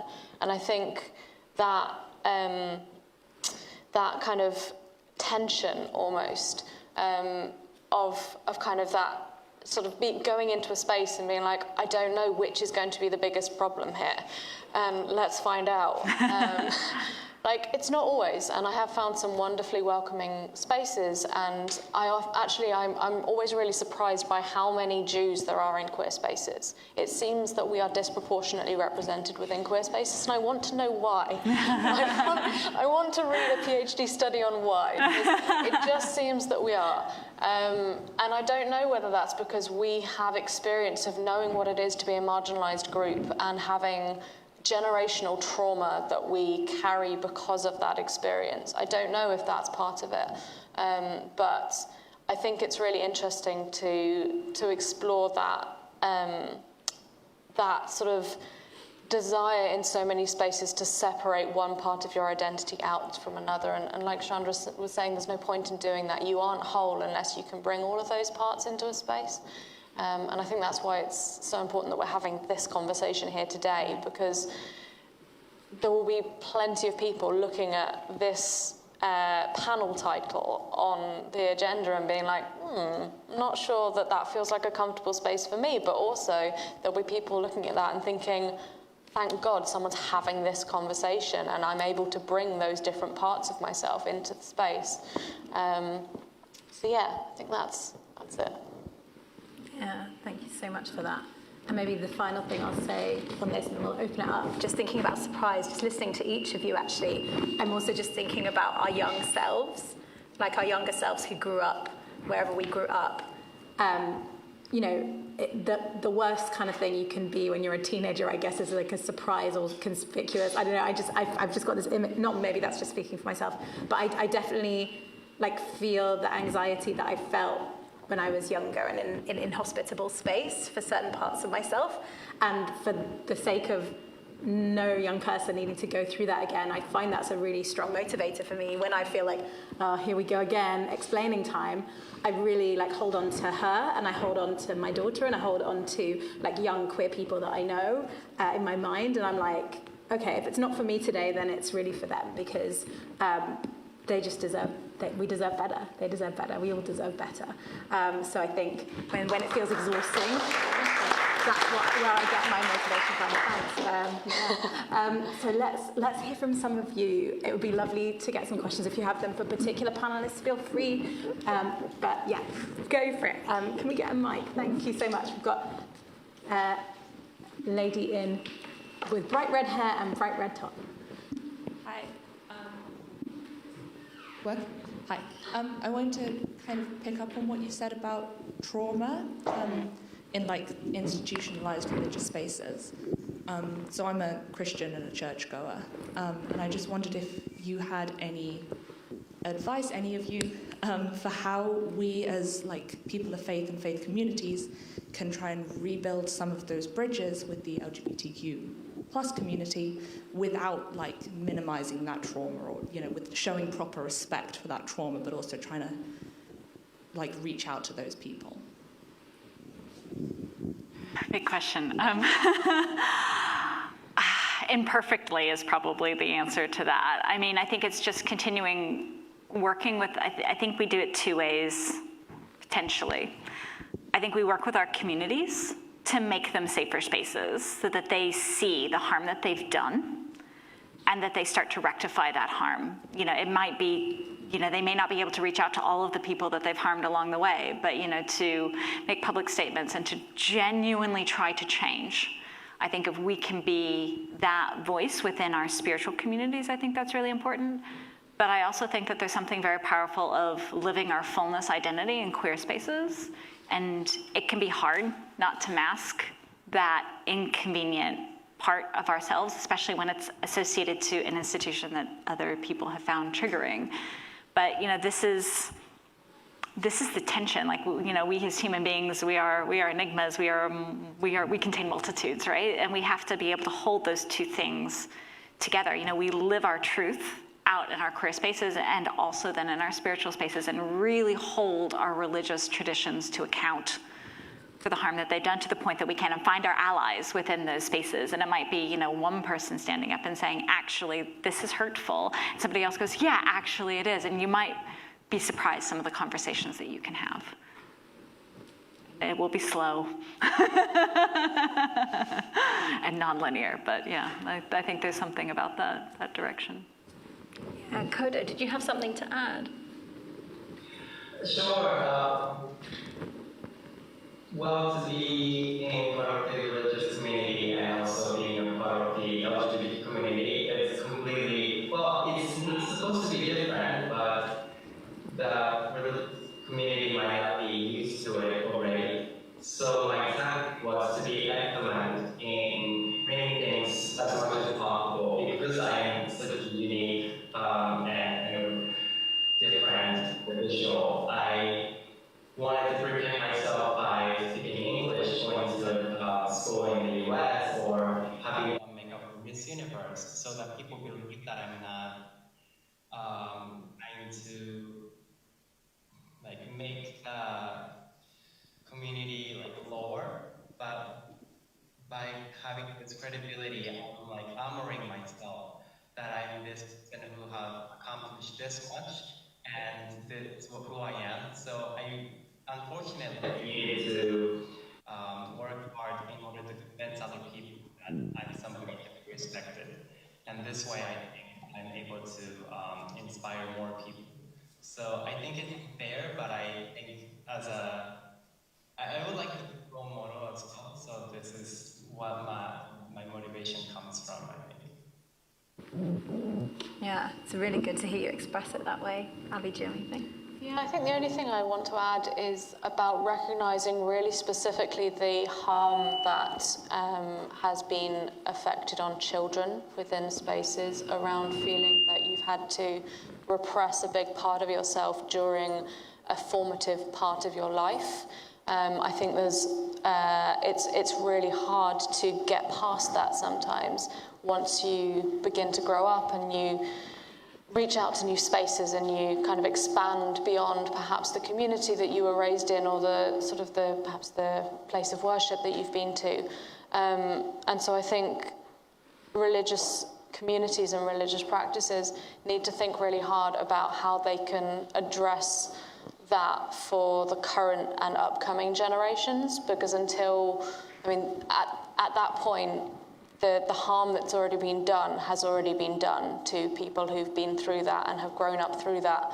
And there's so much that the other panelists have said about beginning to sort of think about how you can address that harm that's already happened. But I think thinking really consciously and alertly about how to prevent that harm from happening in the future is extremely important. And being really open to critiquing every aspect of your tradition that you know has caused harm in the past, and taking active steps to make sure that harm isn't continued to be passed through the generations, I think is really important. Yeah, and I would say, just to add to this, just put it all in the pot, three things. One is we do it together. I think it's impossible to take on these institutions as one individual, and it's a surefire way to get burnt out.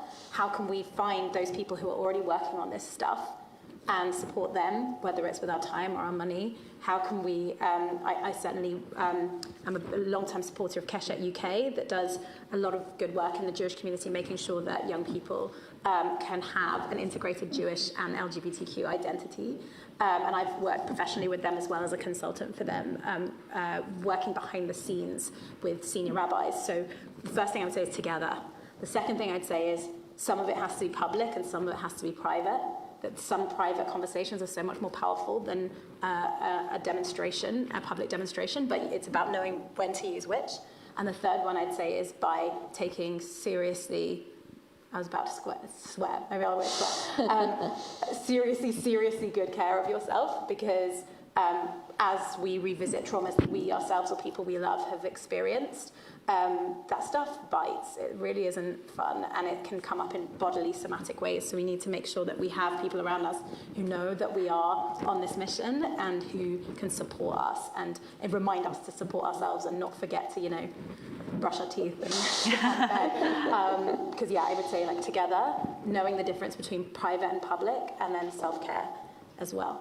I think maybe this is going to be the end of our panel, but what I will say is just very briefly, if each person, starting with Kodo coming this way, can just say where people can find you, where people can follow you, what you get up to, so we can continue this conversation outside this room. So Kodo, tell us where we can find you. Find me on Instagram or my website. My Instagram is Kodo Makeup, and there you can Thank you. Amazing. Thank you for being with us all the way from Japan. So great. In the middle of the night. Yeah, in the middle of the night. Chandra. Yeah, it's 2:26 a.m. now. This is commitment, people. This is commitment. Wow.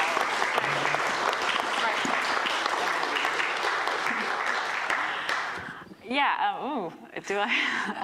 I mean, I unlike Kodo and unlike you, I don't. I'm just me. I'm not actually representing anything sort of formal here aside from my own experience. But yeah, I mean, you've got my name in the program. You can find me on Facebook. I'm also on Instagram as Just Foxy. But yeah, I mean, find me around here. I'm out and about in London. I love conversations. Yeah, I'm here for it. I mean, I can't answer this question without saying bye Pride UK. Yeah. Yeah, so I have the pleasure of running an amazing team of wonderful, incredible volunteers who've made today happen. If you want to be part of us, we want you. Aren't they the happiest bunch of volunteers you've ever seen in your life? I'm so happy. So yeah, that's the best way to find me. Volunteer with us. And I'm Debbie Dannon. In the vein of surprising people, I'm not on Instagram. I never got there and decided not to take that particular drug. It wasn't my drug of choice. But LinkedIn is where you can find me, Debbie Dannon. You can also find me at debbiedannon.com. I blog. My blog is called Resistance and Flow, and it's about integrating those parts of ourselves that get left out. And I also do, if you want to check out Makor Hayim, unhelpfully, you can Google Makor Hayim, which is MAKOR. HAYIM, but we are still on our website is still the old community, which is Willesden Minyan. But that, if you see Willesden Minyan, you're like, is that Makor Hayim? Yes, it is. We just haven't updated our domain. But yeah, you can check it out. And if anyone wants to find out more about our community or about what I get up to, you can come find me. Thank you all for being here. Give yourselves a round of applause. Thank you. And thank you to our wonderful sign language interpreters as well.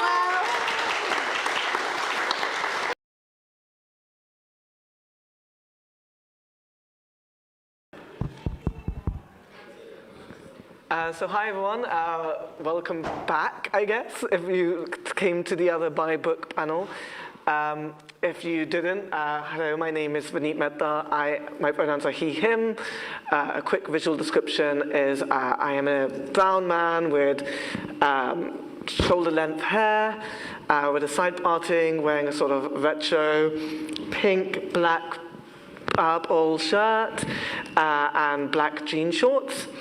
My pronouns are he, him. I'm an Indian bisexual man. I work as a software engineer, but I'm also a public speaker and writer. I have just finished my first book, Bisexual Men Exist, which is coming out in January and is available to pre-order from the bookstore in the foyer. I'm chairing this panel with my friend Lo, who can introduce themselves. Hi, yeah, welcome back to anyone who joined us earlier. My name is Lo Shearing. My pronouns are they, them. I'm an author. My book, by the way, is out now. I'm also an activist. I run the Bi Survivors Network, and I make a lot of content. Quick visual description. I am a white genderqueer person. I have very short purplish hair. I'm wearing all black today as normal, and I have some visible tattoos. And so for this panel, we're really excited to be joined by two amazing writers and performers and creators. So what's going to happen on this panel is after we've done some quick introductions, they are going to do a little bit of performing/reading some of their work. And then we will ask them some questions, and then you guys will also have an opportunity to ask them some questions. So I'm very excited to introduce J.M. Arrow. J.M.'s pronouns are she, her. She is an activist and a writer raised from a working class London background. She writes British East and Southeast Asian fiction and has covered topics including bisexuality and religion in her published articles. She has campaigned with the LGBTQIA, Muslim and BC groups for longer than she cares to discuss. She is a Whovian who would like to write or star in the show one day. And if you're happy to, can you give a quick visual description? Hi. So what I'm wearing today is a black abaya with little glittery studs on it. And also I'm going to be wearing a purple glittery headscarf as well, and a niqab. And I'm of East and Southeast Asian and South Asian heritage.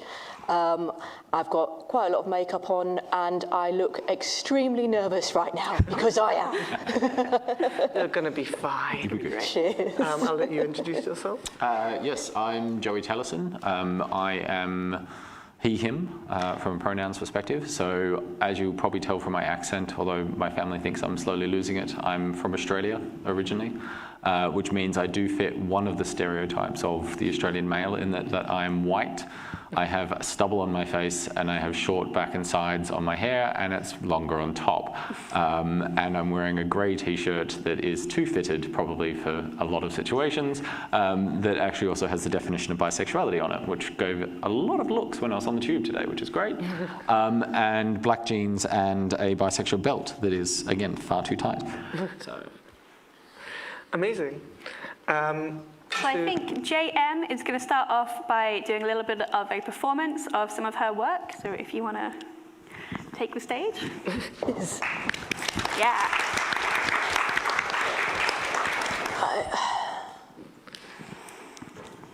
Hey. Blimey, what a life. Can't believe I still need to hide 2 years later on after a flipping pandemic. Do you know, a while back, before I got my mohawk, I was just putting on some lip balm on the bus, and some straight blokes sat right next to me, thought it was for them. You ain't my type, love. Look, if I was going to make an effort for you, you'd know it, and you'd have to be worth it in the first place. That boring-ass white shirt with basic jeans and bad facial hair just doesn't cut it for me, love. And then I'll get people asking me why I sometimes wear the niqab. It's made for saying, I'm not here to be your type, so you can sod right off. Plus it hides this. Before the pandemic, I got people saying stuff like, ni hao, and me love you long time, because they thought they were just being friendly. Top it off with being bisexual and ESEA, as in East or Southeast Asian. It's a nightmare at work. Seriously, if I look at my colleagues in the face, they think I'm picturing them in a romantic filter with Adele playing in the background, except I'm not looking for someone like them. So I look at the floor instead. And then they reckon that I'm ogling at their backside or privates. Don't flatter yourself, lovies. Plus, I get memos on what it means to look professional, as in feminine. Then when I make an effort to look feminine, they tell me, don't wear that, or sit like that, or stand like that, because you look like you're working in Bangkok. Don't get me started when I wear hijab, where they start saying stuff like, you don't need to wear that. You're free now. Can't even have a conversation for more than 3 seconds without someone thinking I'm chatting them up. Like, how do you think I'm crushing on you with that manicure? Those aren't nails, lovey. Those are claws. You think I'm looking for a second circumcision, do ya? Sometimes people ask me stuff like, you know, it just makes me think that I need to carry a calculator to divvy up the questions between each part of my identity just to prove I'm bisexual. So, you're Muslim and bisexual. Can you just give up your religion? Can you just not be gay and just choose the straight bit of your sexuality? Do you date the women first and then the men? How do you divide your time between both? Because, you know, it's all about the binary with them. Recently, they put up a pride flag in the company logo. Nice try. It's been a tough 2 years, I tell ya. I lost some people close to me along the way, but I can't tell anyone, because they're just going to link my race to COVID and think like, well, it's you lot that started it. Just like how they linked my religion to terrorism. Then they linked the porn industry and STDs to my sexuality. Glad no one listens to Agony Aunts anymore. Remember them? They always attach health disclaimers to bisexuals. Is your man bisexual? Oh, make sure you get yourself tested first. Can you imagine if those blokes in the bus knew I was bi? You got any friends, love? Can we make a video? Get a bit of bukkake in. Yeah. Yeah. Thanks a lot, internet. I'm supposed to be grateful that women of my race get all that sexy attention. I'm supposed to be flattered that women of my race are featured in a blogger's video on how to pick up Asian girls, or are listed in a mail-order bride catalogue. Tell me how I'm supposed to feel when a guy who's having a bad day decides to murder 6 Asian women working in a spa. Or when someone beats the crap out of their Asian girlfriend because we're supposed to be meek and submissive, gentle, delicate things, you know? Thing is, you can't say nothing. The amount of times I've heard the words model minority when a Filipino nurse gets spat at in the street, or when a Chinese person gets beaten up, or just when anyone of my race gets abuse, countless, and I'm supposed to be good at maths. Don't know where I heard that. Like, you don't hear nothing when a Southeast Asian kid or an elderly person gets killed, like that poor baby Jellica Burke, who was only 2 years old when she was murdered with her mum, or when that pensioner Chong Mi Quen's decapitated body was found in the woods, or when 39 Vietnamese refugees are found dead in a van, or when a Southeast Asian activist commits suicide as the racism got to them. Because we're just a privileged minority. One of the good ones, a minority that couldn't fight the good fight because you hardly hear anything about them anyway. Like, where have I heard that before? Someone once asked me, what can bisexuals bring to the table with all that privilege anyway? Dunno, mate. You tell me, since we're supposed to be greedy. You should see some of the leftover scraps we get. It's a proper awful menu. Massive portions of insecurity, bad polo shirts, shoes painful to look at. Live, laugh, love. When someone who ain't bisexual finds they're in the presence of a bisexual, their ego goes right through the roof. Like, I'm not interested though, because I have standards. Mind you, since I cut my hair this way, things have switched around a bit. So, no one gives me unwanted attention anymore because of my gender. No one says to me anymore, I've never had a Chinese girlfriend before. Yeah, I really miss that. But I do get followed around in shops and kicked out of clubs because people think I'm selling drugs or stealing tampons. And some queer clubs think us Asians spoil the ambience or some pretentious crap like that. So when I go to a gay club, it can feel like I'm going to immigration office, especially when my white friends get in straight away while I'm getting ID'd like I'm 12. Because I'm a model minority with lots and lots of privilege, innit? Double that if I dare to have a bloke as a partner. I'm sure the straight clubs will welcome me with open arms and lots of understanding, while thinking that my bisexual Asian crotch is a concert hall hosting a pride gig.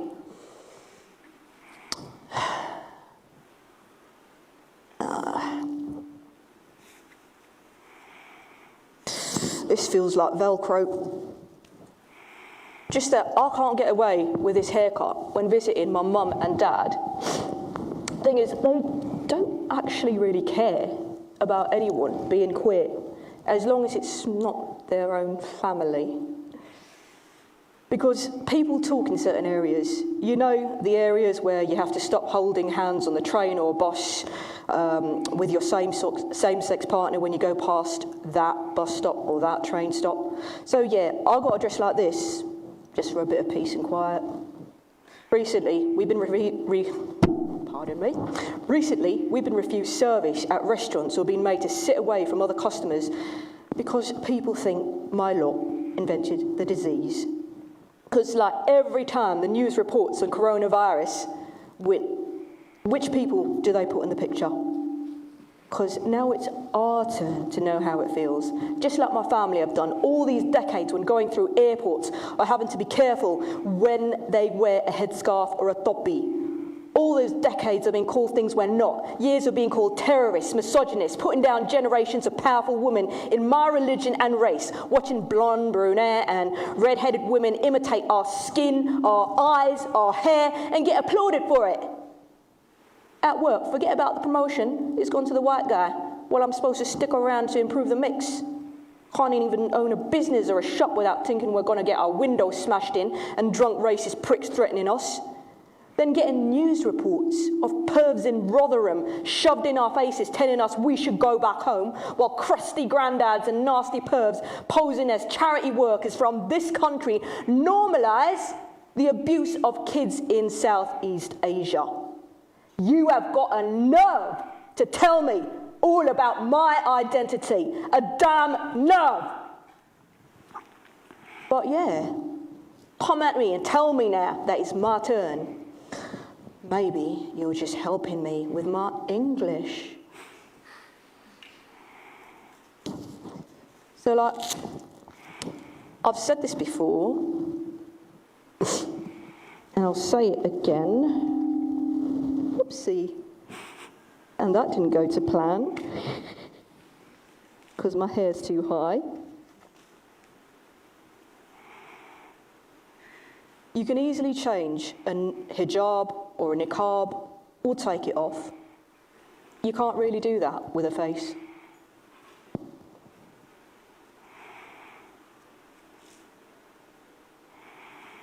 Happy Bi Pride, everyone.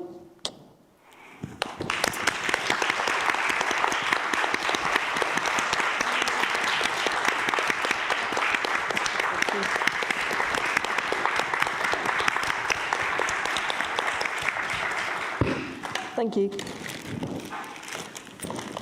Amazing. That was very powerful. Cheers. Do you want to come sit? Thank you. Ooh, it's like I'm doing shopping right now. Are we doing panelists and then questions? Yeah. So Joey, you've written a book called What Not to Say to a Bisexual. Yes. Tell us the inspiration behind that, because you had a really interesting story about why you wrote this book. Yeah, it's really interesting. So I, as part of my sort of normal job, I write a lot. I write policies and strategies, and you will have seen the stuff that I write, but my name is never on it. And it's very much kind of corporate writing and government writing and this kind of thing.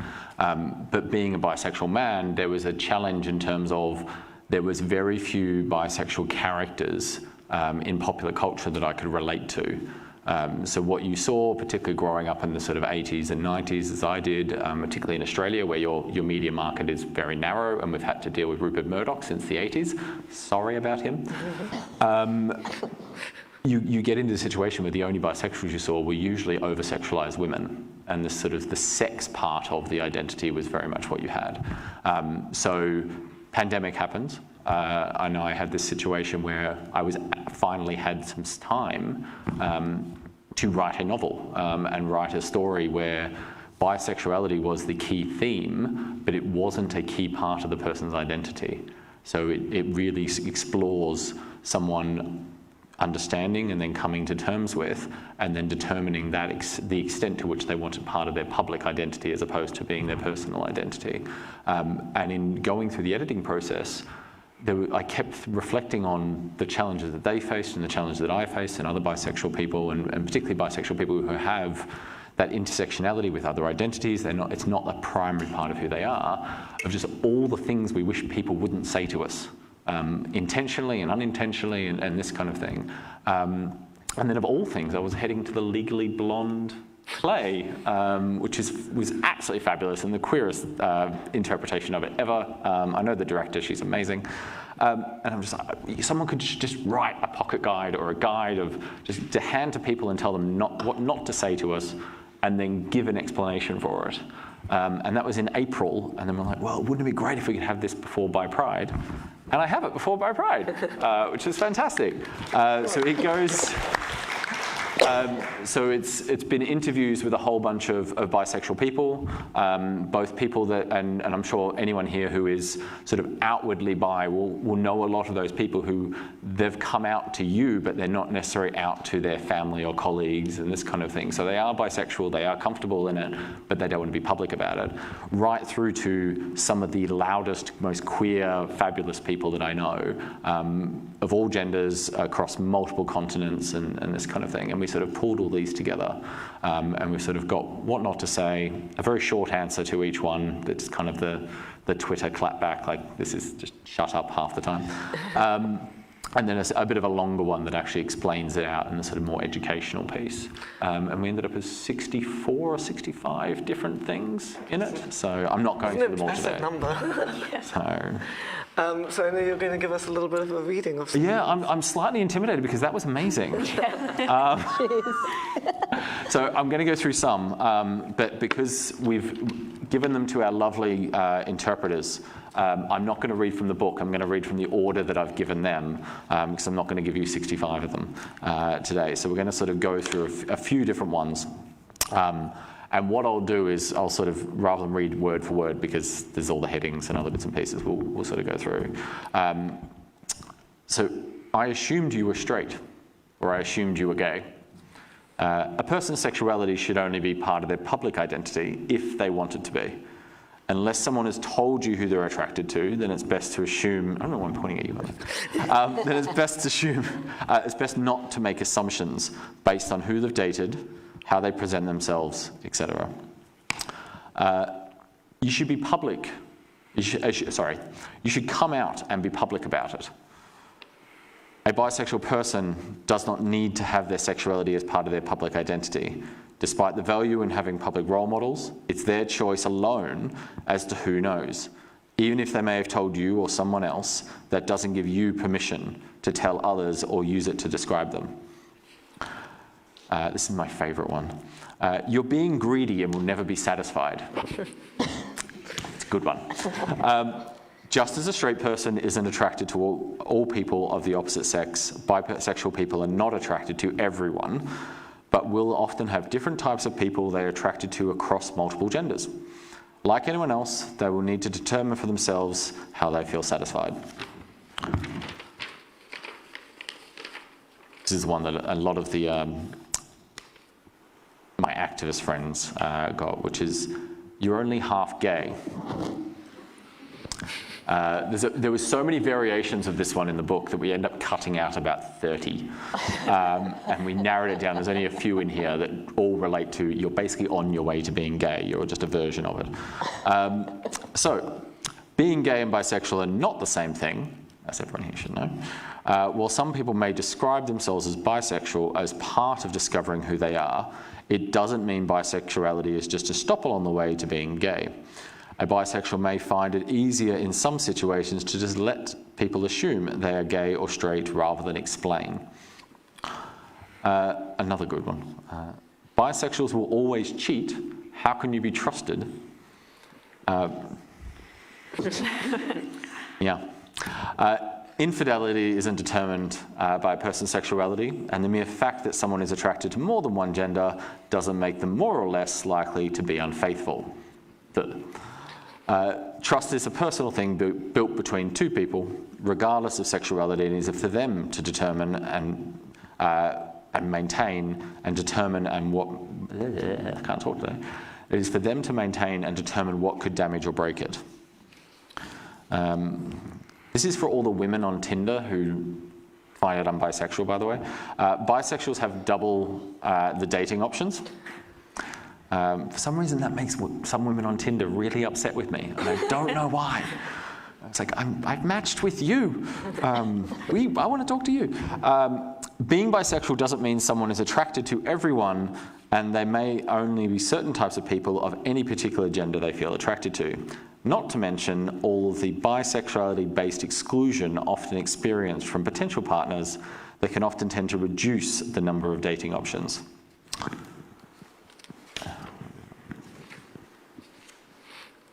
When were you last with a man or a woman? I know everyone gets this a lot. This is kind of there's a scorecard. It's like, all right, what's your ledger like? The Magician there before did a great example of this with rope, if anyone saw that one. A person's sexuality is defined by who they're attracted to, not by who they've been physically intimate with in the past. While being with someone of the same or opposite sex can help some discover, affirm, or celebrate who they are, a bisexual does not need to disclose their dating or sexual history to be legitimate.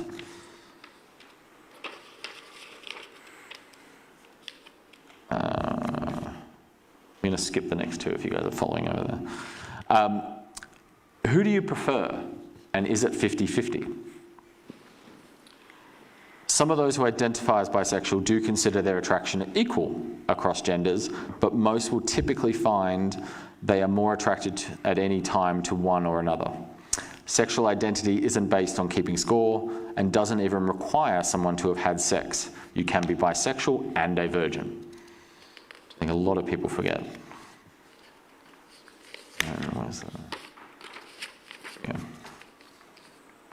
Yeah. Prove it. Are you a real bisexual or a fake bisexual?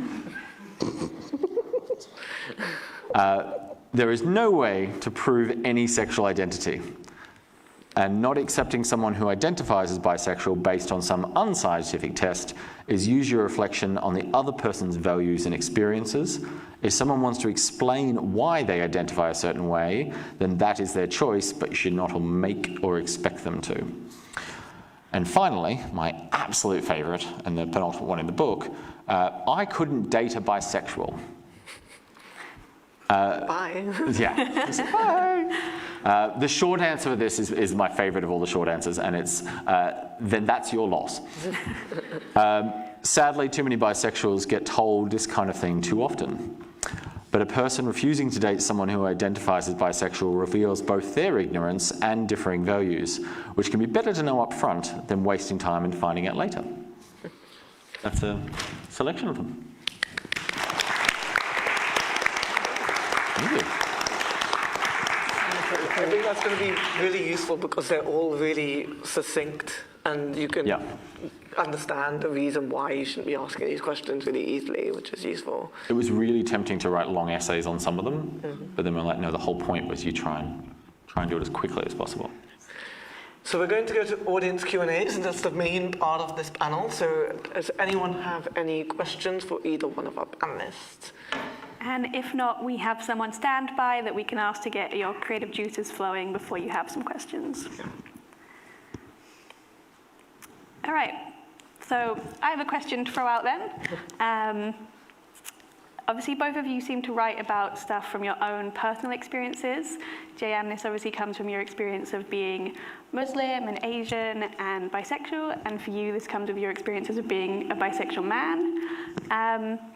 But what was the process for you from taking these personal experiences and then deciding you were going to create writing or art or a performance piece out of it? Excuse me. Can you hear me through this? Cool. Yep. Okay. What I've just performed is actually a second part of a similarly titled performance piece that was performed by an actor and is part of a East and Southeast Asian film fest called We Are Not Virus. And it was written during the pandemic when there was a lot of hate crime being reported against the East and Southeast Asian community. So I was actually absolutely terrified to leave the house because there were all these reports of people getting beaten up of my ethnic background. So what better to do than to write a little play while I'm locked up indoors? That's an amazing use of time. I think for me, the big thing was around the representation. So again, I grew up in a small town in Australia. I basically grew up in Summer Bay, home and away type thing. Like we have beaches and surfing and everything else that's that. But the cold version, because we're on the south coast, and I didn't know any bisexual people. I didn't know any characters. I didn't know anything else. And even when you had fictional characters, and the example I always use is Call Me By Your Name, which I think is a fantastic piece of sort of sexual exploration and this kind of thing. But at no point in the book do they label it. But to a lot of people, the book and the movie are considered gay fiction. And in both situations, both of the main characters are with men and they're with women and this kind of thing. So at the very least, you would say they're bisexual at that point. But from a popular culture perspective, it is a gay film and this kind of thing. You get some people who describe it as, queer and this. And that really frustrated me because by labeling it that, you're automatically blocking out all the other possibilities of how it can be interpreted and how it can present itself. So even when you are getting characters and representation that could be bisexual, it's being taken out of that. And that representation, so it was kind of, I want to tell a story, and it made sense to use that as a way to tell the story. And the fact that this came out of that is fantastic. I think the challenge we've got, and religion's a great example from this, is being bisexual doesn't exclude any other identity. It doesn't exclude you, being a Muslim. It doesn't exclude you being a Lego fanatic. Like, I love Lego, by the way, it's fantastic. But there's that intersectionality and this kind of thing. And I think part of that comes from the fact that the bisexuals you see and this kind of thing is kind of like the gay people we saw in movies in the 1980s, where they were so overtly that way. They didn't really have anything else. They weren't three-dimensional characters. And gay and lesbian characters are now much more three-dimensional, but bisexual characters aren't quite there yet. I want to see the sort of Muslim bisexual woman who loves Lego and Minecraft, but is also an amazing chef, but turns out she's, illiterate as well or something. Like, let's get lots of intersectionalities in there and show them as really rounded people so that the bisexual bit's just kind of oh yeah, and that. It's really interesting as well because I've never watched Call Me By Your Name and I never realised it was bisexual at all. And it makes me think of Lowe's Ramirez test, which says that when you don't say the character's bisexual, then you lose the representation. So it's really interesting. I wanted to ask on your literature that you're working on at the moment, how, because we had earlier some non-fiction writers, and it would be really interesting to know how you go about constructing a piece of fiction. How did it kind of, how has the writing process been? Yeah, it was really interesting because the whole story arc, and it's actually how I approach policy writing as well. The whole story arc was laid out in one afternoon sitting in a park in Islington. And then it took a year of writing to flesh that out and sort of go, what are the individual scenes and this kind of thing. And one day I may reveal what it is, but there's a song from the 1990s that I ended up using to define the pacing, because I really liked the pacing of the song and I really liked the content and this kind of thing.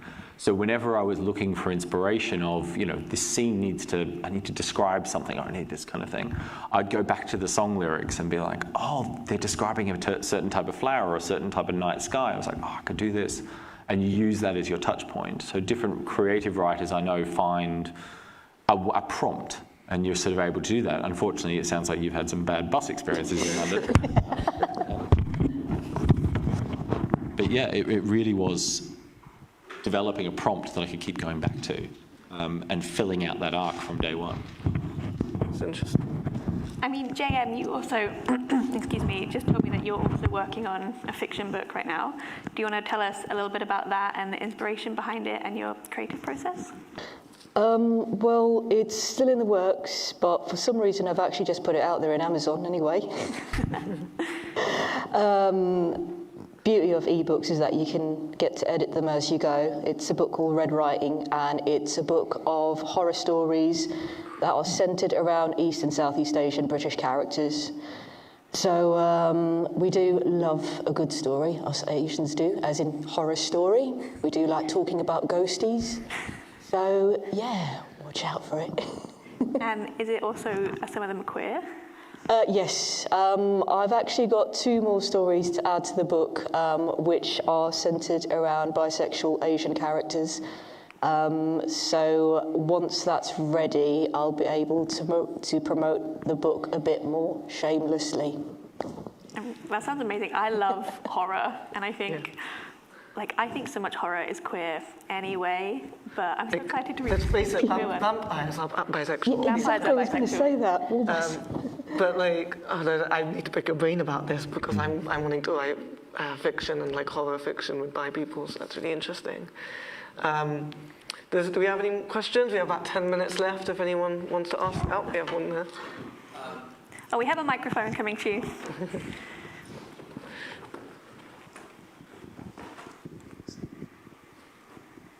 I just wanted to know, as bisexual writers, have you kind of been able to explore your sexuality in different ways when writing that you wouldn't think, has anything kind of surprised you when it came to the sort of looking at your sexuality from kind of a writer's perspective?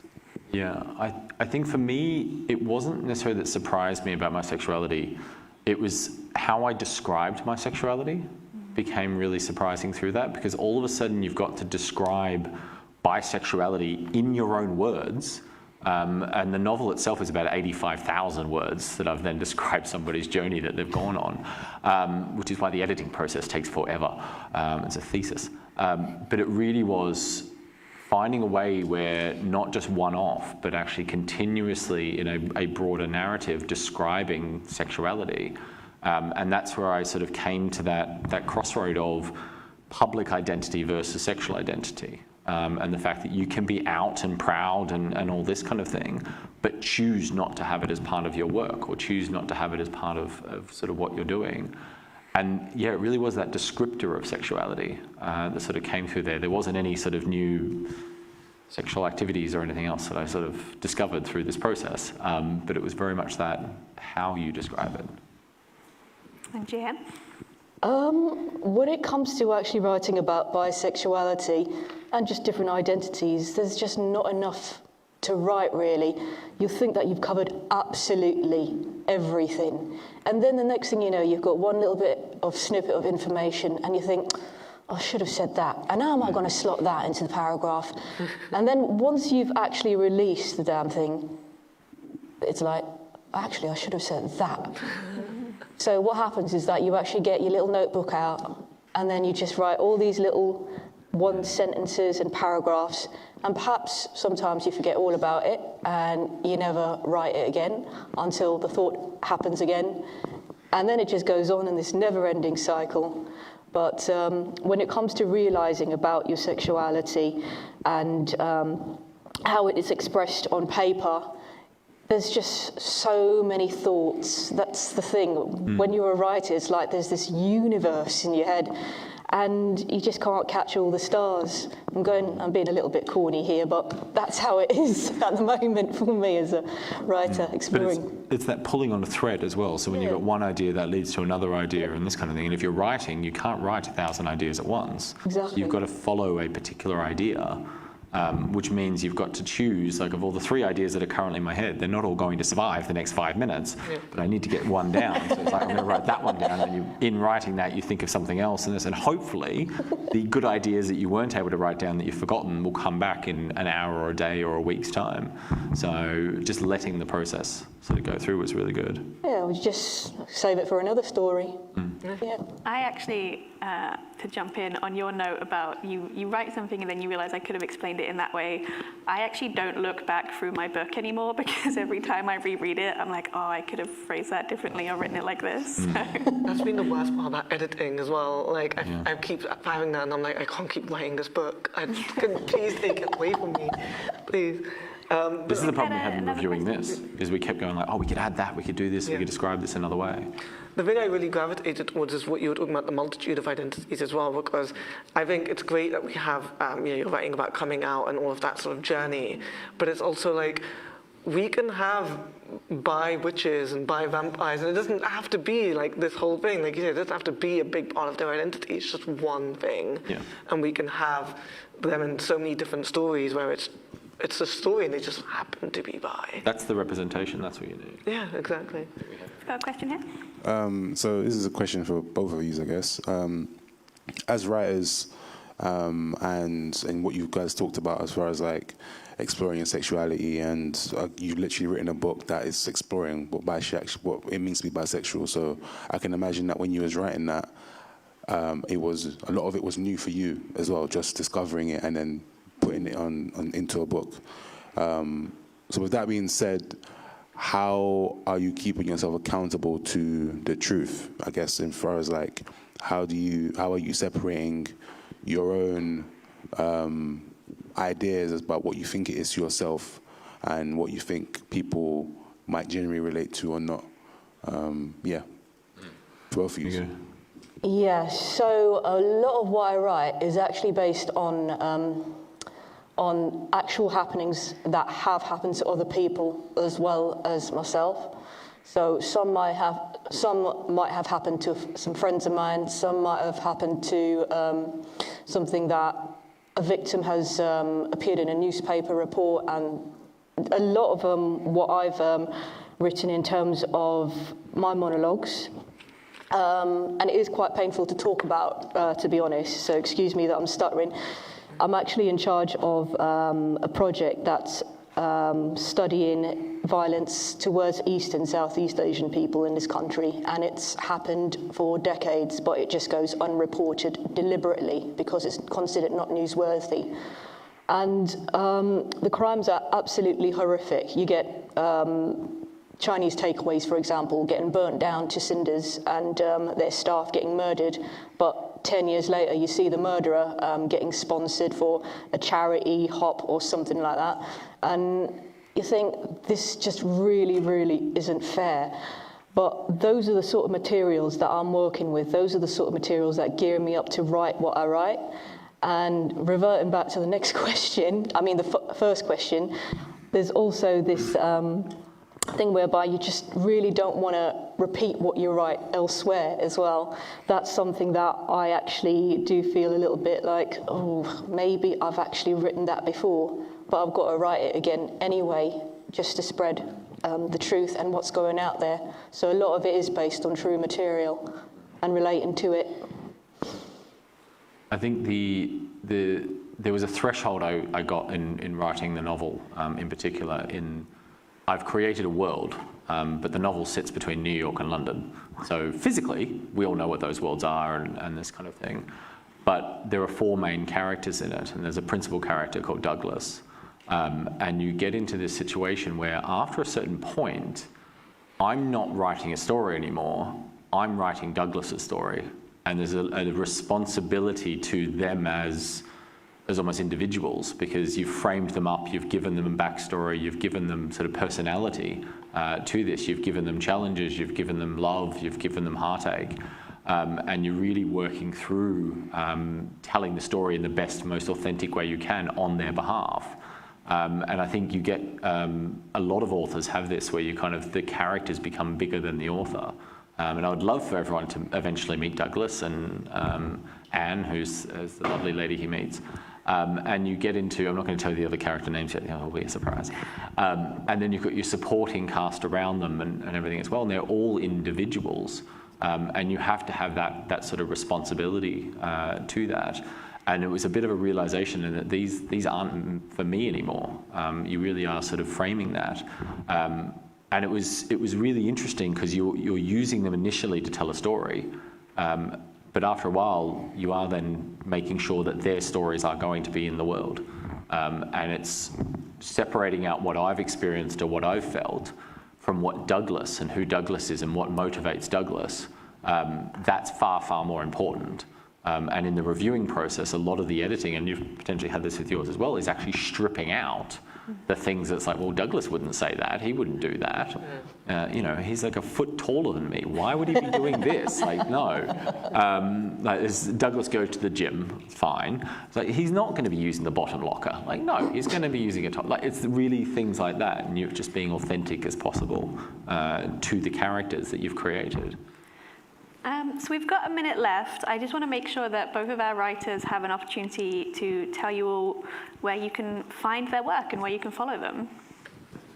Okay. Well, you can follow me on JM Arrow, and I'm on Twitter. And yeah, just watch out for Red Writing on Amazon. Eventually, it'll get there. And also, there's a few monologues that I have done as well. So one is We Are Not Virus, and one is the ECA Hub. And also, one would be something that I will actually tell you later, because for the love of God, I've forgotten it. Oh, hang on. Creating Apart, which is another collection of East and Southeast Asian plays and monologues online. So, yeah, that's me. Over to you.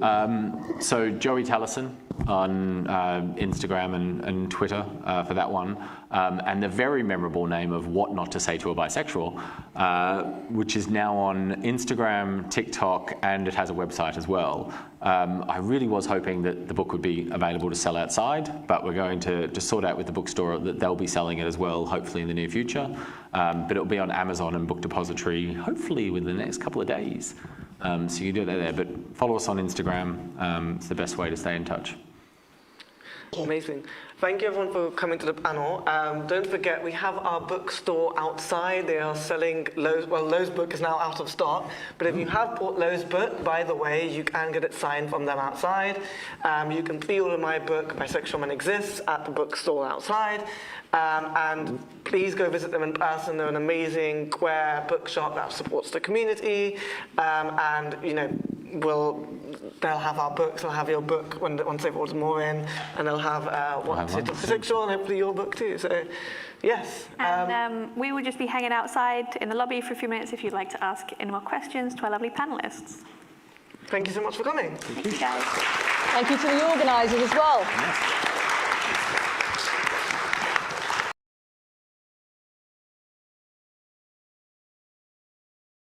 Good. Well, welcome and thank you all very much for coming to the Unicorn panel. We're going to be talking today about non-monogamy and being queer. Looking at all the different things around identity, how people have relationships and date, and pretty much anything that we come to. I suspect, knowing some of these panelists are quite chatty, we're going to get off topic a little bit, but hopefully in some interesting and fantastic tangents. For those of you who don't know Unicorn, we are Bi Pride UK's sister magazine, so we run an online mag. It's fantastic, please check it out. We released issue 10 recently, and just like Bi Pride, we're run by volunteers. The good news as well is that we recently launched the Unicorn Fund, so anybody who has any ideas for articles or interviews that they want to put forward, you can apply, and we now have a small amount of money to be able to put back into the community. So whether you want to write or you want to read, please do come and check us out. So I'm going to introduce the panel now. I was going to say we saved the best for last, but the nice thing about having a panel of non-monogamists is that we're all quite on board with the concept of comparison being an awful thing. So I will just say that we have a fantastic lineup of people and we're all going to get stuck in.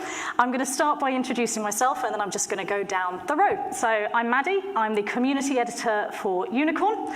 I am non-monogamous. I have been various different shades of open, non-monogamous, polyamorous throughout my life. I'm very lucky I've got some special people in the audience here and at a distance today. And for those of you who want a visual description, I am very pale, mid-30s femme person with a side bun that's kind of strawberry blonde and a Unicorn t-shirt, which was brilliantly designed by the design team at Unicorn. So if you like the t-shirt, please check it out on the website. And I'm going to pass it down the line. Hi, I am Gabriel Novo, he, him. I am a writer-photographer. I have been in open relationships and all the such forever and a day, but really polyamorous around the same time that I came out as bisexual, which was around 2018. Publicly, always been bi though. And I guess for the visual, I have crazy hair, a white stripe, and oranges all over my button-down shirt.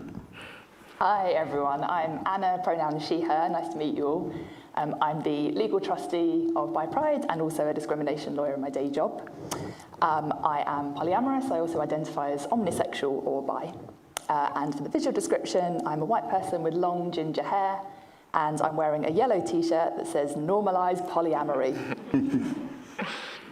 Hi, I'm Ru, or Rufai Ajala. I go by they, them pronouns. I work as an intimacy coordinator and a filmmaker. I identified as non-monogamous mostly around 2006. 2012. Mostly as solo polyamorous, but now I feel ambi-amorous kind of like fits a better description of where I'm at. In terms of like a visual description, I'm wearing a white t-shirt. I have dreadlocks, dark skin. Yeah. Awesome. And Hafsa, your turn. Hi everyone, my name is Virtual. So I'm for visual description, wearing a yellow pendant band, purple lipstick, and a lipstick bow, and I have a shirt that says abortion no care. So I identify as also bisexual. I'm queer, and I've been polyamorous for quite a while. It's something I always talk about, but I identify myself non-hierarchical person. So hopefully we get that, and I do my work with soul. I'm pretty well, plus shirt. Though I'm not necessarily to say like this is just my own holy journey. So that's me. You can see on my channel, so Fantastic, thank you, Hafsa. So everyone there has kind of touched a little bit on your journey towards non-monogamy. But I wanted to give each of you a chance to expand a little bit on that, particularly because I know everyone here has a slightly different experience of how they came to it and also how they view being non-monogamous as part of their identity. So actually I'm going to come to Ru first, just because you talked a bit about your journey of how you've developed your relationship with non-monogamy over the years, and I'd be really interested to hear a bit more about how you came to that. Let me have a think. So I think mainly I was going through, after a very serious monogamous relationship, one of my first when between 18 and 21, I was struggling with a lot of trauma and the failure of that relationship.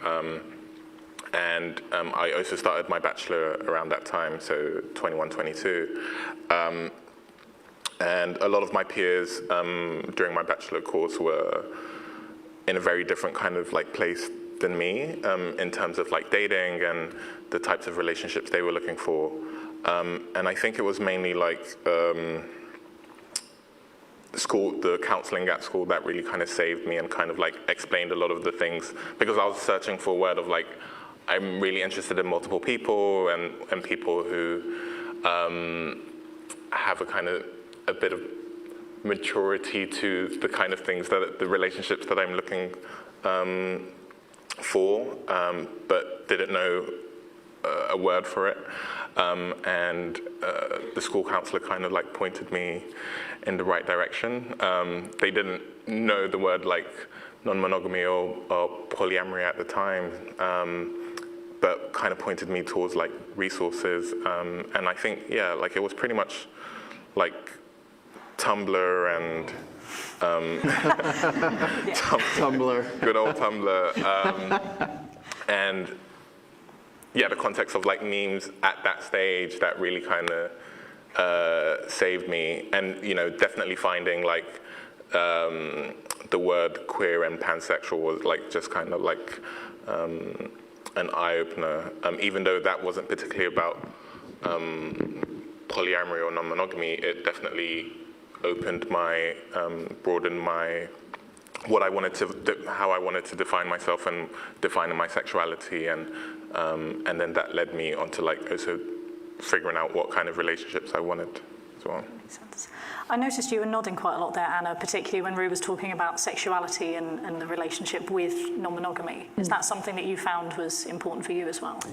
I think it's more that I was identifying with when you find the resources, one kind of leads to the other. So I think a lot of the queer content that I was viewing kind of segued quite naturally into polyamory. I think for me personally, I feel like there's sort of two separate parts of my identity. There's some sort of similar experiences to both, but I think I happen to be omnisexual and happen to be polyamorous, rather than being sort of inherently intertwined in me.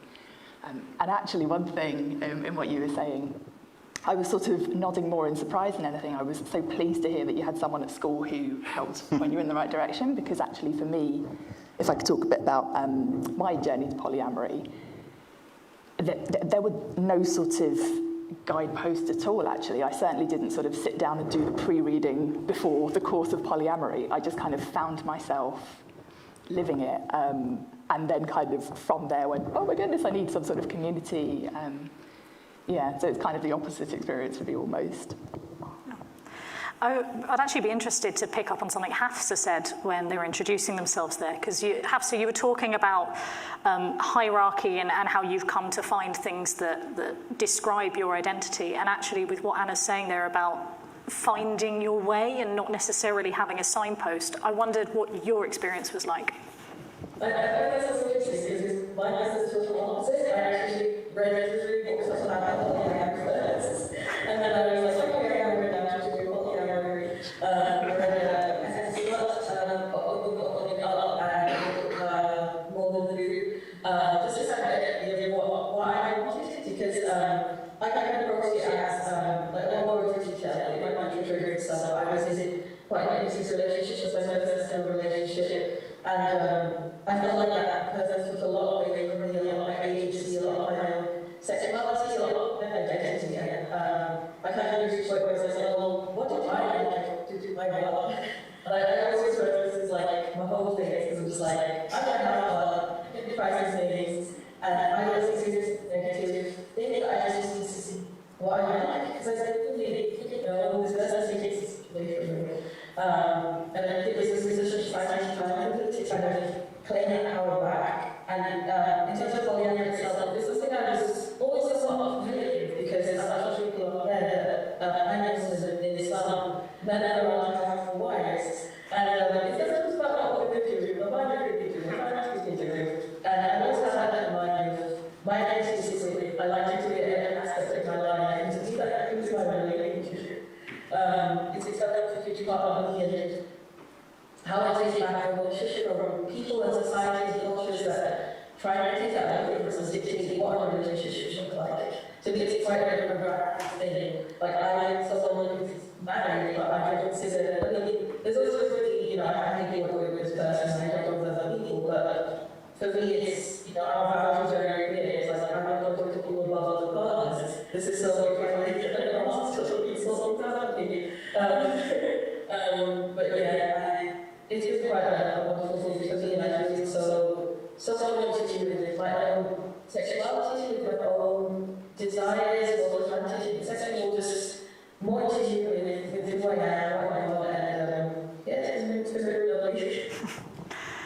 I have to say, I think that idea of agency is something that always fascinates me when looking at polyamory generally, because there are so many people that come from different places. Some people fall into it by accident, some people it's very intentional.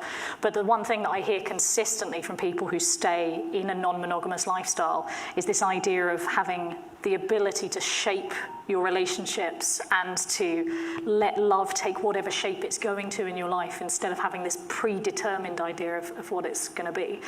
I'm going to come back and pick on that a little bit more in a second, but I also wanted to ask you, Gabriel, because when Rue mentioned Tumblr, your eyebrows went through the roof. So what about your journey to polyamory? It is not, I'm aware of Tumblr's works, but that was not really my I kind of had the strange, I had a more traditional, not upbringing, but like I was married for about 12 years. We were together for about 15. And so I had the very much traditional heterosexual kind of thing, even though we were both queer, nobody was saying anything. And it was an open marriage, but no one was saying anything. No one was living out loud.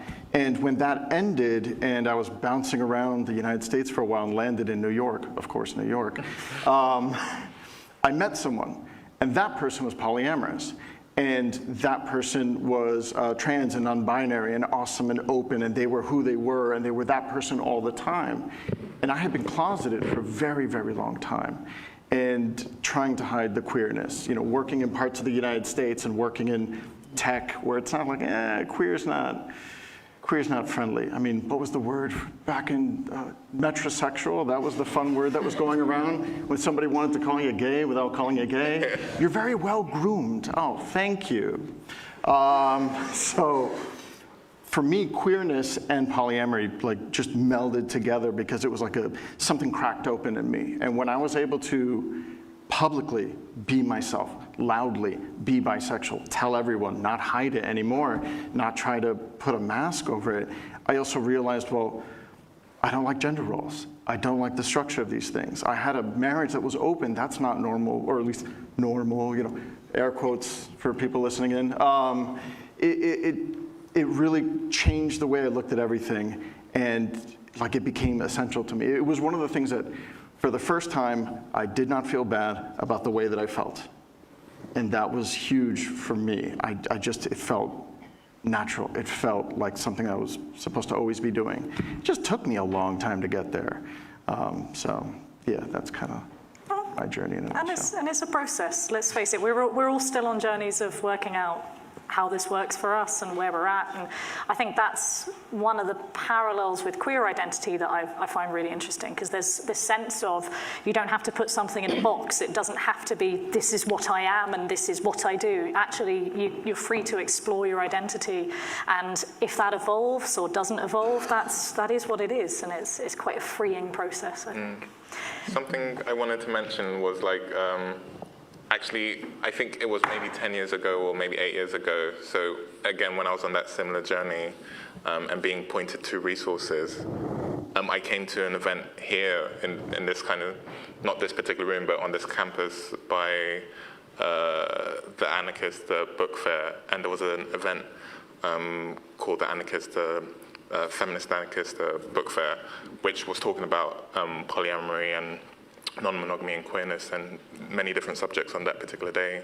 And then an event that later kind of came out of that was an event at the Common House down in Bethnal Green called Pilser, which again every, I think, month did like a kind of chat about opening up polyamory and stuff and non-monogamy to people, to the public, to just kind of have group discussions. So like it's very kind of like surreal having like this kind of like almost 8 to 10 years later, this kind of crossover of that. We're coming full circle for you. Yeah, pretty much, yeah. Fantastic.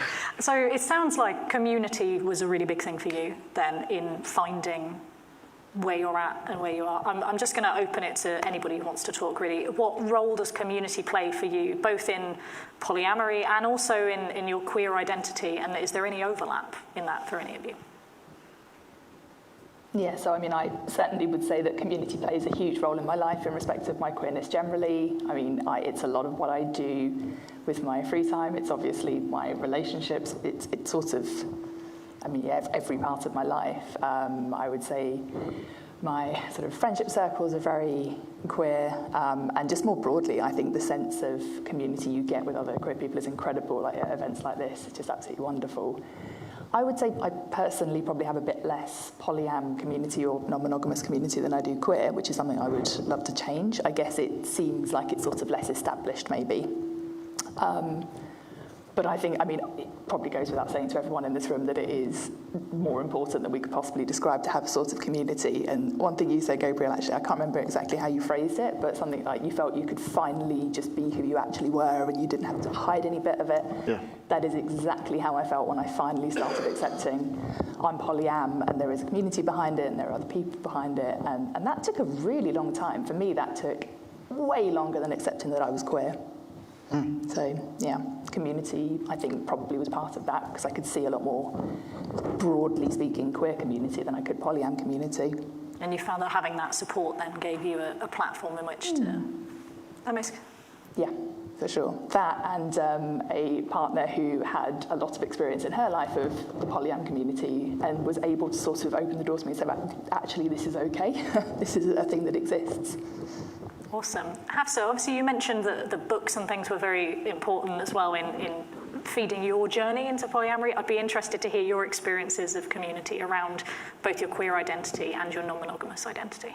So I found that queer people of colour have accepted the wholeheartedly appropriate to their community, appropriate to their homes, but the mainstream poly community, the mainstream queer community is overwhelmingly white, and I never, surprisingly, it is very segregated.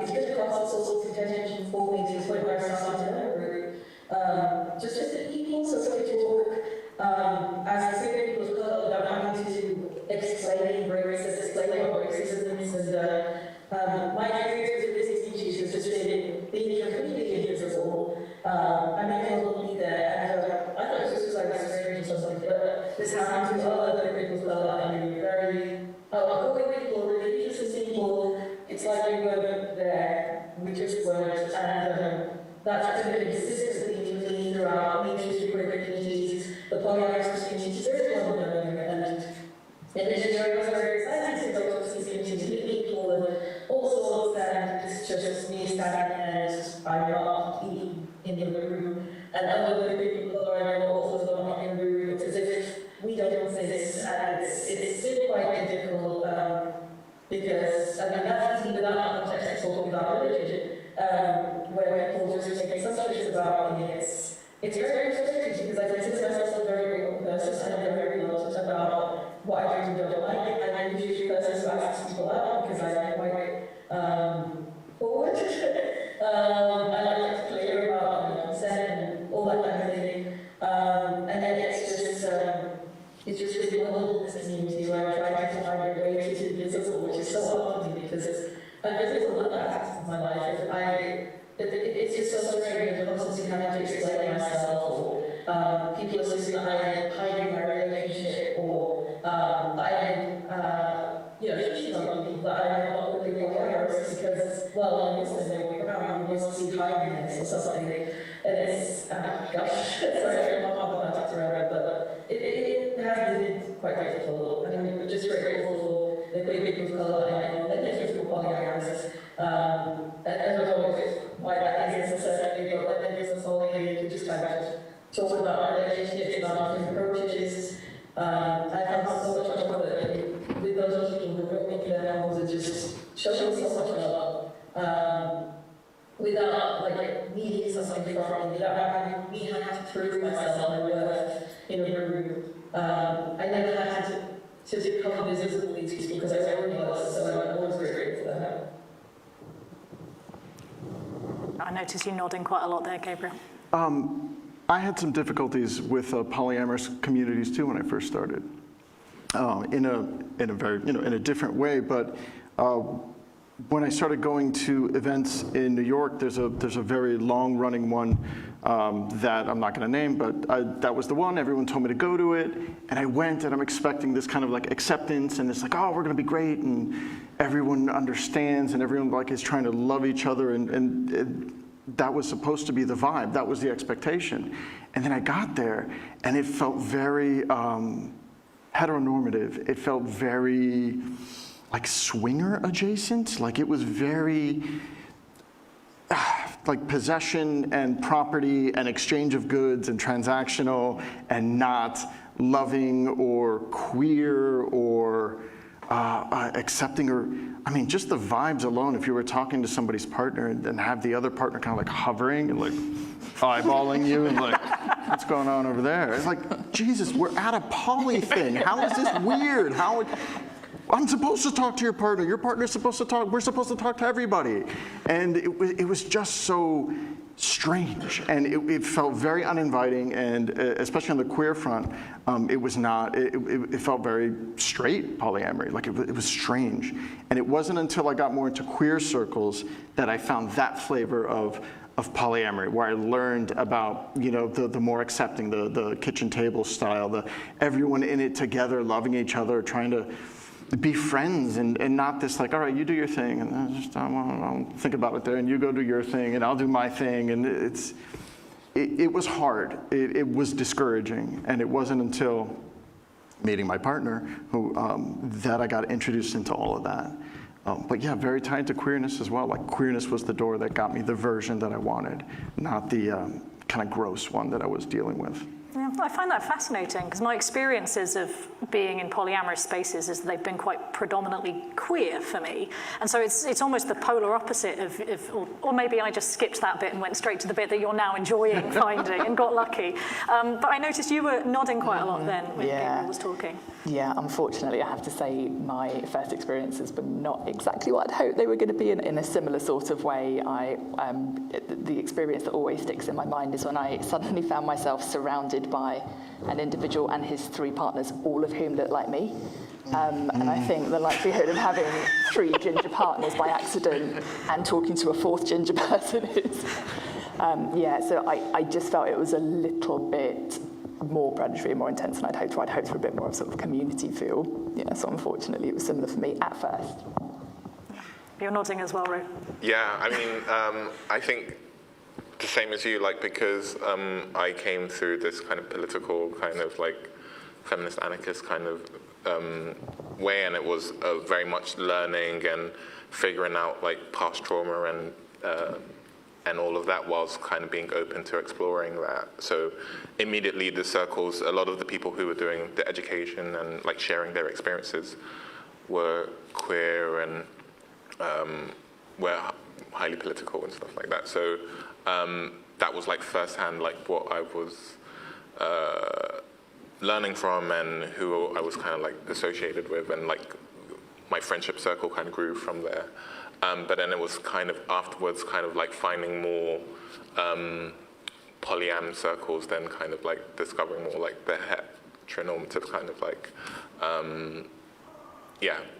sections of that, which sometimes kind of intersected or also I didn't feel maybe was right for me, or like in terms of the kind of partners I was looking for, the types of people that I wanted to connect with.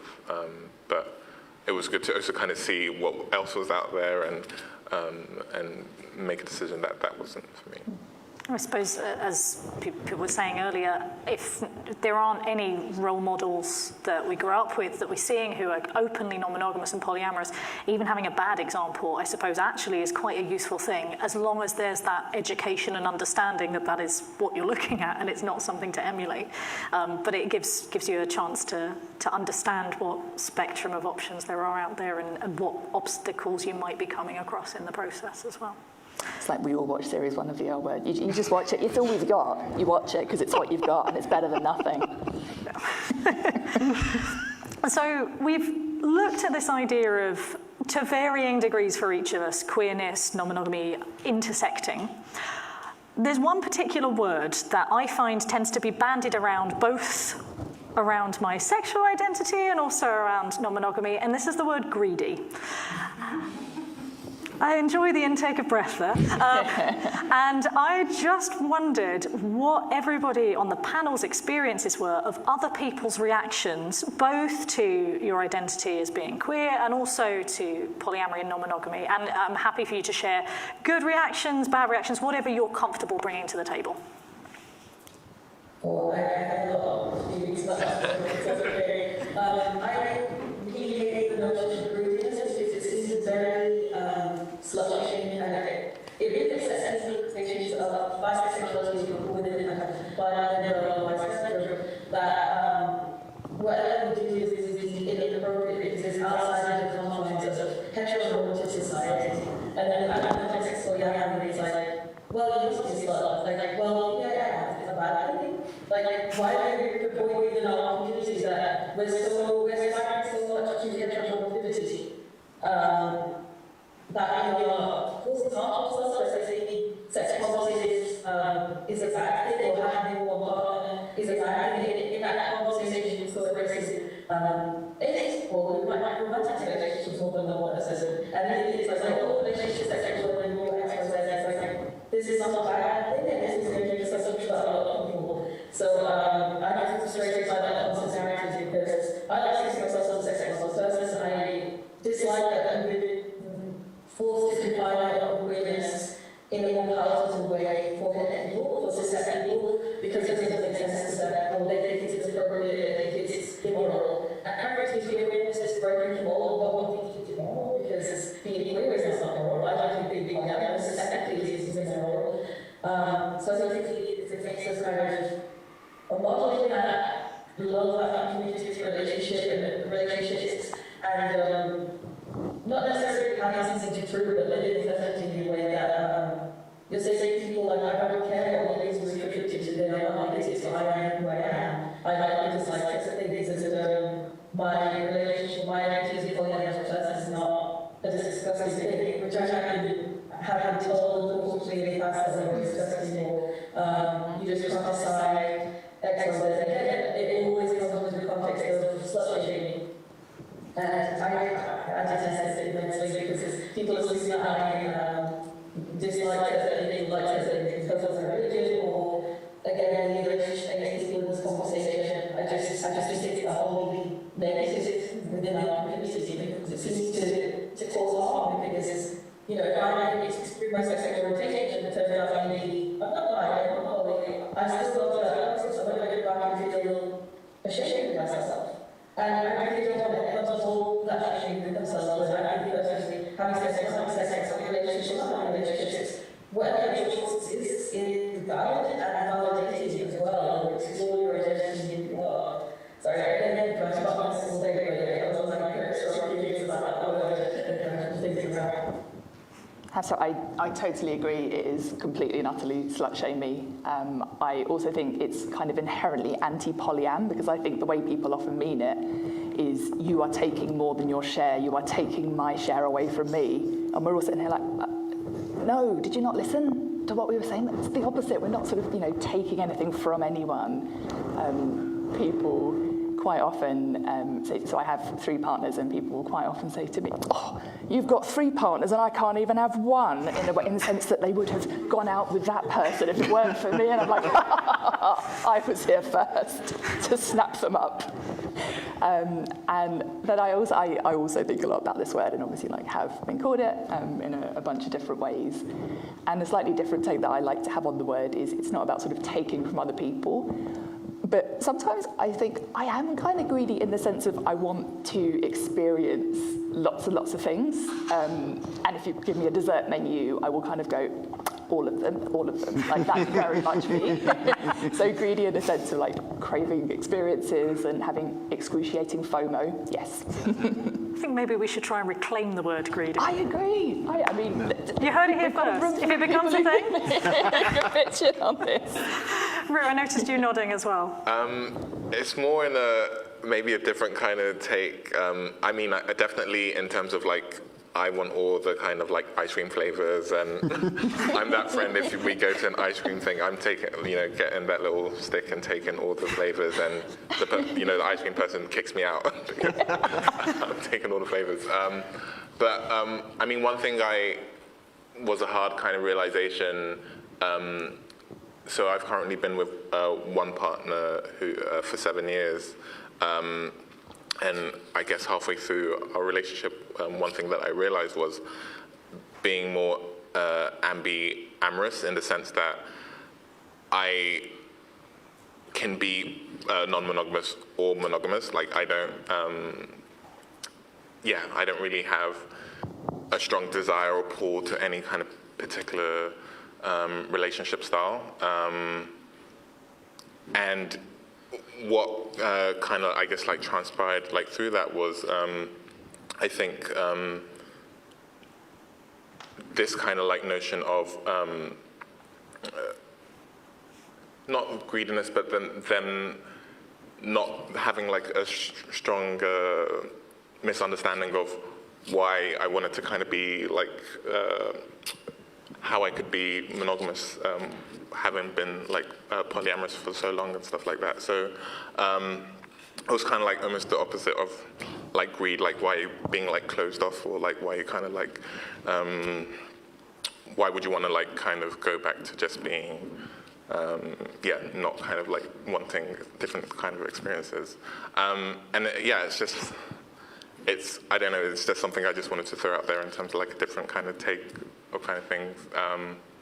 But I do feel that in terms of like, for ambi kind of like amorous people, like, we don't like have like a strong kind of pull in terms of like relationship style. Like I feel I'm more like sufficient like alone than kind of like in kind of having a monogamous or like multiple partners per se. So yeah.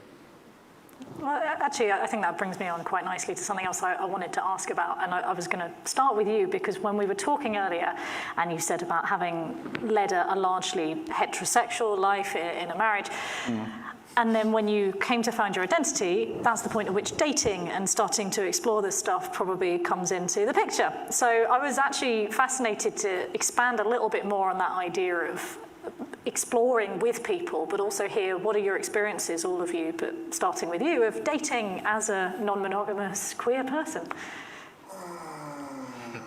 Oh, God, yeah. I didn't know this was therapy. Oh, God. So it has been a mixed bag, and it has been a mixed bag in the weirdest of places.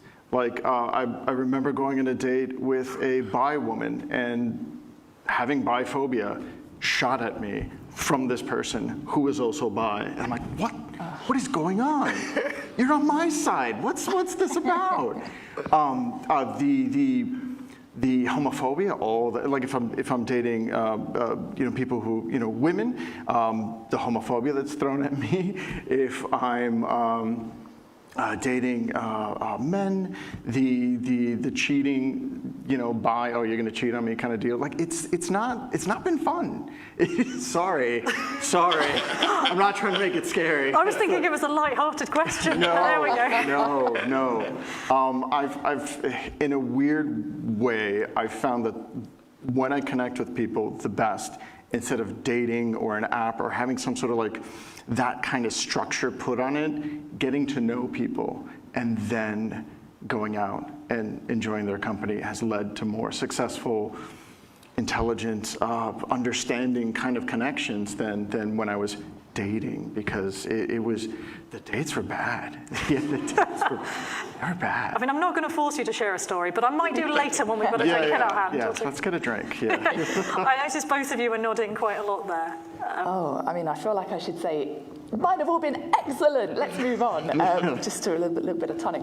Actually, that's not too far from the truth. I've been incredibly fortunate and had really good experiences, particularly like within the queer community, of people just being so much more sort of open-minded, even if they aren't already familiar with polyamory. And I think that's definitely one area where being polyam and being queer intersect. It's people have already looked into themselves and re-examined things they were expecting in terms of romantic or sexual orientation, and are just, or other parts of their identity like gender, and are that bit more prepared and have the sort of skills already to re-examine other things. One thing I did want to touch on, I don't want to end on a positive note, that wouldn't be in keeping. So one other negative is not the person you're dating, but if it's all going well, yay, happy days, friends of that person or like other people kind of in the peripheries feeding in and saying, oh, you should beware of bisexual polyamorists or whatever I'm being referred to as. Do you want to finish on a really upbeat? You say Rue and Hafsa there were trying to work out who's going to have the best finisher. I don't mind.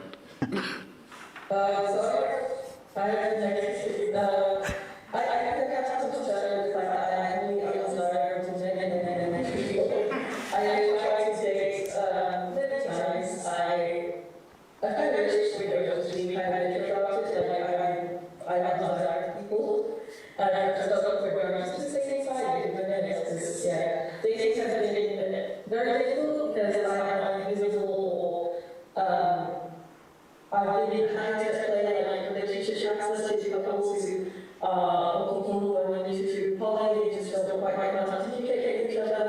I've had people that are asked to me and not consider my feelings, how I'm doing, and the relationships that are doing well.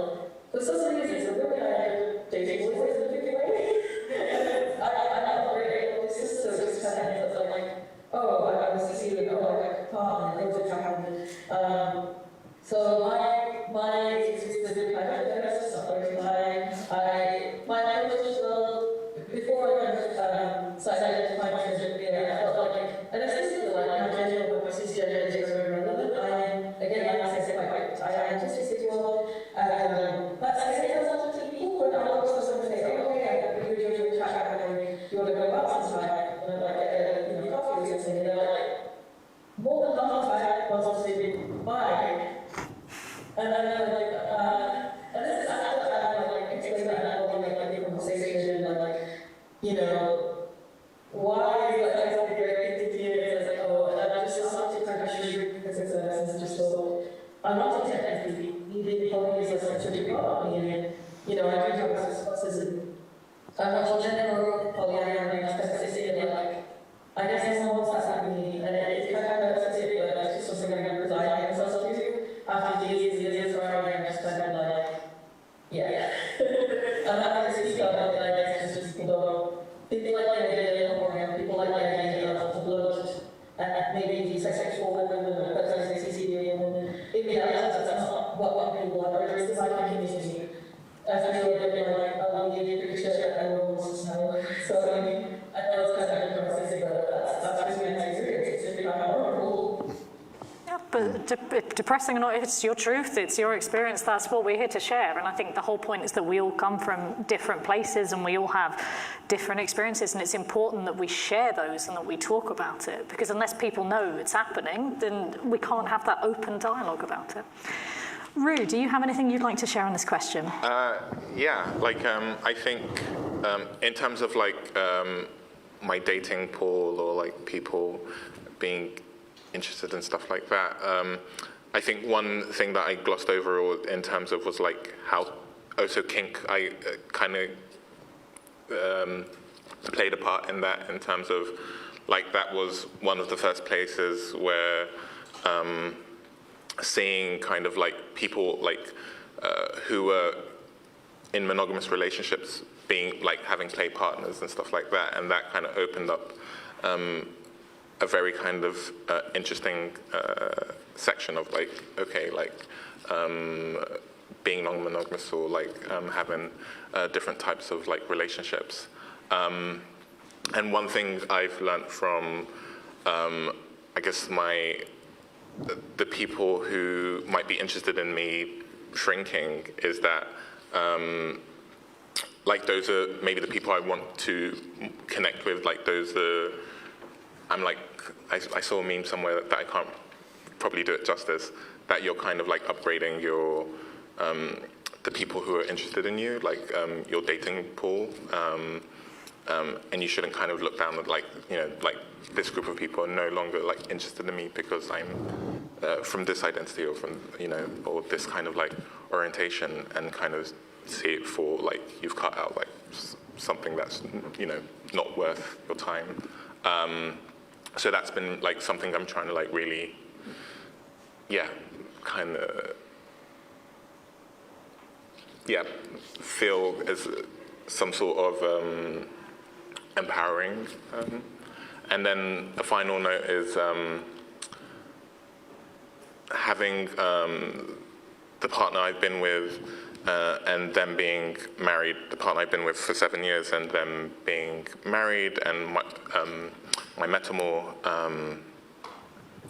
you know, being in a non-monogamous relationship and having the support and of a metamor who's also like really patient, a partner who's, you know, over the, you know, the 7 years having those kind of like trials and tribulations and ups and downs, and having the patience to really like wanting to tackle a lot of issues and not kind of giving up. I think, you know, because of like non-monogamy and a lot of, you know, there is a lot of workbooks and a lot of kind of like resources, educational kind of stuff, and you kind of like really go through it, and having therapists who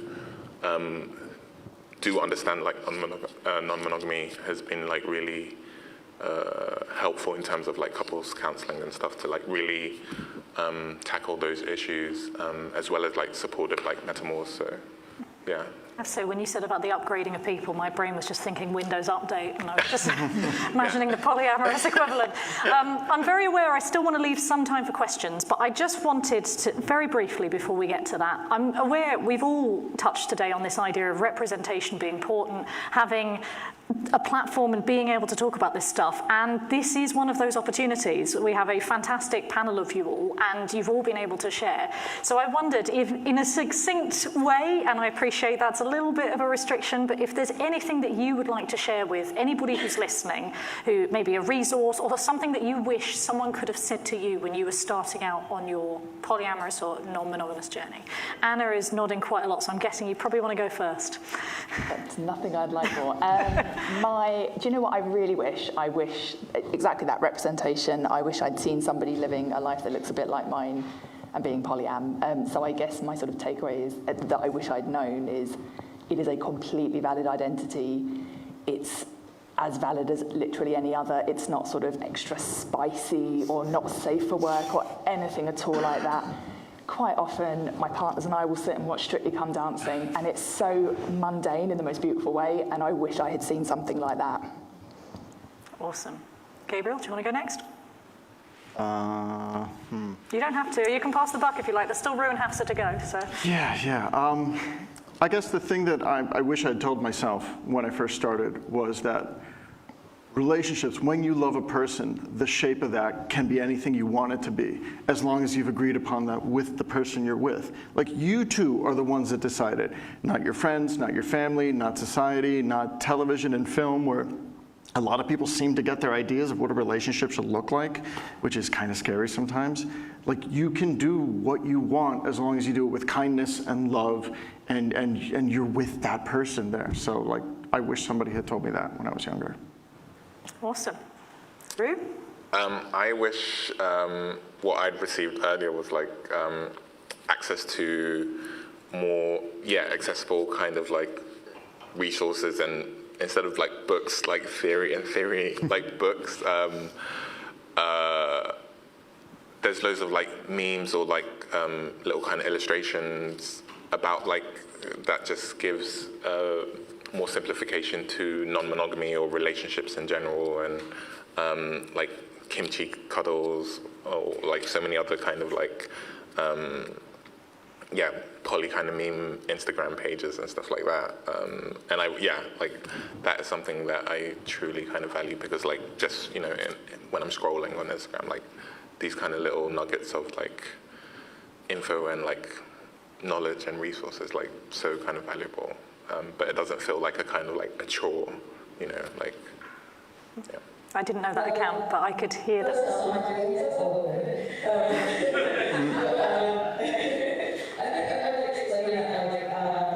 We always talk about any monogamous relationships, people talk about relationships being give and take, and then out of poly, myself like it is so much, but then I kind of expecting back, I kind of just sit on the wayside.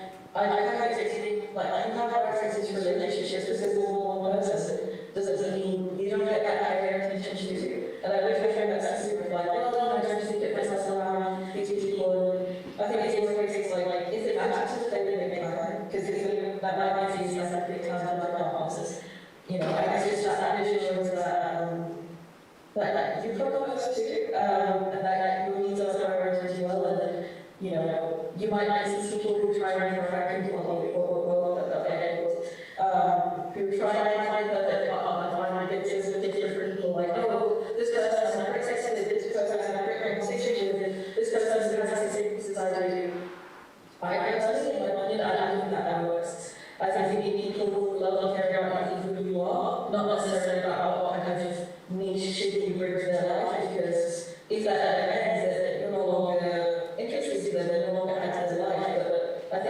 to address and say, well, what do they actually like? Are they making happy? Are they enjoying this relationship? Are you doing relationships? How are you getting on with your other partners, your partners?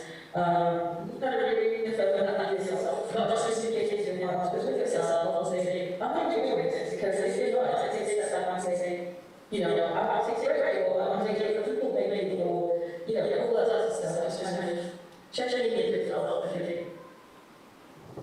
Awesome. Now, I think we have a little bit of time for questions before we have to wrap up. So, 5 minutes? Fantastic. Do we have any questions, Tawny? Fantastic. Would you like to get us started? We will have a microphone making its way to you. I unfortunately don't have any background music to announce its arrival. But, Thank you. That was really interesting. Rue touched a little bit on kink, I think. And I was just wondering, because you were talking a lot about how queerness and polyamory often intersect. I was wondering how you thought that kink maybe intersects with those two things.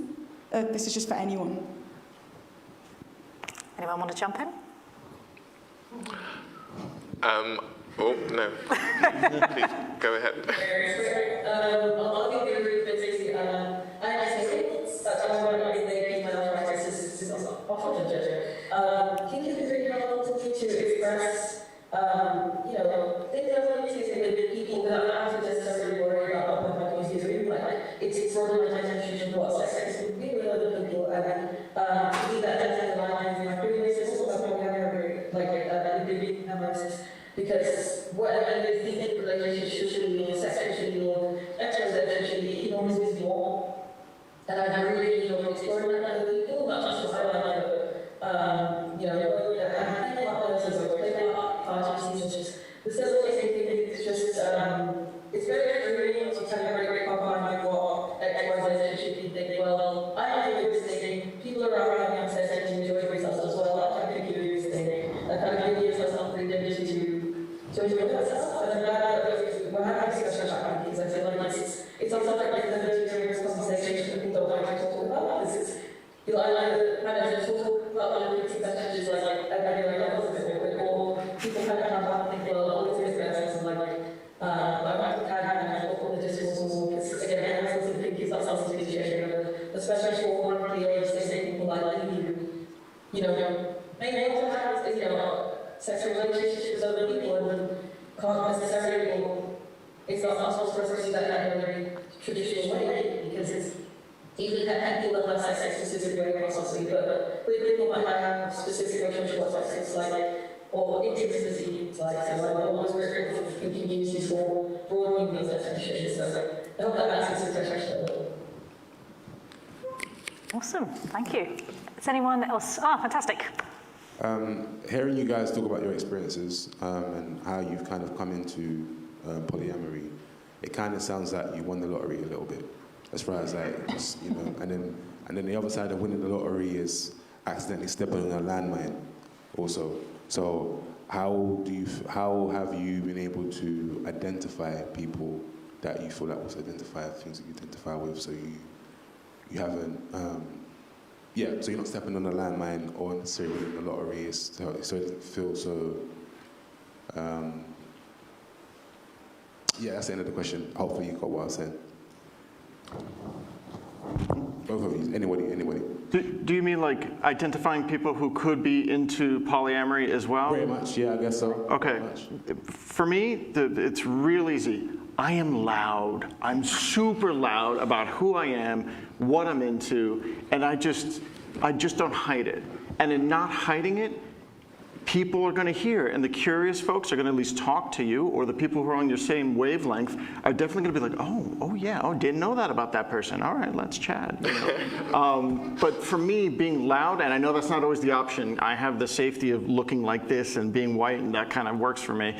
But not everyone can do that. But I have found success in being loud and being proudly myself, and that has helped me avoid things. Now, also, it's brought curious people that weren't the right fit.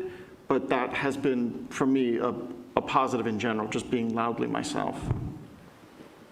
It's similar for me. I think of it more as I love a deep and meaningful. I love a really good, like, let's get into it, communicate, and I think it's about communication. So not so much, I mean, maybe there are people for whom it is winning the lottery. It feels more a bit like you put the work in on the communication level. Again, acknowledging that for me, being who I am, being white, being femme, being the kind of person people expect to have a kind of safe, deep and meaningful with, maybe that's a bit easier. But yeah, I think it's similar in that it's being very communicative about who I am and what my life looks like and that sort of thing. And I think it's, those conversations can go either way. I have conversations with a lot of people who aren't interested in being polyam themselves or dating me, even if they are, or whatever it might be. And you just get some really good conversations that way, in my experience, with all kinds of people. Fantastic. Do we have time for one more quick one? Nope. One? Okay, awesome. We'll perhaps just have one last. Let's keep it nice and succinct if we can.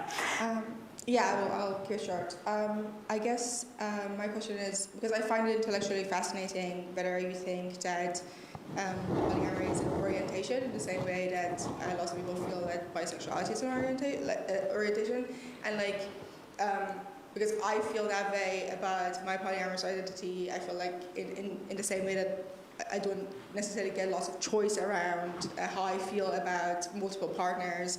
That's kind of how I feel about it. But I was wondering how the panel feels. Totally the same for me. I feel like it's just something ingrained in who I am. I think of it as a relationship orientation or relationship style orientation. But this is why I say for me it's not quite as interwoven with my queerness, because I just am polyam. It's not a sort of choice in any sense. So similar to you. Fantastic. Well, I want to say first and foremost a huge thank you to the panel. You've all been absolutely fantastic, so if we could give them a round of applause.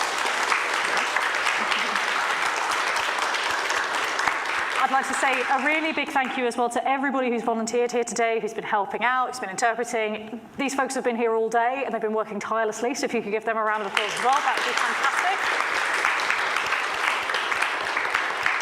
And finally, I wanted to say a big thank you to all of you. You are the reason we're here. It is really rewarding to be able to have this kind of conversation about non-monogamy in a space that is a queer space and that isn't just a polyamorous conference. It's a fantastic thing for us to be able to talk about this and it not just be focused on that kind of stuff. So you've made that happen. Thank you all very much for coming. And please do check out Unicorn. We are online, as I said, we're free. We've got Instagram, we've got Twitter. I'm really bad at Twitter, but it does exist. And while this is the end of our panels, there is tons of stuff still going on. The main stage has still got some performances, so I know I'm going to scoot over there as soon as we're done. Have a fantastic rest of Bi Pride and enjoy your evenings.